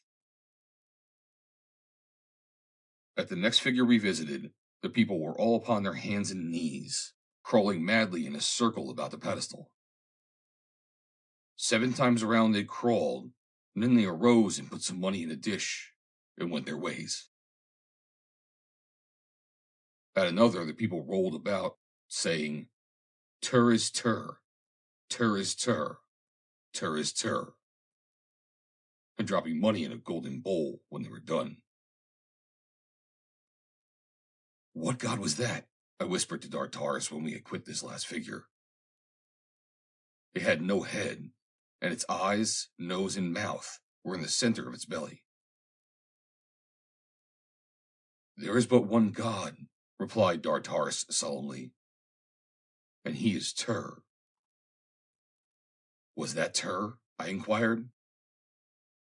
Silence, man, whispered Dartaris. They would tear you to pieces were they to hear such heresy. Oh, I beg your pardon, I exclaimed. I did not mean to offend. I see now that it is merely one of your idols. Dartaris clapped a hand over my mouth. Tst! He cautioned to silence. We do not worship idols. There's but one God, and he is Tur. Well, what are these? I insisted with a sweep of a hand that embraced the several score images about which were gathered the thousands of worshippers. We must not ask, he assured me. It is enough that we have faith that all the works of Tur are just and righteous. Come, I shall soon be through, and we may join our companions. He led me next to the figure of the monstrosity with a mouth that ran entirely around its head. It had a long tail and the breasts of a woman. About this image were a great many people, each standing up on his head. They also were repeating, over and over, Tur is Tur, Tur is Tur, Tur is Tur. When we had done this for a minute or two, during which I had a devil of a time maintaining my equilibrium, we arose, dropped a coin into the box by the pedestal, and moved on. We may go now, said Dartaris. I have done well in the sight of Tur. I noticed, I remarked, that the people repeated the same phrase before this figure, but they did it the last. Tur is Tur. Oh no, exclaimed Dartaris. On the contrary, they said just exactly the opposite from what they had said at the other. At that they said, Tur is Tur. While at this, they absolutely reversed it and said, Tur is Tur. Do you not see? They turned it right around backwards, which makes a very great difference. It sounded the same to me, I insisted. That is because you lack faith, he said sadly. And we passed out of the temple after depositing the rest of our money in a huge chest, of which there were many standing about, almost filled with coins. We found Gorhages and Hovhandu awaiting us impatiently, the center of a large and curious throng, among which were warriors in the metal of Xaxa, the Judara of Phundahl. They wanted to see Hovhandu perform, but Dartaris told them that he was tired and in an ugly mood. Tomorrow, he said, when he is rested, I shall bring him out upon the avenues to amuse you. With difficulty, we extracted ourselves, and passing into a quieter avenue, took a roundabout way to the lodging place, where Hovhandu was confined in a small chamber, while Gorhages, Dartaris, and I were conducted by slaves to a large sleeping apartment, where sleeping silks and furs were arranged for us upon a low platform that encircled the room, and was broken only at the single entrance to the chamber. Here were already sleeping a considerable number of men, while 2 armed slaves patrolled the aisle to guard the guests from assassins. It was still early, and some of the other lodgers were conversing in low whispers, so I sought to engage Dartaris in conversation relative to his religion, which, I must confess, had aroused my curiosity. The mysteries of religions always fascinate me, Dartaris, I told him. Ah, but that is the beauty of the religion of Tur, he explained. It has no mysteries. It is simple, natural, scientific, and every word and work of it is susceptible of proof through the pages of Turgan, the great book written by Tur himself. Tur's home is upon the sun. There, 100,000 years ago, he made Barsoom and tossed it out into space. Then he amused himself by creating man in various forms, and 2 sexes, and later he fashioned animals to be food for man and each other, and caused vegetation and water to appear that man and the animals might live. Do you see how simple and scientific it all is? But it was Gorhages who told me the most about the religion of Tur one day when Dartaris was not about. He said that the Phundalians maintain that Tur still created every living thing with his own hands. They denied vigorously that man possessed the power to reproduce his kind, and taught their young that all such belief was vile, and always they hid every evidence of natural procreation, insisting to the death that even those things which they witnessed with their own eyes and experienced with their own bodies in the bringing forth of their young never transpired. Turgan taught them that Barsoom is flat, and they shut their minds to every proof to the contrary.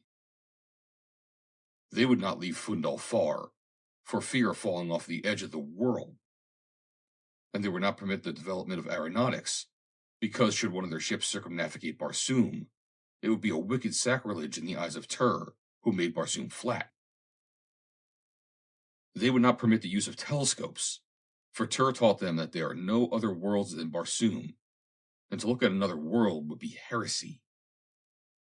Nor would they permit the teachings in their schools of any history of Barsoom that antedated the creation of Barsoom by Tur, though Barsoom has a well-authenticated written history that reaches back more than 100,000 years. Nor would they permit any geography of Barsoom except that which appears in Turgan, nor any scientific research along biological lines. Turgan is their only textbook. If it is not in Turgan, it is a wicked lie. But much of all this, and a great deal more, I gathered from one source or another during my brief stay in Phundahl, whose people are, I believe, the least advanced in civilization of all of the red nations upon Barsoom. Giving, as they do, all their best thought to religious matters, they have become ignorant, bigoted, and narrow, going as far to one extreme as the Tunolians to the other. However, I have not come to Phundahl to investigate her culture, but to steal her queen. And that thought was uppermost in my mind when I awoke to a new day, my first in Phundahl. Following the morning meal, we set out in the direction of the palace to reconnoiter, Dartaris leading us to a point from which he might easily direct us the balance of the way, as he did not dare accompany us to the immediate vicinity of the royal grounds for fear of recognition, the body he now possessed having formerly belonged to a well-known noble. It was arranged that Gorhages should act as spokesman, and I as keeper of the ape, and this arranged, we bade farewell to Dartaris and set forth, the three of us, along a broad and beautiful avenue that led directly to the palace gates. We had been planning and rehearsing the parts that we were to play, and which we hoped would prove so successful that they would open the gates to us and win us to the presence of the Jadara. As we strolled with seeming unconcern along the avenue, I had ample opportunity to enjoy the novel and beautiful sights of this rich boulevard of palaces. The sun shone down upon vivid scarlet lawns, gorgeous flowered pimelia, and a score of other rarely beautiful Barsoomian shrubs and trees, while the avenue itself was shaded by almost perfect specimens of the magnificent sorbus. The sleeping apartments of the buildings had all been lowered to their daytime level, and from 100 balconies, gorgeous silks and furs were airing in the sun. Slaves were briskly engaged with their duties about the grounds, while upon many a balcony, women and children sat at their morning meal. Among the children we aroused considerable enthusiasm, or at least Hovan Du did, nor was he without interest to the adults. Some of them would have detained us for an exhibition, but we moved steadily on toward the palace, for nowhere else had we business or concern within the walls of Phundahl. Around the palace gates was the usual crowd of loitering curiosity seekers, for after all, human nature is much the same everywhere, whether skins be black or white, red or yellow or brown, upon Earth or upon Mars. The crowd before Xaxa's gates was largely made up of visitors from the islands of that part of the Great Tunolian marshes, which owes allegiance to Phundahl's queen. And like all provincials eager for a glimpse of royalty, though none the less to be interested by the antics of a simian, wherefore we had a ready-made audience awaiting our arrival. Their natural fear of the great brute caused them to fall back a little at our approach, so that we had a clear avenue to the very gates themselves. And there we halted, while the crowd closed in behind, forming a half-circle about us. And then Gorhajas addressed them in a loud tone of voice that might be overheard by the warriors and their officers beyond the gates. For it was really them we had come to entertain, not the crowds of which we had not the slightest interest. "Men and women of Phundahl," cried Gorhajas, "behold two poor Panthans, who, risking their lives, have captured and trained one of the most savage and ferocious, and at the same time most intelligent specimens of the great white ape of Barsoom ever before seen in captivity. And at great expense we have brought it to Phundahl for your entertainment and edification. My friends, this wonderful ape is endowed with human intelligence. He understands every word that is spoken to him. With your kind attention, my friends, I will endeavor to demonstrate the remarkable intelligence of this ferocious, man-eating beast. An intelligence that has entertained the crowned heads of Barsoom and mystified the minds of our most learned savants." I thought Gorhajas did pretty well as a ballyhoo artist, and I had to smile as I listened, here upon Mars, to the familiar lines that I had taught him out of my earthly experience of county fairs and amusement parks. So highly ludicrous they sounded, falling from the lips of the assassin of Phundahl. But they evidently interested his auditors, and impressed them too, for they craned their necks and stood in earnest-eyed silence, awaiting the performance of Hovandu. And, even better, several members of the Jadara's guards pricked up their ears and sauntered toward the gates, and among them was an officer. Gorhajas caused Hovandu to lie down at a word of command, to get up, to stand upon one foot, and to indicate the number of fingers that Gorhajas held up by growling once for each finger, thus satisfying the audience that he could count. But these simple things were only by way of leading up to the more remarkable achievements, which we hoped would win an audience before the Jadara. Gorhajas borrowed a set of harness and weapons from a man in the crowd, and had Hovandu don it and fence with him. And then indeed do we hear exclamations of amazement. The warriors and the officer of Xaxa had drawn near the gates, and were interested spectators, which was precisely what we wished. And now Gorhajas was ready for the final, astounding revelation of Hovandu's intelligence. "These things that you have witnessed are as nothing," he cried. "Why, this wonderful beast can even read and write. He was captured in a deserted city near Tarth, and can read and write the language of that country. Is there among you one who, by chance, comes from that distant country?" A slave spoke up. "I am from Tarth." "Good," said Gorhajas. "Write some simple instructions and hand them to the ape. I will turn my back, that you may know that I cannot assist him in any way."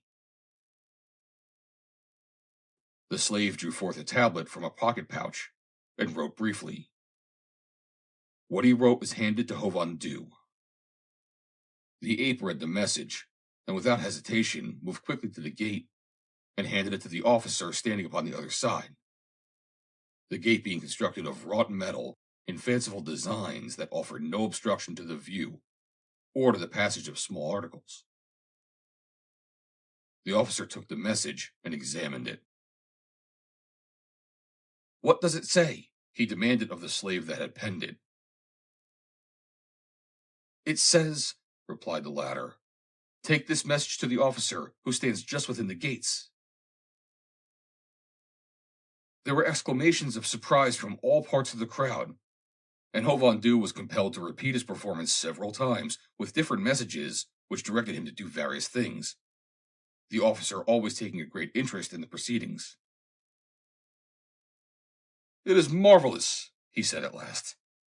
"The Jadara would be amused by the performance of this beast. Wait here, therefore, until I've sent word to her that she may, if she so desires, command your presence. Nothing could have better suited us, and so we waited with what patience we might for the messenger to return. And while we waited, Phundahl continued to mystify his audience with new proofs of his great intelligence. End of Chapter 10.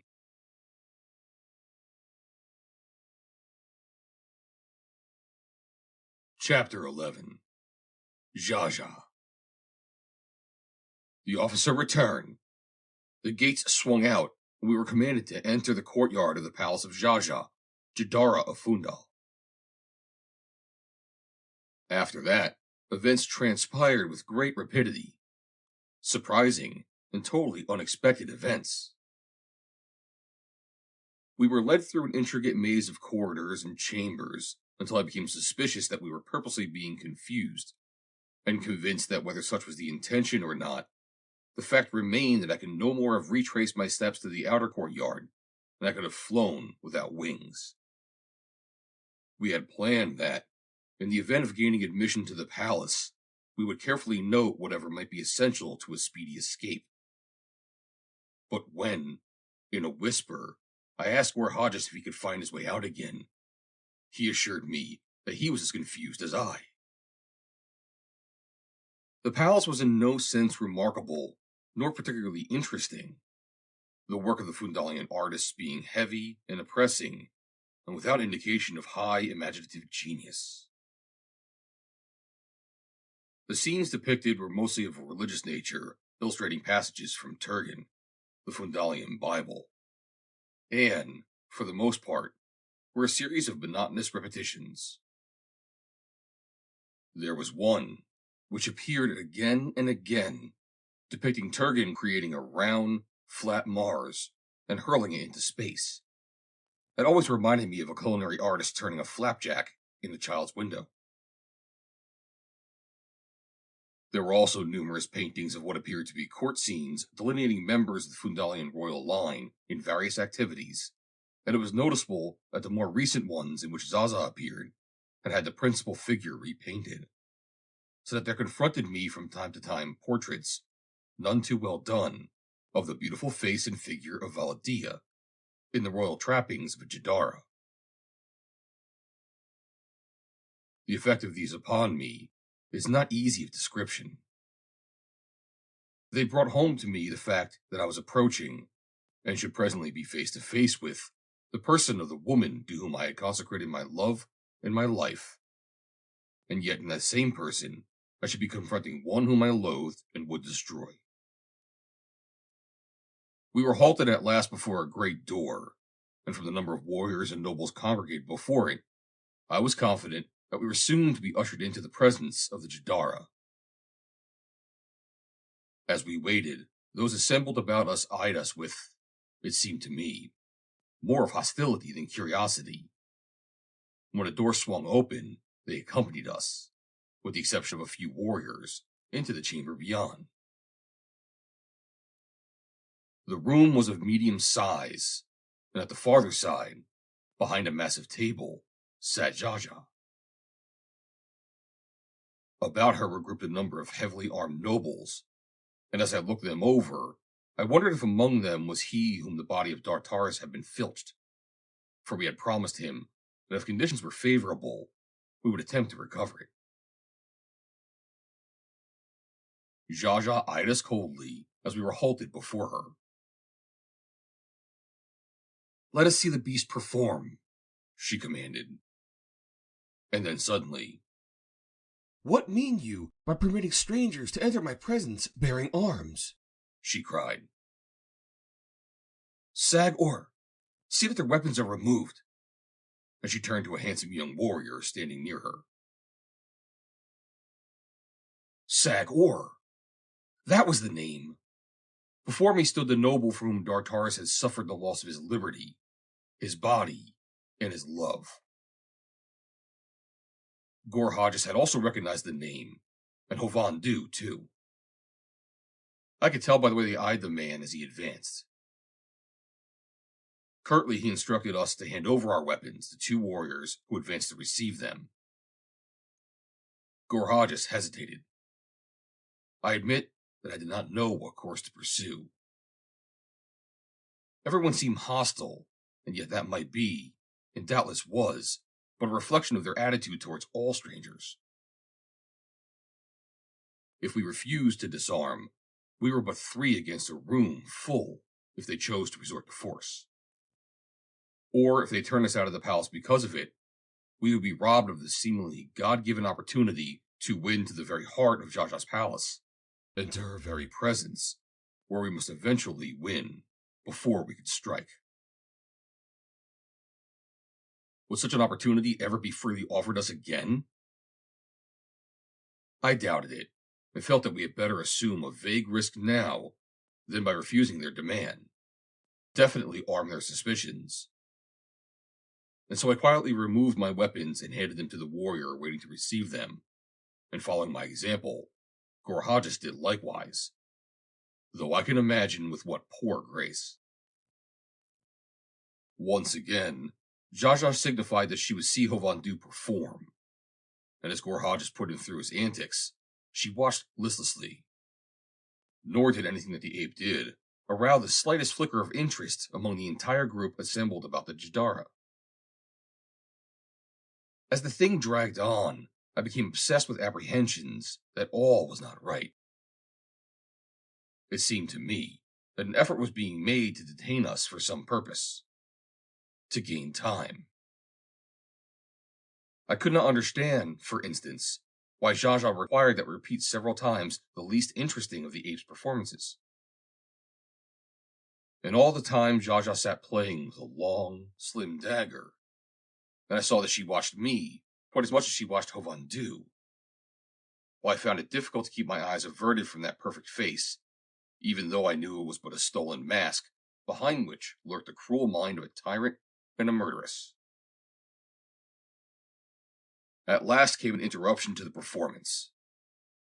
The door opened, and a noble entered, who went directly to the Jadara, whom he addressed briefly and in a low tone.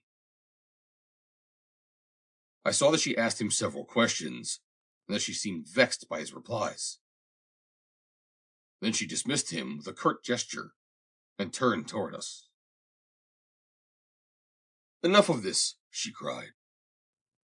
Her eyes rested upon mine, and she pointed her slim dagger at me. Where is the other? She demanded. What other? I inquired.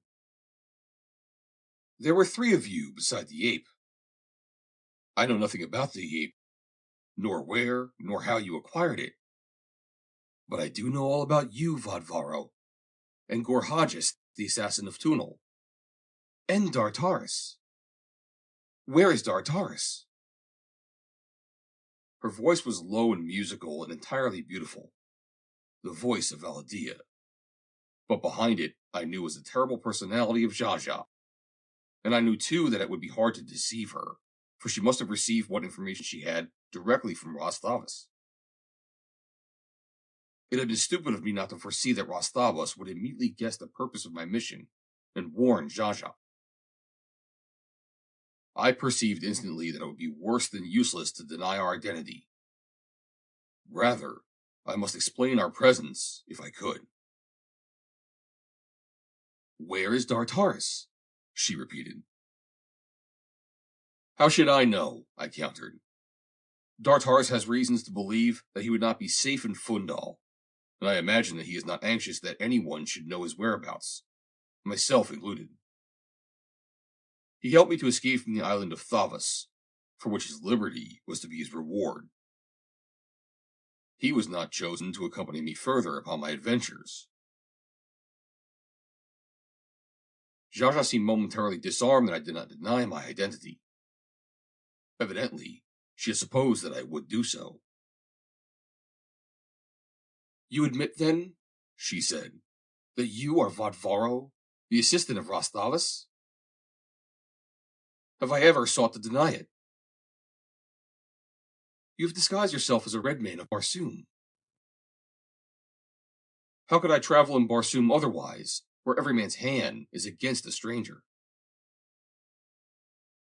And why would you travel in Barsoom? Her eyes narrowed as she waited for my reply. As Thavas has doubtless sent you word, I am from another world, and I would see more of this one, I told her. Is that strange? And you come to Phundahl and seek to gain entrance to my presence, and bring with you the notorious assassin of Phundahl, that you may see more of Barsoom? Gorhages may not return to Phundahl, I explained, and so he must seek service for his sword at some other court than that of Obus Khan. In Phundahl, perhaps. Or if not here, he must move on. I hope that he will decide to accompany me, as I am a stranger in Barsoom, unaccustomed to the manners and ways of her people. I would fare ill without a guide and mentor. You shall fare ill, she cried. You have seen all of Barsoom that you are destined to see. You have reached the end of your adventure. You think to deceive me, eh? You do not know, perhaps, that I have heard of your infatuation for Valla Dia, or that I am fully conversant with the purpose of your visit to Phundahl. Her eyes left mine and swept her nobles and her warriors. To the pits with them, she cried. Later we shall choose the manner of their passing. Instantly we were surrounded by a score of naked blades. There was no escape for Gorhages or me, but I thought that I saw an opportunity for Phundahl to get away. I had had the possibility of such a contingency in mind from the first, and always I had been on the lookout for an avenue of escape for one of us. And so the open windows at the right of the Jadara had not gone unnoticed, nor the great trees growing in the courtyard beneath. Phundahl was close beside me as Xaxa spoke. Go, I whispered. The windows are open. Go and tell Dartaris what has happened to us. Then I fell back away from him and dragged Gorhages with me, as though we would attempt to resist arrest. And while I thus distracted their attention from him, Phundahl turned toward an open window. He had taken but a few steps when a warrior attempted to halt him, and with that, the ferocious brain of the anthropoid seemed to seize dominion over the great creature.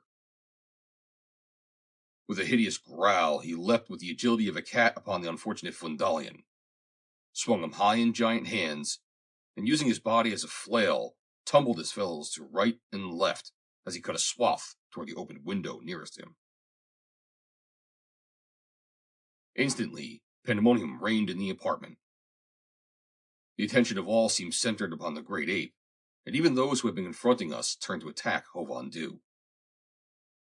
And in the midst of the confusion, I saw Xaxa step to some heavy hangings directly behind her desk, part them, and disappear.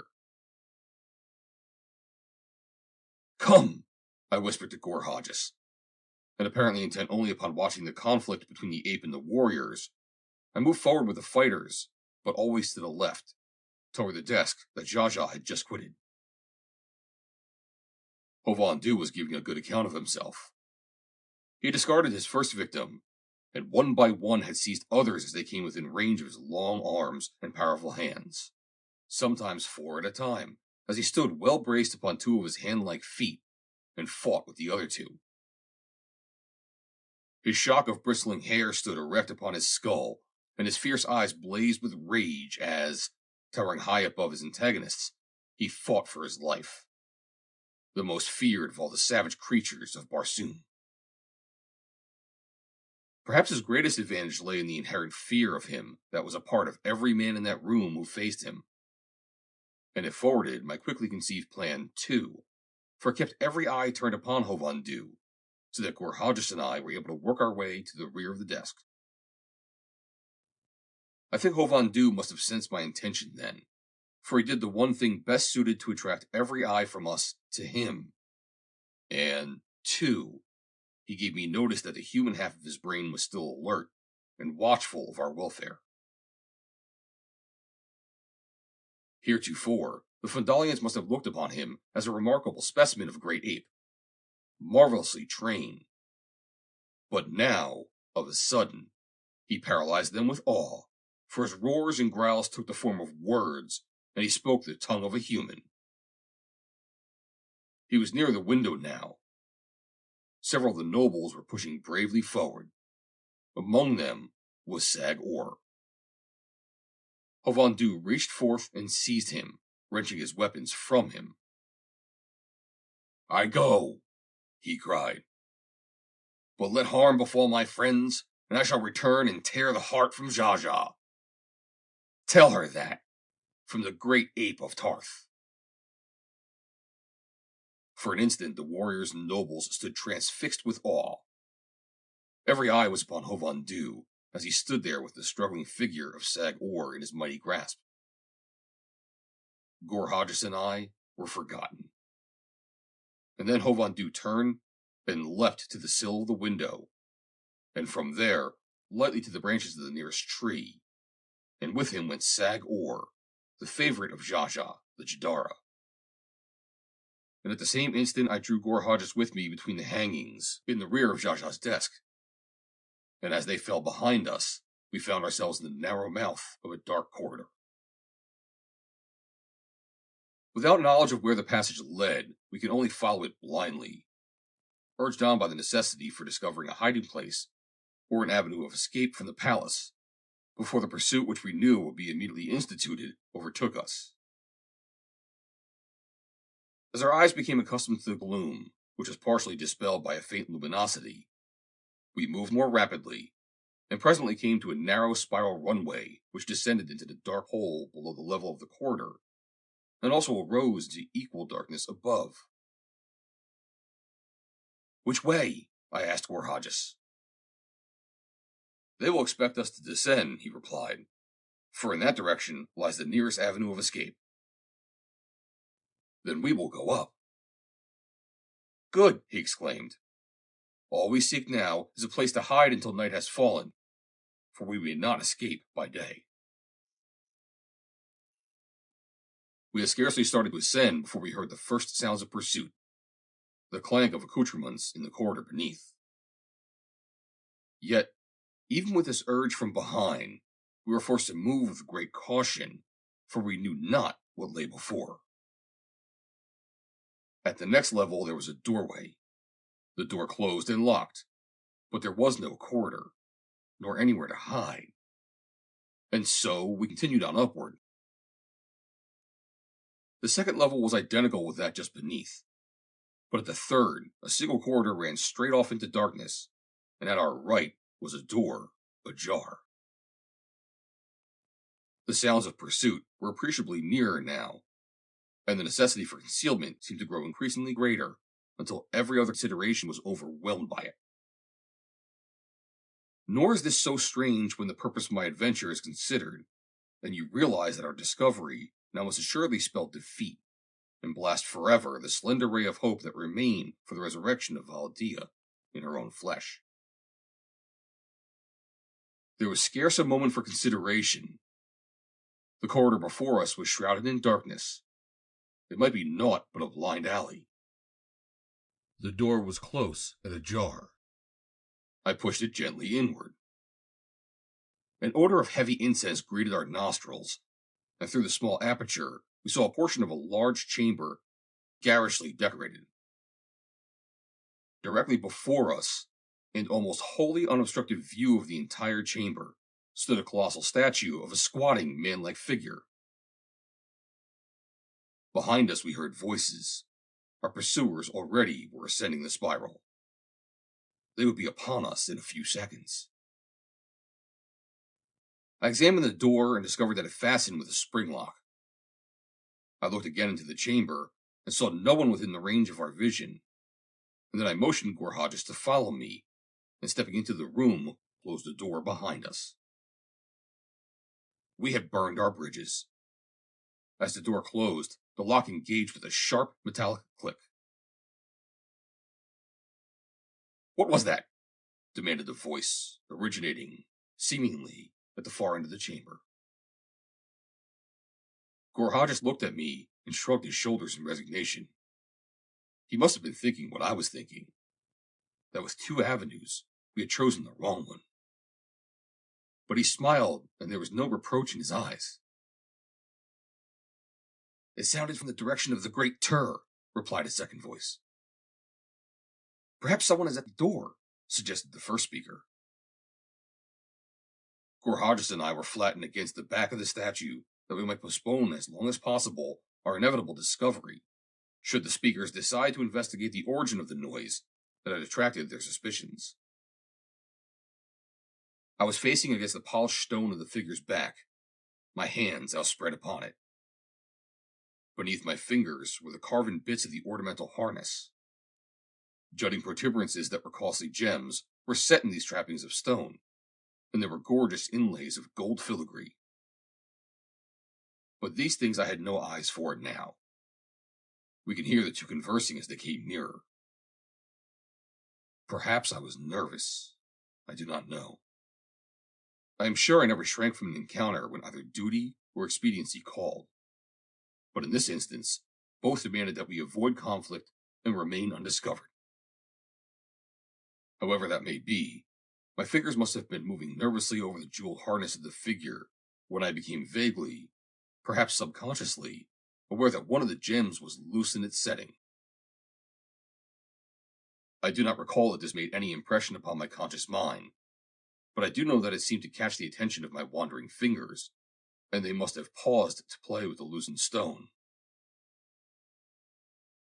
The voices seemed quite close now. It could be but a matter of seconds before we should be confronted by their owners. My muscles seemed to tense for the anticipated encounter, and unconsciously I pressed heavily upon the loosened setting, whereat a portion of the figure's back gave noiselessly inward, revealing to us the dimly lighted interior of the statue. We needed no further invitation. Simultaneously, we stepped across the threshold, and in almost the same movement, I turned and closed the panel gently behind us. I think there was absolutely no sound connected with the entire transaction, and following it, we remained in utter silence, motionless, scarce breathing. Our eyes became quickly accustomed to the dim interior, which we discovered was lighted through numerous small orifices in the shell of the statue, which was entirely hollow. And through these same orifices, every outside sound came clearly to our ears. We had scarcely closed the opening when we heard the voices directly outside it, and simultaneously there came a hammering on the door by which we entered the apartment from the corridor. "Who seeks entrance to Xaxa's temple?" demanded one of the voices within the room. "'Tis I, Dwar of the Dara's guard," boomed a voice from without. "We are seeking 2 who came to assassinate Xaxa." "Came they this way?" "Think you, priest, that I should be seeking them here had they not?" "How long since?" "Scarce 20 tals since," replied the Dwar. "Then they are not here," the priest assured him. "For we have been here for a full zode, and no other has entered the temple during that time. Look quickly at Xaxa's apartment above, and to the roof and the hangars. For if you follow them up the spiral, there's no other place where they might flee." "Watch then the temple carefully until I return," shouted the warrior, and we heard him and his men moving on up the spiral. Now we heard the priests conversing as they moved slowly past the statue. "What could have caused the noise that first attracted our attention?" asked one. "Perhaps the fugitive tried the door," suggested the other. "It must have been that, but they did not enter, or we should have seen them when they emerged from behind the Great Tur, for we were facing him at the time, nor have we once turned our eyes from this end of the temple since." "Then at least they are not within the temple. And where else they may be is no concern of ours." "No, nor if they reached Xaxa's apartment, if they did not pass through the temple." "Perhaps they did reach it." And they were assassins. Worse things might befall Phundahl. Hush! The gods have ears. Of stone. But the ears of Xaxa are not of stone, and they hear many things that are not intended for them. The old she-banth. She is Jadara and High Priestess. Yes, but... The voices passed beyond the range of our ears at the far end of the temple, yet they had told me much. That Xaxa was feared and hated by the priesthood, that the priests themselves had none too much reverence for their deity, as evidenced by the remark of one that the gods have ears of stone. But they have told us other things, important things, when they conversed with the dwar of the Jadara's guard. Gorhajas and I now felt that we had fallen by chance upon the most ideal place of concealment, for the very guardians of the temple would swear that we were not, could not be, where we were. Already had they thrown the pursuers off our track.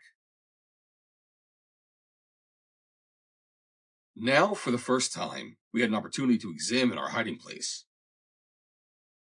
The interior of the statue was hollow, and far above us, perhaps 40 feet, we could see the outside light shining through the mouth, ears, and nostrils, just below which a circular platform could be discerned running around the inside of the neck.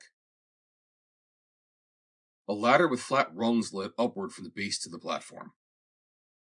Thick dust covered the floor on which we stood, and the extremity of our opposition suggested a careful examination of this dust, with the result that I was at once impressed by the evidence that it revealed, which indicated that we were the first to enter the statue for a long time, possibly for years, as the fine coating of almost impalpable dust that covered the floor was undisturbed.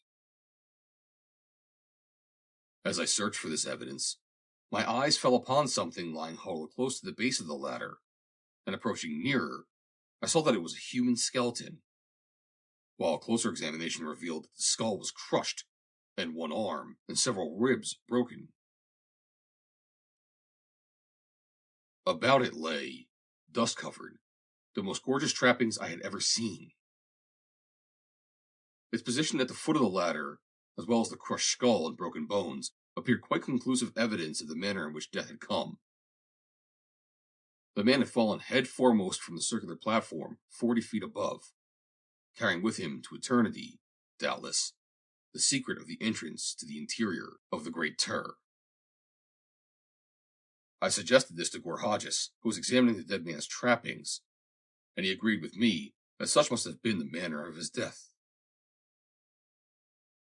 He was a high priest of Tur, whispered Gorhajas, and probably a member of the royal house, possibly a Jeddak. He's been dead a long time. I'm going up above, I said. I will test the ladder. If it is safe, follow me up. I think we should be able to see the interior of the temple through the mouth of Tur. Go carefully, Gorhajas admonished. The ladder is very old. I went carefully, testing each rung before I trusted my weight to it. But I found the old Sorapus wood, of which it was constructed, sound and as staunch as steel. How the high priest came to his death must always remain a mystery, for the ladder, or the circular platform, would have carried the weight of 100 men. From the platform, I could see through the mouth of Tur. Below me was a large chamber, along the sides of which were arranged other, though lesser, idols. They were even more grotesque than those I had seen in the temple in the city, and their trappings were rich beyond the conception of man. Earthman, for the gems of Barsoom scintillate with rays unknown to us, and of such gorgeous and blinding beauty as to transcend description. Directly in front of the Great Tur was an altar of Palthan, a rare and beautiful stone, blood red, in which are traced in purest white nature's most fanciful designs, the whole vastly enhanced by the wondrous polish which the stone takes beneath the hand of the craftsman. Gorhajas joined me, and together we examined the interior of the temple. Tall windows lined two sides, letting in a flood of light. At the far end, opposite the Great Tur, were two enormous doors, closing the main entrance to the chamber. And here stood the two priests whom we had heard conversing. Otherwise, the temple was deserted. Incense burned upon tiny altars before each of the minor idols, but whether any burned before the Great Tur, we could not see. Having satisfied our curiosity relative to the temple, we returned our attention to a further examination of the interior of Tur's large head, and were rewarded by the discovery of another ladder leading upward against the rear wall, to a higher and smaller platform that evidently led to the eyes. It did not take me long to investigate, and here I found a most comfortable chair set before a control that operated the eyes, so that they could be made to turn from side to side, or up and down, or to roll, according to the whim of the operator. And here, too, was a speaking tube leading to the mouth. This again I must needs investigate, and so I returned to the lower platform, and there I discovered a device beneath the tongue of the idol. And this device, which was in the nature of the amplifier, was connected with the speaking tube from above. I could not repress a smile as I considered these silent witnesses to the perfidy of man, and thought of the broken thing lying at the foot of the ladder. Tur, I could have sworn, had been silent for many years. Together, Gorhajas and I returned to the higher platform, and again I made a discovery. The eyes of Tur were veritable periscopes. By turning them, we could see any portion of the temple. What we saw through the eyes was magnified. Nothing could escape the eyes of Tur, and presently, when the priest began to talk again, we discovered that nothing could escape Tur's ears, for every slightest sound in the temple came clearly to us. What a valuable adjunct to high priesthood this Great Tur must have been in the days when that broken skeleton lying below was a thing of blood and life. End of chapter 11.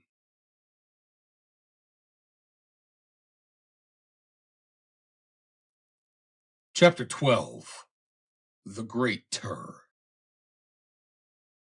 The day dragged wearily for Gorhajas and me. We watched the various priests who came in pairs at intervals to relieve those who had preceded them, and we listened to their prattle, mostly idle gossip of court scandals. At times they spoke of us, and we learned that Phundahl had escaped with Sag-Or. Nor had they been located as yet, nor had Dartaris. The whole court was mystified by our seemingly miraculous disappearance. 3,000 people, the inmates and attachés of the palace, were constantly upon the look for us. Every part of the palace and the palace grounds had been searched and searched again.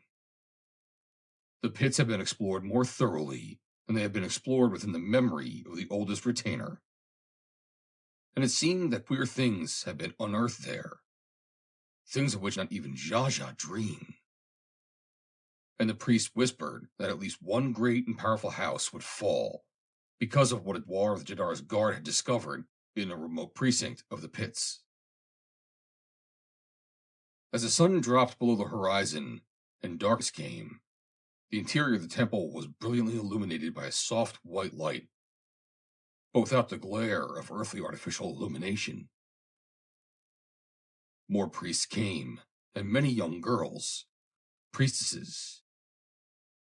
They performed before the idols, chanting meaningless gibberish. Gradually the chamber filled with worshippers, nobles of the Jadar's court, with their women and their retainers, forming in two lines along either side of the temple before the lesser idols, leaving a wide aisle from the great entrance to the foot of the Great Tur. And toward this aisle they all faced, waiting. For what were they waiting? Their eyes were turned expectantly toward the closed doors of the great entrance, and Gorhajas and I felt our eyes held there too, fascinated by the suggestion that they were about to open and reveal some stupendous spectacle. And presently, they did swing slowly open, and all we saw was what appeared to be a great roll of carpet lying upon its side across the opening. 20 slaves, naked but for their scant leather harness, stood behind the huge roll, and as the door swung fully open, they rolled the carpet inward to the very foot of the altar before the Great Tur, covering the wide aisle from the entranceway almost to the idol with a thick, soft rug of gold and white and blue. It was the most beautiful thing in the temple, where all else was blatant, loud, and garish, or hideous, or grotesque. And then the doors closed, and again we waited, but not for long. Bugles sounded from without, the sound increasing as they neared the entrance. Once more the doors swung in. Across the entrance stood a double rank of gorgeously trapped nobles. Slowly they entered the temple, and behind them came a splendid chariot drawn by 2 Banths, the fierce Barsoomian lion, held in leash by slaves on either side. Upon the chariot was a litter, and in the litter, reclining at ease, lay Xaxa. As she entered the temple, the people commenced to chant her praises in a monotonous sing-song. Chained to the chariot, and following on foot was a red warrior, and behind him a procession composed of 50 young men and an equal number of young girls. Gorhajas touched my arm. "The prisoner," he whispered. "Do you recognize him?" "Dartaris!" I exclaimed. It was Dartaris. They had discovered his hiding place and arrested him. But what of Phundahl? Had they taken him also? If they had, it must have been only after slaying him, for they would never have sought to capture the fierce beast, nor would he have brooked capture. I looked for Sag-Or, but he was nowhere to be seen within the temple, and this fact gave me hope that Phundahl might still be at liberty. The chariot was halted before the altar, and Xaxa alighted. The lock that held Dartaris chained to the vehicle was open, and the Banths were led away by their attendants to one side of the temple, behind the lesser idols. Then Dartaris was dragged roughly to the altar, and thrown upon it. And Xaxa, mounting the steps at its base, came close to his side, and with hands outstretched above him, looked up at the Great Tur towering above her. How beautiful she was! How richly trapped! Ah, Valla Dia, that your sweet form should be debased to the cruel purposes of the wicked mind that now animates you. Xaxa's eyes now rested upon the face of the Great Tur.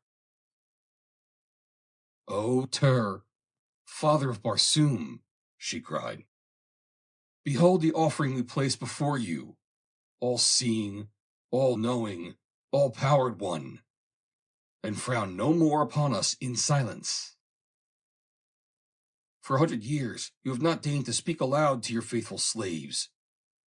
Never since Horasan, the high priest, was taken away by you on that long-gone night of mystery, have you unsealed your lips to your people.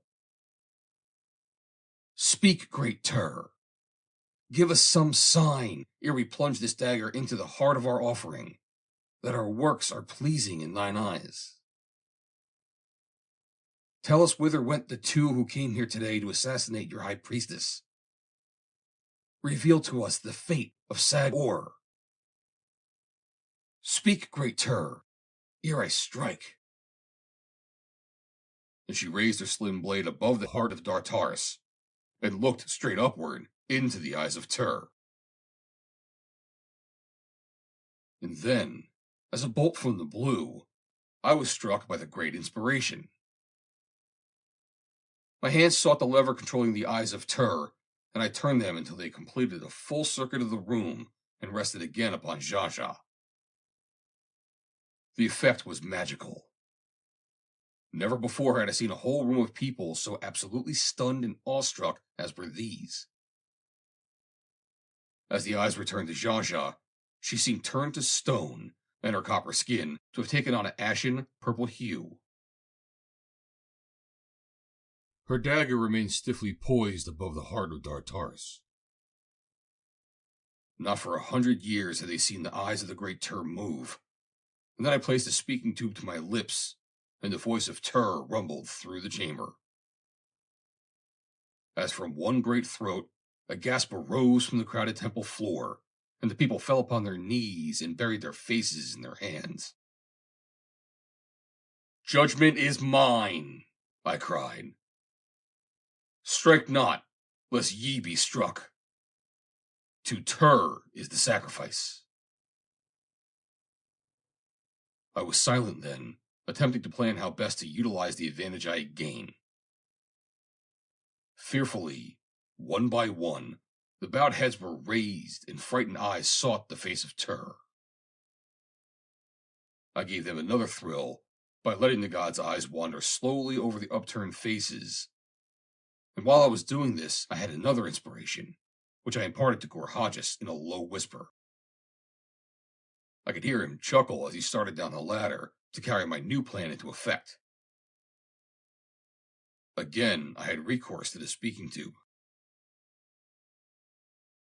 "The sacrifice is Tur's," I rumbled. "Tur will strike with his own hand. Extinguish the lights, and let no one move under pain of instant death until Tur gives the word. Prostrate yourselves and bury your eyes in your palms, for whoever sees shall be blinded when the spirit of Tur walks among his people." Down they went again, and one of the priests hurriedly extinguished the lights, leaving the temple in total darkness. And while Gorhages was engaged with his part of the performance, I tried to cover any accidental noise he might make by keeping up a running fire of celestial revelation. Xaxa, the high priestess, asked what has become of the two who she believed came to assassinate her. I, Tur, took them to myself. Vengeance is Tur's, and Sag-Or I took also. In the guise of a great ape I came and took Sag-Or, and none knew me, though even a fool might have guessed.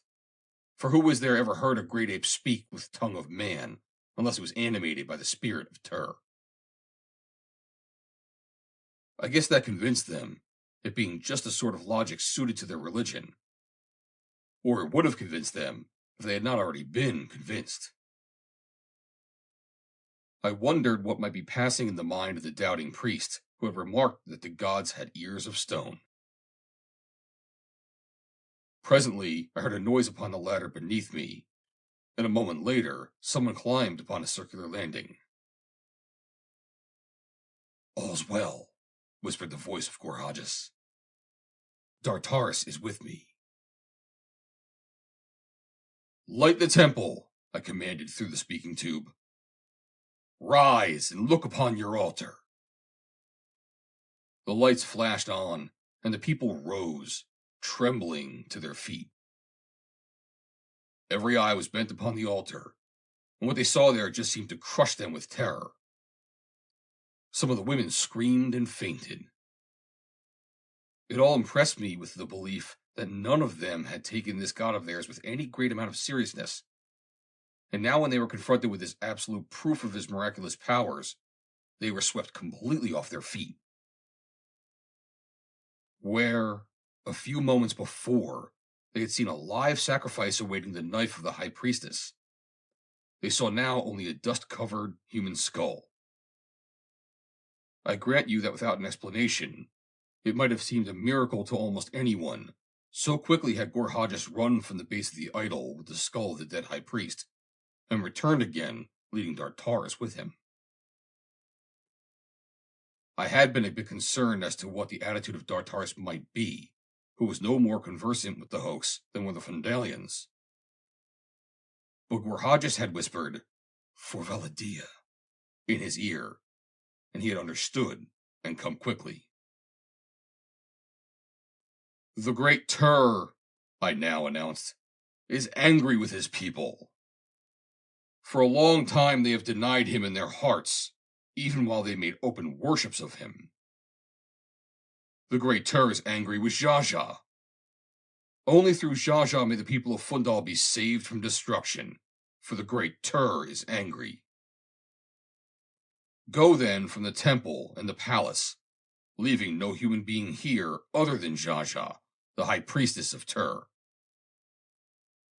Leave her here in solitude beside the altar. Tur will speak with her alone. I could see Xaxa fairly shrivel with fright. Is the Jadara Xaxa, high priestess of the great god Tur, afraid to meet her master? I demanded. The woman's jaw trembled so that she could not reply. Obey, or Xaxa and all her people shall be struck dead, I fairly screamed at them. Like cattle, they turned and fled toward the entrance, and Xaxa, her knees shaking so that she could scarce stand erect, staggered after them.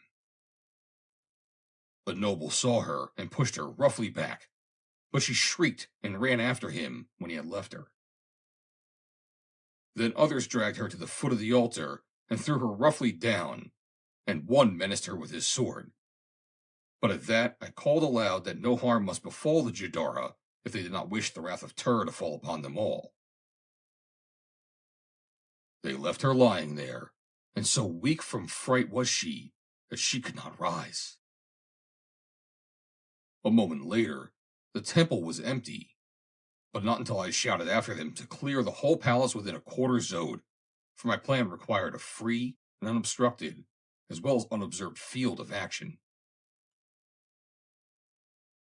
The last of them was scarce out of sight ere we three descended from the head of Tur and stepped out upon the temple floor behind the idol.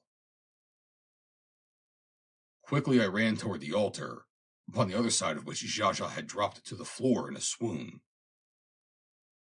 She still lay there, and I gathered her into my arms and ran quickly back to the door in the wall behind the idol, the doorway through which Gorhages and I entered the temple earlier in the day. Preceded by Gorhages and followed by Dartaris, I ascended the runway toward the roof, where the conversation of the priest had informed us were located the royal hangars. Had Hovondu and Sag-Or been with us, my cup of happiness would have been full. For within half a day, what had seemed utter failure and defeat had been turned almost to assured success.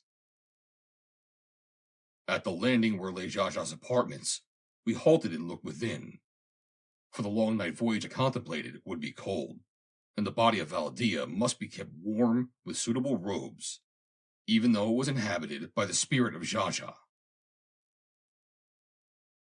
Seeing no one, we entered, and soon found what we required. As I was adjusting a heavy robe of orluk about the Jadara, she regained consciousness. Instantly she recognized me, and then Gorhages, and finally Dartaris. Mechanically she felt for her dagger, but it was not there, and when she saw my smile, she paled with anger. At first she must have jumped to the conclusion that she'd been the victim of a hoax, but presently a doubt seemed to enter her mind.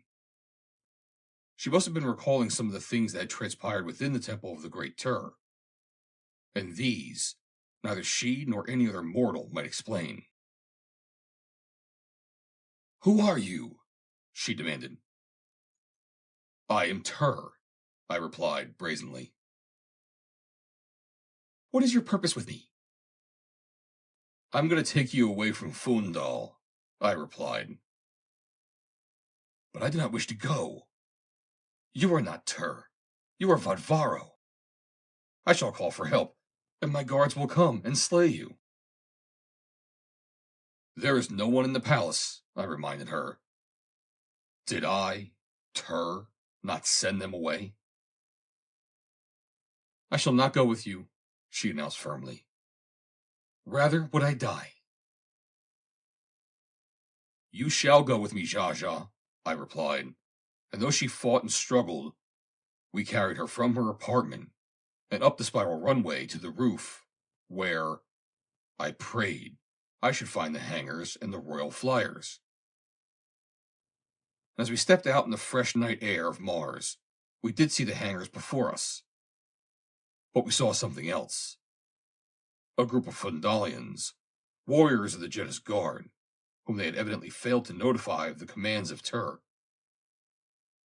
At sight of them, Xaxa cried aloud in relief. "To me! To the Jadara!" she cried.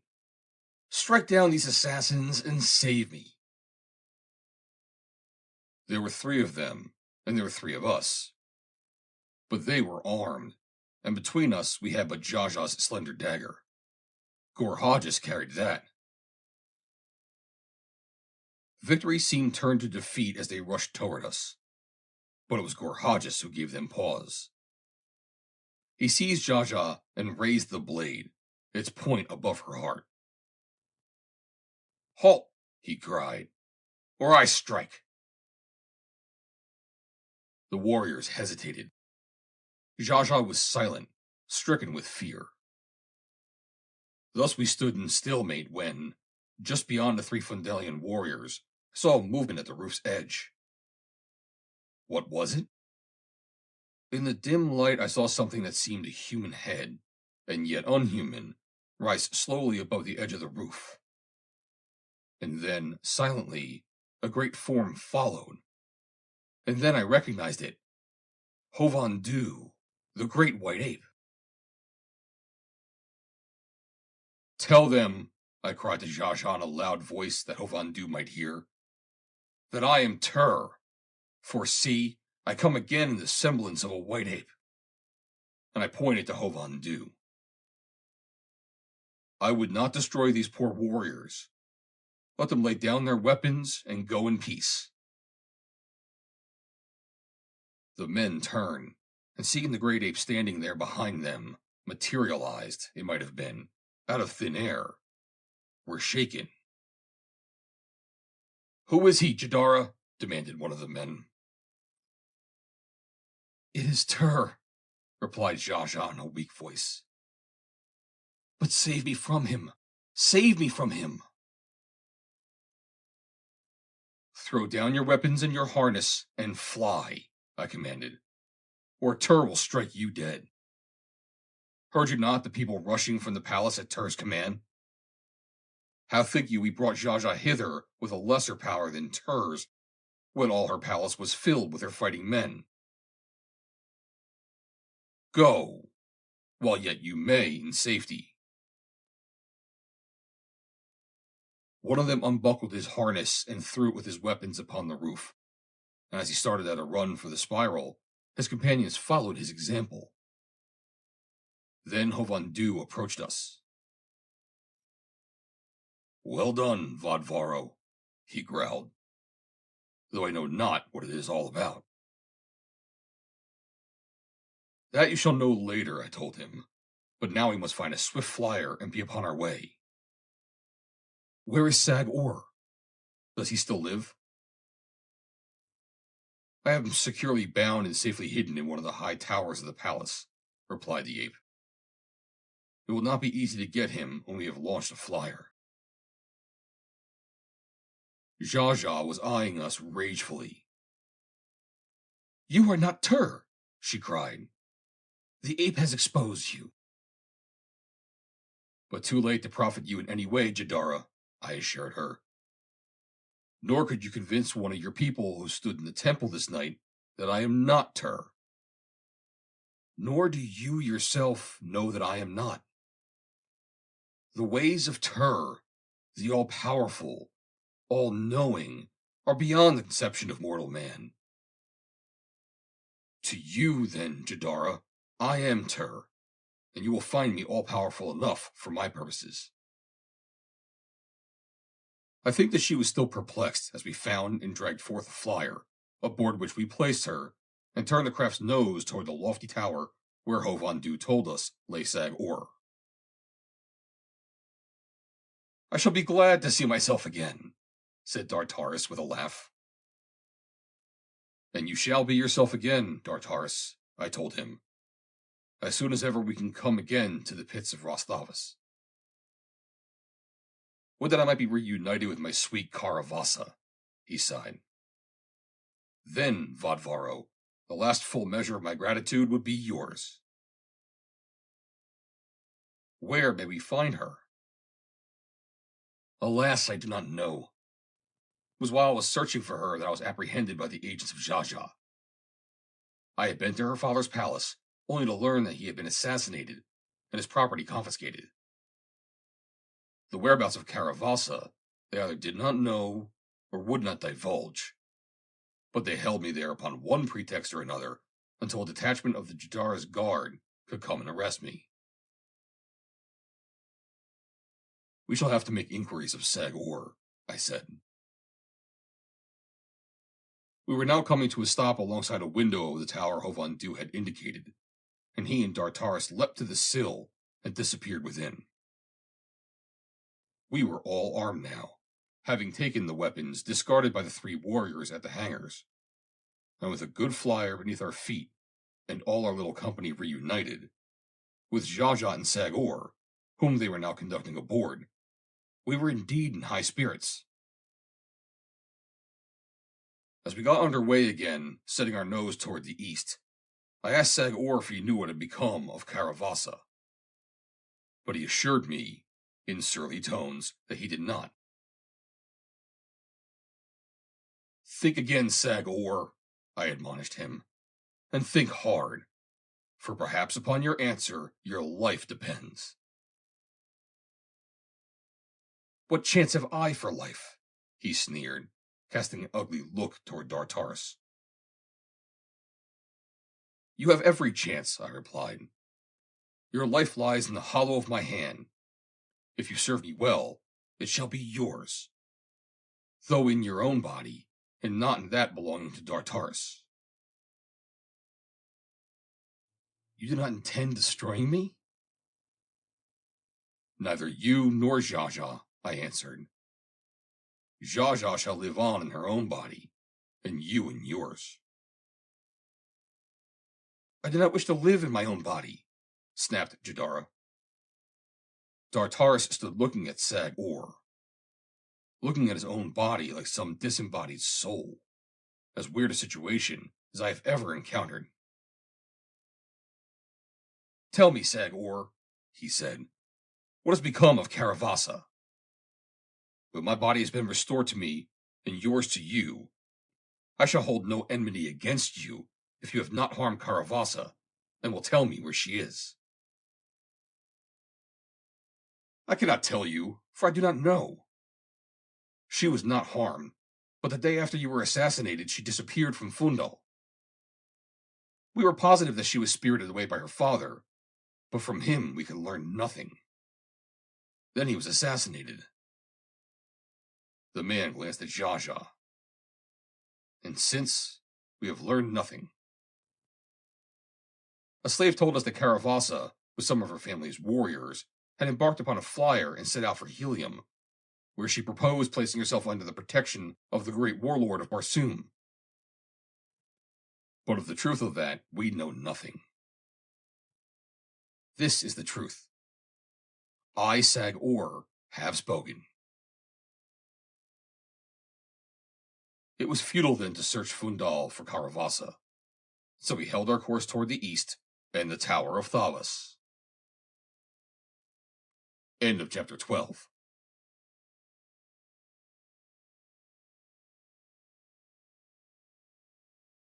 Chapter 13. Back to Thavas. All that night we sped beneath the hurtling moons of Mars.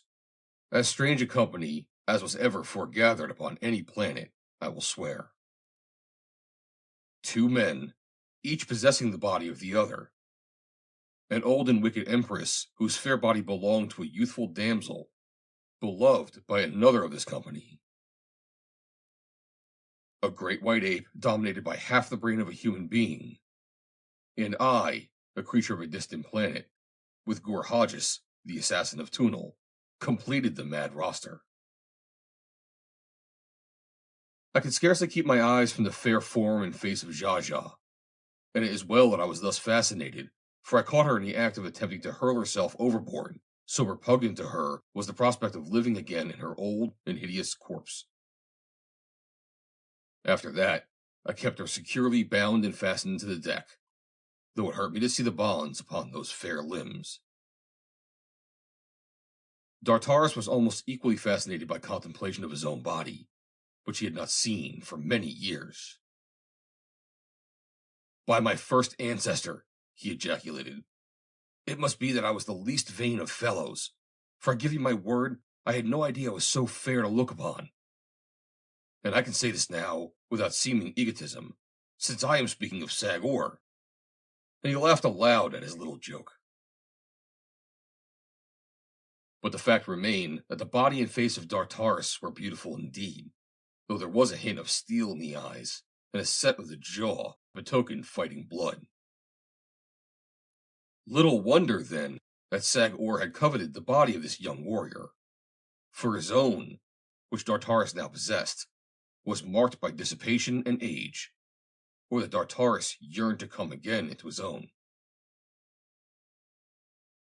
Just before dawn, we dropped to one of the numerous small islands that dot the great Tunolian marshes, and nosing the ship between the boles of great trees, we came to rest upon the surface of the ground, half buried in the lush, gorgeous jungle grasses, well hidden from the sight of possible pursuers.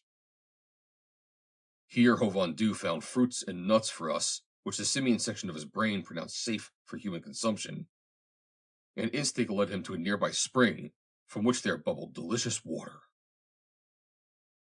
We four were half famished and much fatigued, so that the food and water were almost welcome to us.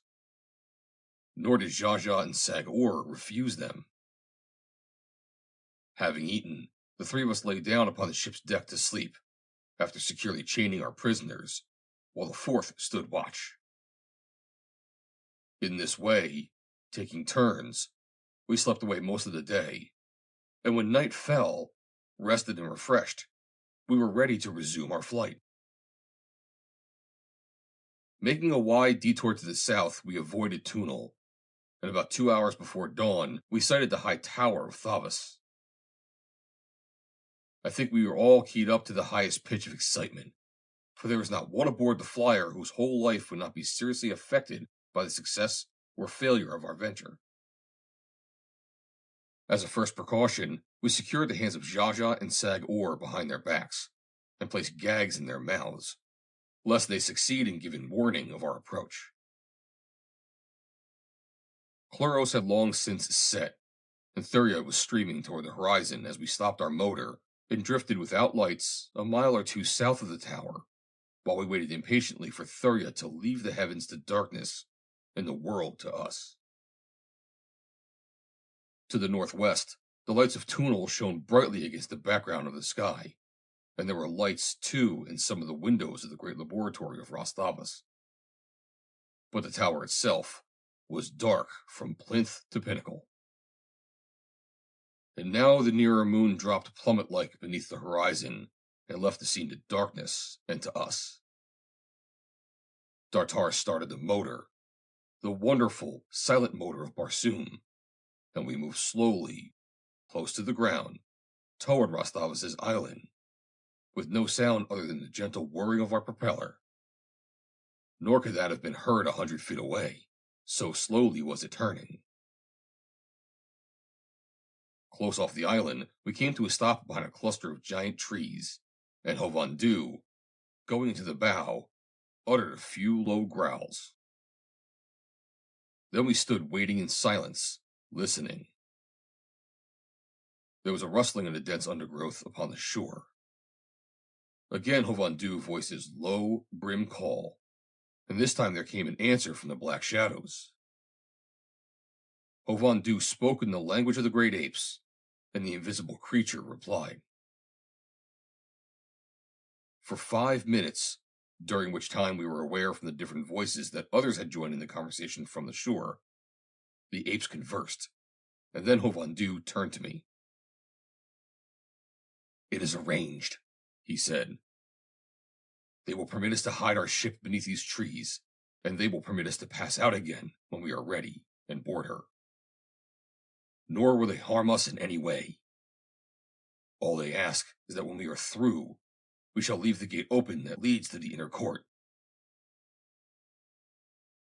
Do they understand that while an ape goes in with us, none will return with us? I asked. Yes, but they will not harm us. Why do they wish the gate left open? Do not inquire too closely, Vadvaro, replied Hovhandu. It should be enough that the great apes make it possible for you to restore Valla Dia's body to her brain and escape with her from this terrible place. It is enough, I replied. When may we land? At once. They will help us drag the ship beneath the trees and make her fast. But first we must top the wall to the inner court, I reminded him. Yes, true. I had forgotten that we cannot open the gate from this side. He spoke again then to the apes, whom we had not yet seen.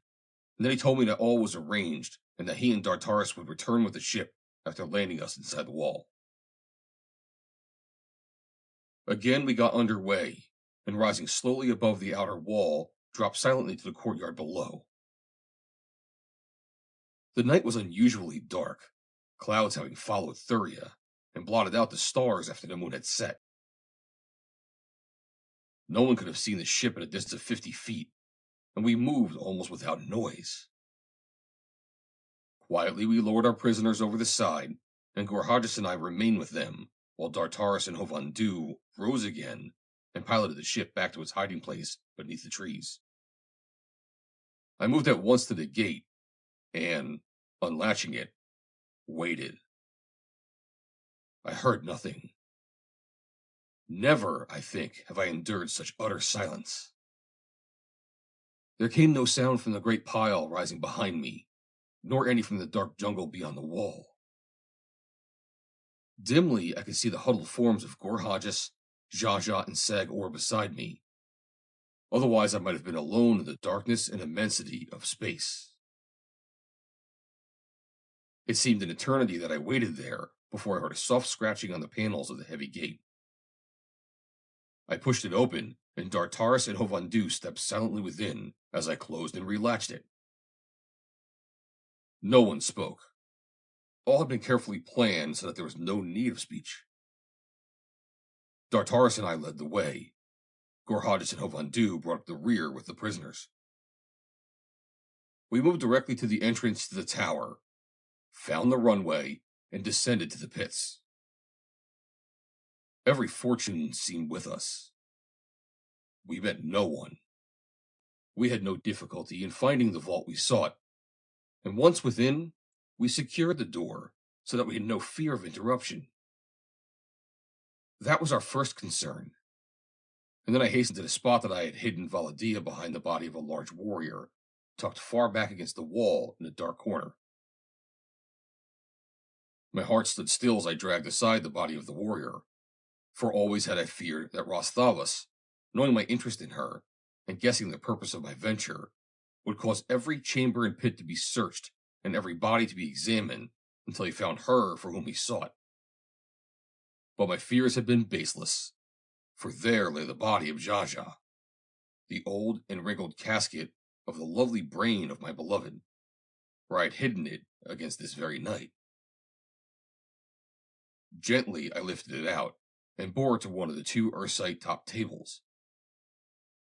Xaxa, standing there bound and gagged, looked on with eyes that shot hate and loathing at me, and at the hideous body to which her brain was soon to be restored. As I lifted her to the adjoining slabs, she tried to wriggle from my grasp, and hurl herself to the floor. But I held her, and soon had strapped her securely in place. A moment later, she was unconscious, and the retransference was well underway. Gorhajas, Sag-Or, and Hovhandu were interested spectators. But to Dartaris, who stood ready to assist me, it was an old story, for he had worked in the laboratory and seen more than enough of similar operations. I will not bore you with a description of it. It was but a repetition of what I had done many times in preparation for this very event. At last it was completed, and my heart fairly stood still as I replaced the embalming fluid with Valla Dia's own lifeblood, and saw the color mount to her cheek, and her rounded bosoms rise and fall to her gentle breathing. Then she opened her eyes and looked up into mine. "What has happened, Vodvaro?" she asked. "Has something gone amiss that you have recalled me so soon? Or did I not respond to the fluid?" Her eyes wandered past me to the faces of the others standing about. "What does it mean?" she asked. "Who are these?" I raised her gently in my arms and pointed at the body of Xaxa lying deathlike on the earthside slab beside her. Valla Dia's eyes went wide. "It is done!" she cried, and clapped her hands to her face and felt of all her features, and of the soft, delicate contours of her smooth neck. And yet she could scarcely believe it, and asked for our glass. I took one from Xaxa's pocket pouch and handed it to her. She looked long into it, and the tears commenced to roll down her cheeks. And then she looked up at me through the mist of them, and put her dear arms about my neck, and drew my face down to hers. "My chieftain," she whispered. That was all. But it was enough. For those 2 words I had risked my life and faced unknown dangers, and gladly would I risk my life again for that same reward, and always, forever. Another night had fallen before I completed the restoration of Dartaris and Phundahl. Xaxa and Sagor and the great ape I left sleeping the death-like sleep of Roslavas' marvelous anesthetic. The great ape I had no intention of restoring, but the others I found bound to restore to Phundahl, though Dartaris, now resplendent in his own flesh and the gorgeous trappings of Sagor, urged me not to inflict them again upon the long-suffering Phundalians. "But I have given my word," I told him. "Then they must be returned," he said. "Though what I may do afterwards is another matter," I added, for a bold scheme has suddenly occurred to me. I did not tell Dartaris what it was, nor would I have had time, for at that very instant we heard someone without trying the door, and then we heard voices, and presently the door was tried again, this time with force. We made no noise, but just waited. I hoped that whoever it was would go away. The door was very strong, and when they tried to force it, they must soon have realized the futility of it, because they quickly desisted, and we heard their voices for only a short time thereafter. They seemed to have gone away. "We must leave," I said, "before they return." Strapping the hands of Xaxa and Sagor behind them, and placing gags in their mouths, I quickly restored them to life. Nor ever did I see 2 less grateful. The looks they cast upon me might well have killed, could looks do that, and with what disgust they viewed one another was writ plain in their eyes. Cautiously unbolting the door, I opened it very quietly, a naked sword in my right hand, and Dartaris, Gorhages, and Phundahl ready with theirs at my shoulder. And as it swung back, it revealed 2 standing in the corridor, watching. 2 of Roslavas' slaves, and one of them was Yamdor, his body servant. At sight of us, the fellow gave a loud cry of recognition, and before I could leap through the doorway and prevent them, they both turned and were flying up the corridor as fast as their feet would carry them. Now there was no time to be lost. Everything must be sacrificed to speed. Without thought of caution or silence, we hastened through the pits toward the runway in the tower. And when we stepped into the inner court, it was night again. But the farther moon was in the heavens, and there were no clouds. The result was that we were instantly discovered by a sentry who gave the alarm as he ran forward to intercept us. What was a sentry doing in the courtyard of Thavas? I could not understand. And what were these? A dozen armed warriors were hurrying across the court on the heels of the sentry. Tunolians, shouted Gorhajas. The warriors of Vobis Khan, Jeddak of Phundahl. Breathlessly, we raced for the gate, if we could but reach it first. But we were handicapped by our prisoners, who held back the moment they discovered how they might embarrass us. And so it was that we all met in front of the gate, and Dartaris and Gorhajas and Hovandu and I put Valla Dia and our prisoners behind us, and fought the 20 warriors of Phundahl with the odds of 5-1 against us. But we had more heart in the fight than they, and perhaps that gave us an advantage. Though I am sure that Gorhajas was as 10 men himself, so terrible was the effect of his name alone upon the men of Phundahl. Gorhajas! Cried one, the first to recognize him. Yes, it is Gorhajas, replied the assassin. Prepare to meet your ancestors. And he drove into them like a racing propeller, and I was just upon his right, and Hovandu and Dartaris upon his left. It was a pretty fight, but it must eventually have gone against us. So greatly were we outnumbered, they had not thought of the apes and the gate beside us. Working my way to it, I threw it open, and there upon the outside, attracted by the noise of the conflict, stood a full dozen of the great beasts. I called to Gorhajas and the others to fall back beside the gate, and as the apes rushed in, I pointed to the Tunolian warriors. I think the apes were at a loss to know which were friends and which were foes, but the Tunolians surprised them by attacking them, while we stood aside with our points upon the ground. Just a moment we stood thus, waiting, and then as the apes rushed toward the Tunolian warriors, we slipped into the darkness of the jungle beyond the outer wall, and sought our flyer. Behind us, we could hear the growls and the roars of the beasts mingled with the shouts and the curses of the men, and the sound still rose from the courtyard as we clambered aboard the flyer and pushed off into the night. As soon as we felt that we were safely out of the island of Thavas, I removed the gags from the mouths of Xaxa and Sagor. I immediately regretted it, for never in my life had I been subjected to such horrid abuse as poured from the wrinkled old lips of the Jadara, and it was only when I started to gag her again that she promised to desist from her volley of abuse.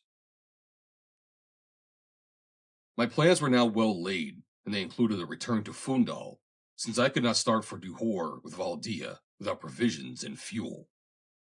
Nor could I obtain these elsewhere than in Phundahl, since I felt that I held the key that would unlock the resources of that city to me.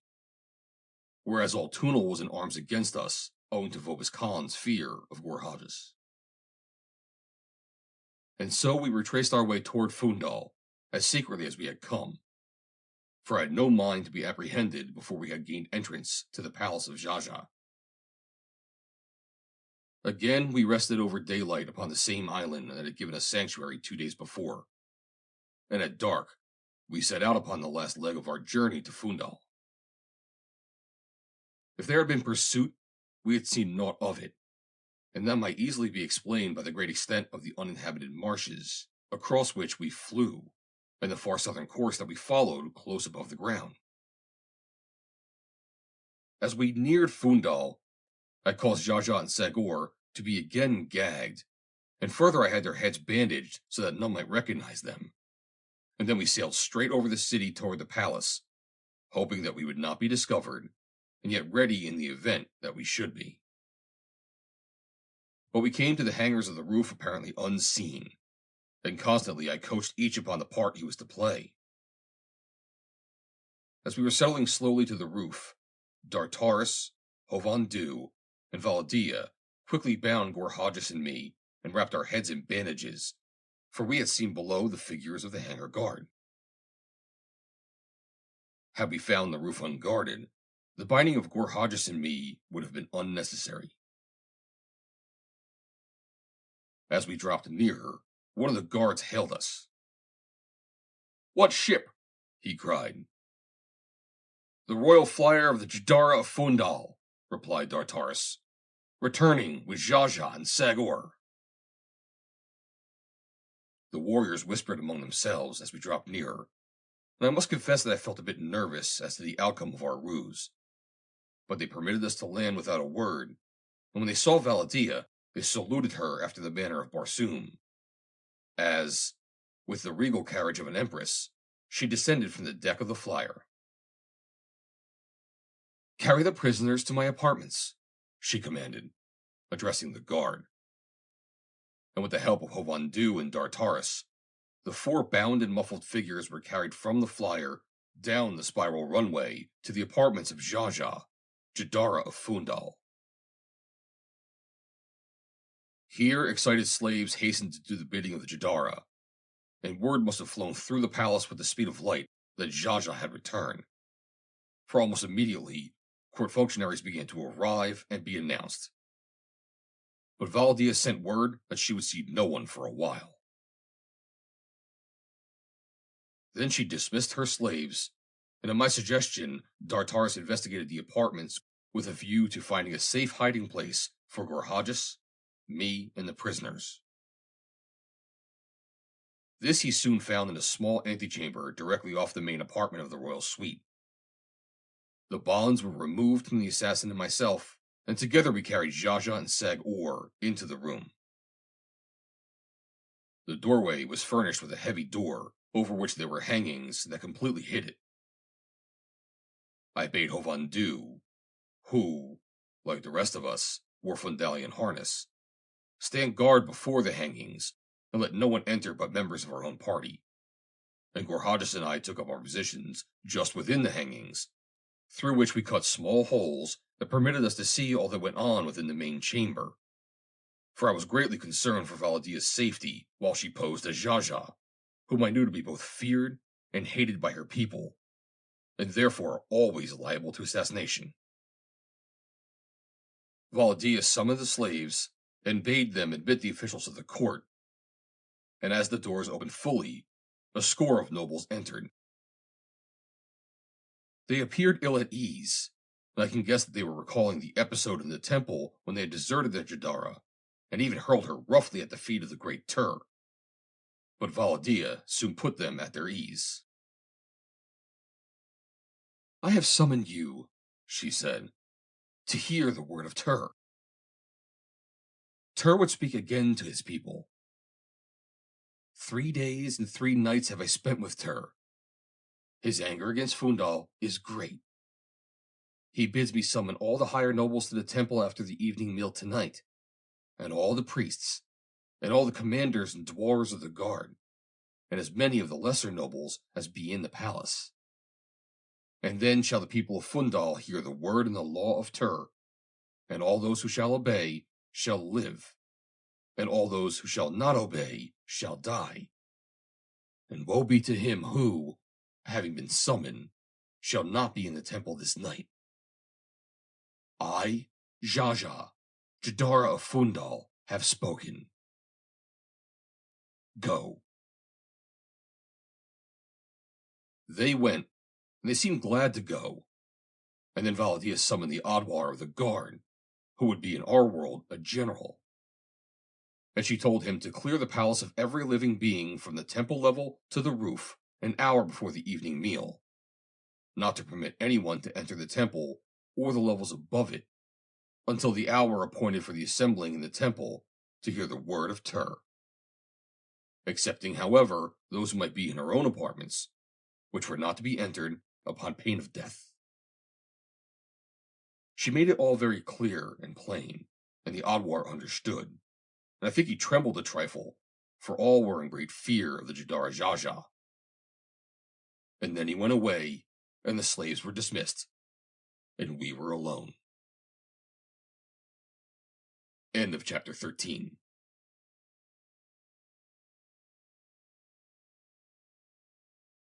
Chapter 14. John Carter.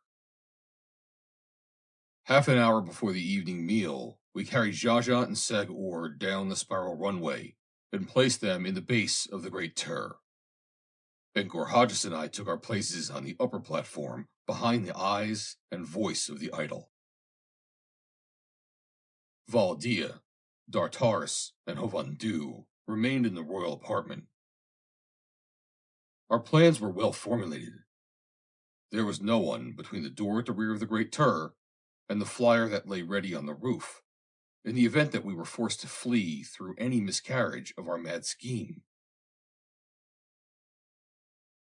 The minutes dragged slowly by, and darkness fell. The time was approaching. We heard the doors of the temple open, and beyond we saw the great corridor, brilliantly lighted. It was empty except for two priests, who stood hesitating nervously in the doorway. Finally, one of them mustered up sufficient courage to enter and switch on the lights. More bravely now they advanced and prostrated themselves before the altar of the Great Tur. When they arose and looked up into the face of the idol, I could not resist the temptation to turn those huge eyes until they had rolled completely about the interior of the chamber and rested again upon the priests. But I did not speak, and I think the effect of the awful silence in the presence of the living God was more impressive than would words have been. The two priests simply collapsed. They slid to the floor and lay there trembling, moaning, and supplicating Tur to have mercy on them. Nor did they rise before the first of the worshippers arrived. Thereafter, the temple filled rapidly, and I could see that the word of Tur had been well and thoroughly disseminated. They came as they had before, but there were more this time, and they ranged upon either side of the central aisle, and there they waited, their eyes divided between the doorway and the god. About the time I thought the next scene was to be enacted, I let Tur's eyes travel over the assemblage that they might be keyed to the proper pitch for what was to follow. They reacted precisely as had the priests, falling upon the floor and moaning and supplicating, and there they remained until the sounds of bugles announced the coming of the Jadara. Then they rose unsteadily to their feet. The great doors swung open, and there was the carpet, and the slaves behind it, and as they rolled it down toward the altar, the bugles sounded louder, and the head of the royal procession came into view. I had ordered it thus to permit of greater pageantry than was possible when the doors opened immediately upon the head of the procession. My plan permitted the audience to see the royal retinue advancing down the long corridor, and the effect was splendid. First came the double rank of nobles, and behind these the chariot drawn by the two banths, bearing the litter upon which reclined Valla Dia. Behind her walked Dartaris, but all within that room thought they were looking upon the Jadara Xaxa and her favorite Sag-Or. Hovandu walked behind Sag-Or, and following came the 50 young men and the 50 maidens. The chariot halted before the altar, and Valla Dia descended and knelt, and the voices that had been chanting the praises of Xaxa were stilled as the beautiful creature extended her hands toward the Great Tur and looked up into his face. "We are ready, master," she cried. "Speak. We await the word of Tur." A gasp arose from the kneeling assemblage, a gasp that ended in a sob. I felt that they were pretty well worked up, and that everything ought to go off without a hitch. I placed the speaking tube to my lips. "I am Tur," I thundered, and the people trembled. "I come to pass judgment on the men of Phundahl. As you receive my word, so shall you prosper, or so shall you perish. The sins of the people may be atoned by two who have sinned most in my sight." I let the eyes of Tur rove about over the audience, and then brought them to rest upon Valla Dia. "Xaxa, Are you ready to atone for your sins and for the sins of your people? Valla Dia bowed her beautiful head. Thy will is law, master, she replied. And Sag-Or, I continued, you have sinned. Are you prepared to pay? As Tur shall require, said Dartaris. Then it is my will, I boomed, that Xaxa and Sag-Or shall give back to those from whom they stole them the beautiful bodies they now wear, and that the form whom Sag-Or took this body shall become Jeddak of Phundahl and High Priest of Tur, and that she from whom Xaxa stole her body shall be returned in pomp to her native country. I have spoken. Let any who would revolt against the word of Tur speak now or forever hold their peace. There was no objection voiced. I had felt pretty certain that there would be none. I doubt if any god ever looked down upon a more subdued and chastened flock. As I had talked, Gorhages had descended to the base of the idol and removed the bonds from the feet and the legs of Xaxa and Sag-Or. Extinguish the lights, I commanded. A trembling priest did my bidding. Valla Dia and Dartaris were standing side by side before the altar when the lights went out, and in the next minute, they and Gorhages must have worked fast, for when I heard a low whistle from the interior of the idol base, the prearranged signal that Gorhages had finished his work, and ordered the lights on again, there stood Xaxa and Sag-Or, where Valla Dia and Dartaris had stood before, and the latter were nowhere in sight. I think the dramatic effect of that transformation upon the people there was the most stupendous thing I had ever seen. There was no cord or gag upon either Xaxa or Sag-Or. Nothing to indicate that they had been brought hither by force. No one about who might have so brought them. The illusion was perfect. It was a gesture of omnipotence that simply staggered the intellect. But I wasn't through. You have heard Xaxa renounce her throne, I said, and Sag-Or submit to the judgment of Tur. I have not renounced my throne, cried Xaxa. It is all a— Silence, I thundered. Prepare to greet the new Jeddak, Dartaris of Phundahl. I turned my eyes toward the great doors, and the eyes of the assemblage followed mine. They swung open, and there stood Dartaris, resplendent in the trappings of Horasan, the long-dead Jeddak and High Priest, whose robes we had robbed in the base of the idol an hour earlier. How Dartaris had managed to make the change so quickly is beyond me. But he had done it, and the effect was colossal. He looked every inch a Jeddak, and he moved with slow dignity up the wide aisle along the blue and gold and white carpet. Xaxa turned purple with rage. Imposter! She shrieked. Seize him! Kill him! And she ran forward to meet him as though she would slay him with her bare hands, for we had seen to it that she was left with no weapon. Take her away, said Dartaris in a quiet voice, and at that Xaxa fell foaming to the floor.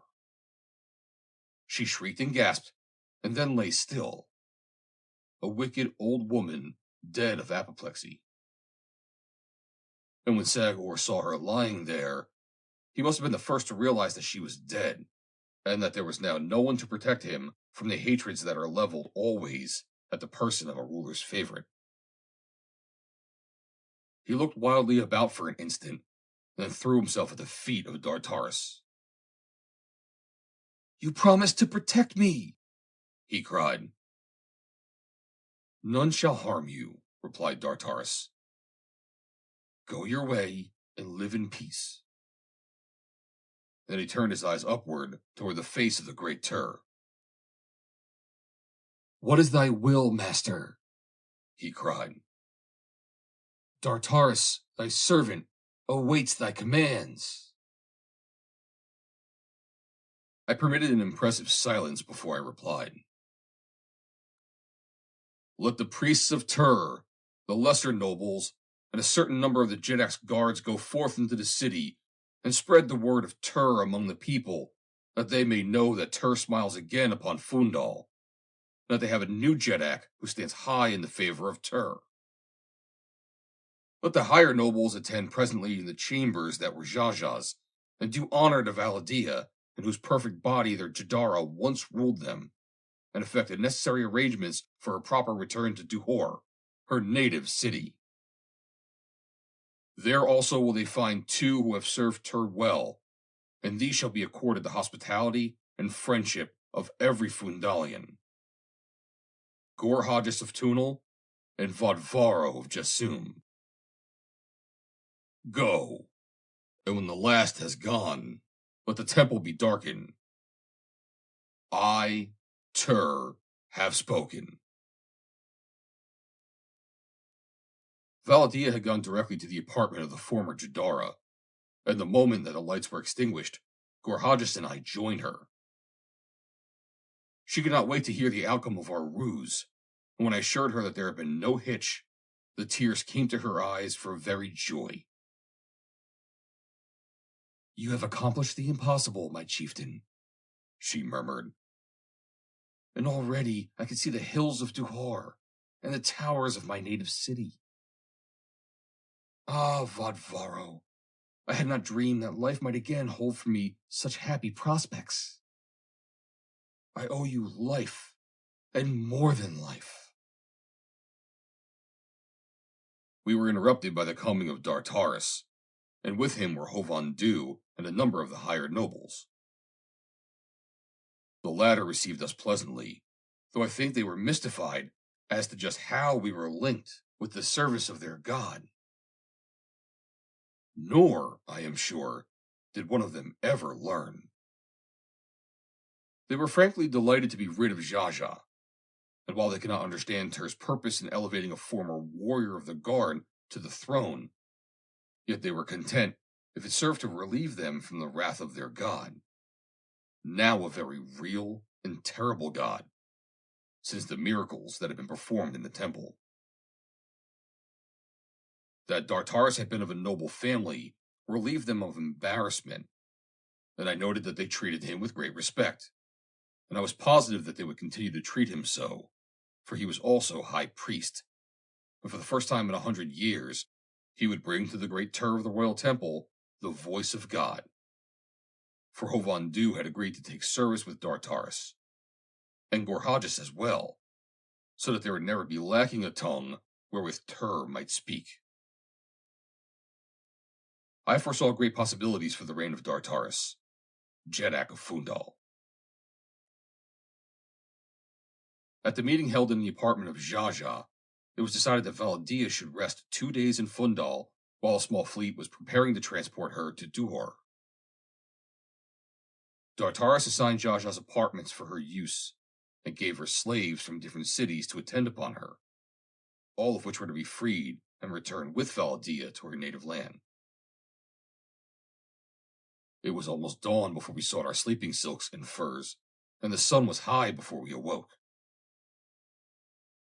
Gorhajas and I breakfasted with Valla Dia, outside of whose door we had spread our beds, that we might not leave her unprotected for a moment that it was not necessary. When we had scarce finished our meal, when a messenger came from Dartaris summoning us to the audience chamber, where we found some of the higher officers of the court gathered about the throne upon which Dartaris sat, looking every inch an emperor. He greeted us kindly, rising and descending from his dais to receive Valla Dia, and escort her to one of the benches he had placed beside the throne for her and for me. "There is one," he said to me, "who has come to Phundahl overnight, and now begs audience of the Jedak. One whom I thought you might like to meet again." And he signed to one of his attendants to admit the petitioner, and when the doors at the opposite end of the room opened, I saw Thavas standing there. He did not recognize me, or Valla Dia, or Gorhages until he was almost at the foot of the throne, and when he did, he looked puzzled, and glanced again quickly at Dartaris. Thavas of the Tower of Thavas, Phundahl, announced the officer who had conducted Thavas to the throne. What would Thavas of the Jeddak of Phundahl? Asked Dartaris. I came seeking audience of Xaxa, replied Thavas, not knowing of her death or your ascension until this very morning.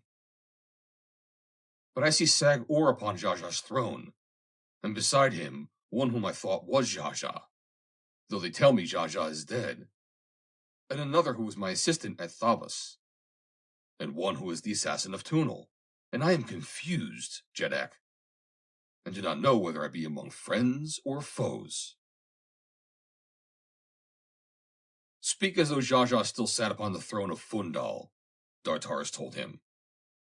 For though I am Dartaris, whom you wronged, and not Sag-Or, yet need you have no fear in the court of Phundahl. Then let me tell you that Vobis Khan, Jeddak of Phundahl, learning that Gorhages has escaped me, swore that I set him free to assassinate him, and he sent warriors who took my island, and would have imprisoned me, had I not been warned in time to escape. And I came hither to Xaxa to beg her to send warriors to drive the men of Phundahl from my island, and restore it to me, that I may carry on my scientific labors. Dartaris turned to me. Vodvaro, of all others you are most familiar with the work of Thavas. Would you see him again restored to his island, and his laboratory? Only on condition that he devote his great skill to the amelioration of human suffering, I replied, and no longer prostitute it to the foul purposes of greed and sin. And this led to a discussion which lasted for hours, the results of which were of far-reaching significance. Thavas agreed to all that I required, and Dartaris commissioned Gorhages to head an army against Phundahl. But these matters, while of vast interest to those most directly concerned, have no direct bearing upon the story of my adventures upon Barsoom, as I had no part in them. Since upon the second day I boarded the flyer with Valla Dia, and, escorted by a Phundalian fleet, set out towards Duhor. Dartaris accompanied us for a short distance, and when the fleet was stopped at the shore of the great marsh, he bade us farewell, was about to step to the deck of his own ship and return to Phundahl, when a shout arose from the deck of one of the other ships, and word was soon passed that a lookout had sighted what appeared to be a great fleet far to the southwest. Nor was it long before it became plainly visible to us all, and equally plain that it was headed for Phundahl. Dartaris told me then that as much as he regretted it, there seemed nothing to do but return at once to his capital with the entire fleet, since he could not spare a single ship or man if this proved to be an enemy fleet. Nor could Valla Dia or I interpose any objection. And so we turned about, and sped as rapidly as the slow ships of Phundahl permitted, back toward the city. The stranger fleet had sighted us at about the same time that we sighted it, and we saw it change its course and bear down upon us. And as it came nearer, it fell into single file and prepared to encircle us. I was standing at Dartaris' side when the colors of the approaching fleet became distinguishable, and we first learned that it was from Helium. Signal and ask if they come in peace, directed Dartaris. We seek word with Xaxa, Jadara of Phundahl, came the reply. The question of peace or war will be hers to decide. Tell them that Xaxa is dead, and that I, Dartaris, Jeddak of Phundahl, will receive the commander of Helium's fleet in peace upon the deck of this ship, or that I will receive him in war with all my guns. I, Dartaris, have spoken. From the bow of a great ship of helium there broke the flag of truce, and when Dartaris' ship answered it in kind, the other drew near, and presently we could see the men of helium upon her decks.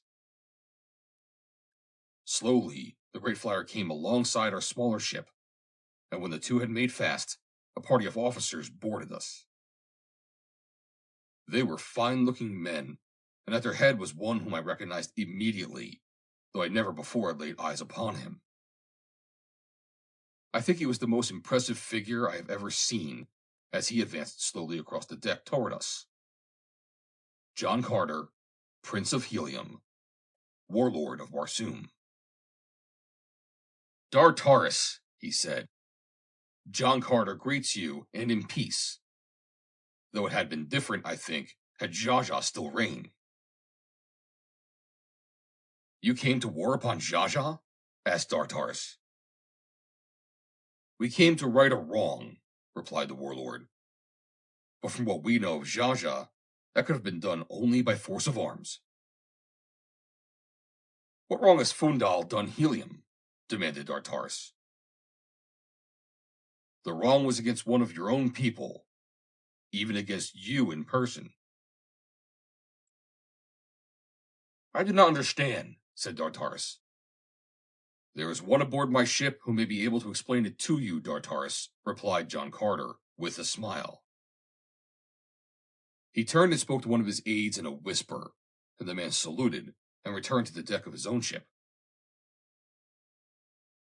You shall see with your own eyes, Dartaris. Suddenly, his eyes narrowed. This is indeed Dartaris, who was a warrior of the Jadara's guard, and supposedly assassinated by her command? It is, replied Dartaris. I must be certain, said the warlord. There is no question about it, John Carter, I spoke up in English. His eyes went wide, and when they fell upon me, and he noted my lighter skin, from which the dye was wearing away, he stepped forward and held out his hand. A countryman? He asked. Yes, an American, I replied. I was almost surprised, he said. Yet why should I be? I have crossed, and there is no reason why others should not. And you have accomplished it. You must come to Helium with me and tell me all about it. Further conversation was interrupted by the return of the aide, who brought a young woman with him. At sight of her, Dartaris uttered a cry of joy and sprang forward. I did not need to be told that this was Caravassa.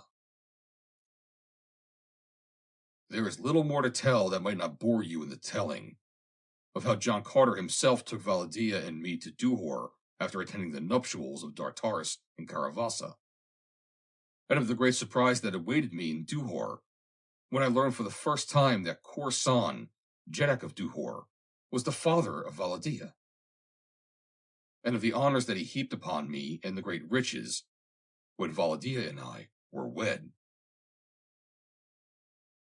John Carter was present at the wedding, and we initiated upon Barsoom a good old American custom, for the warlord acted as best man, and then he insisted that we follow that up with a honeymoon, and bore us off to Helium, where I am writing this.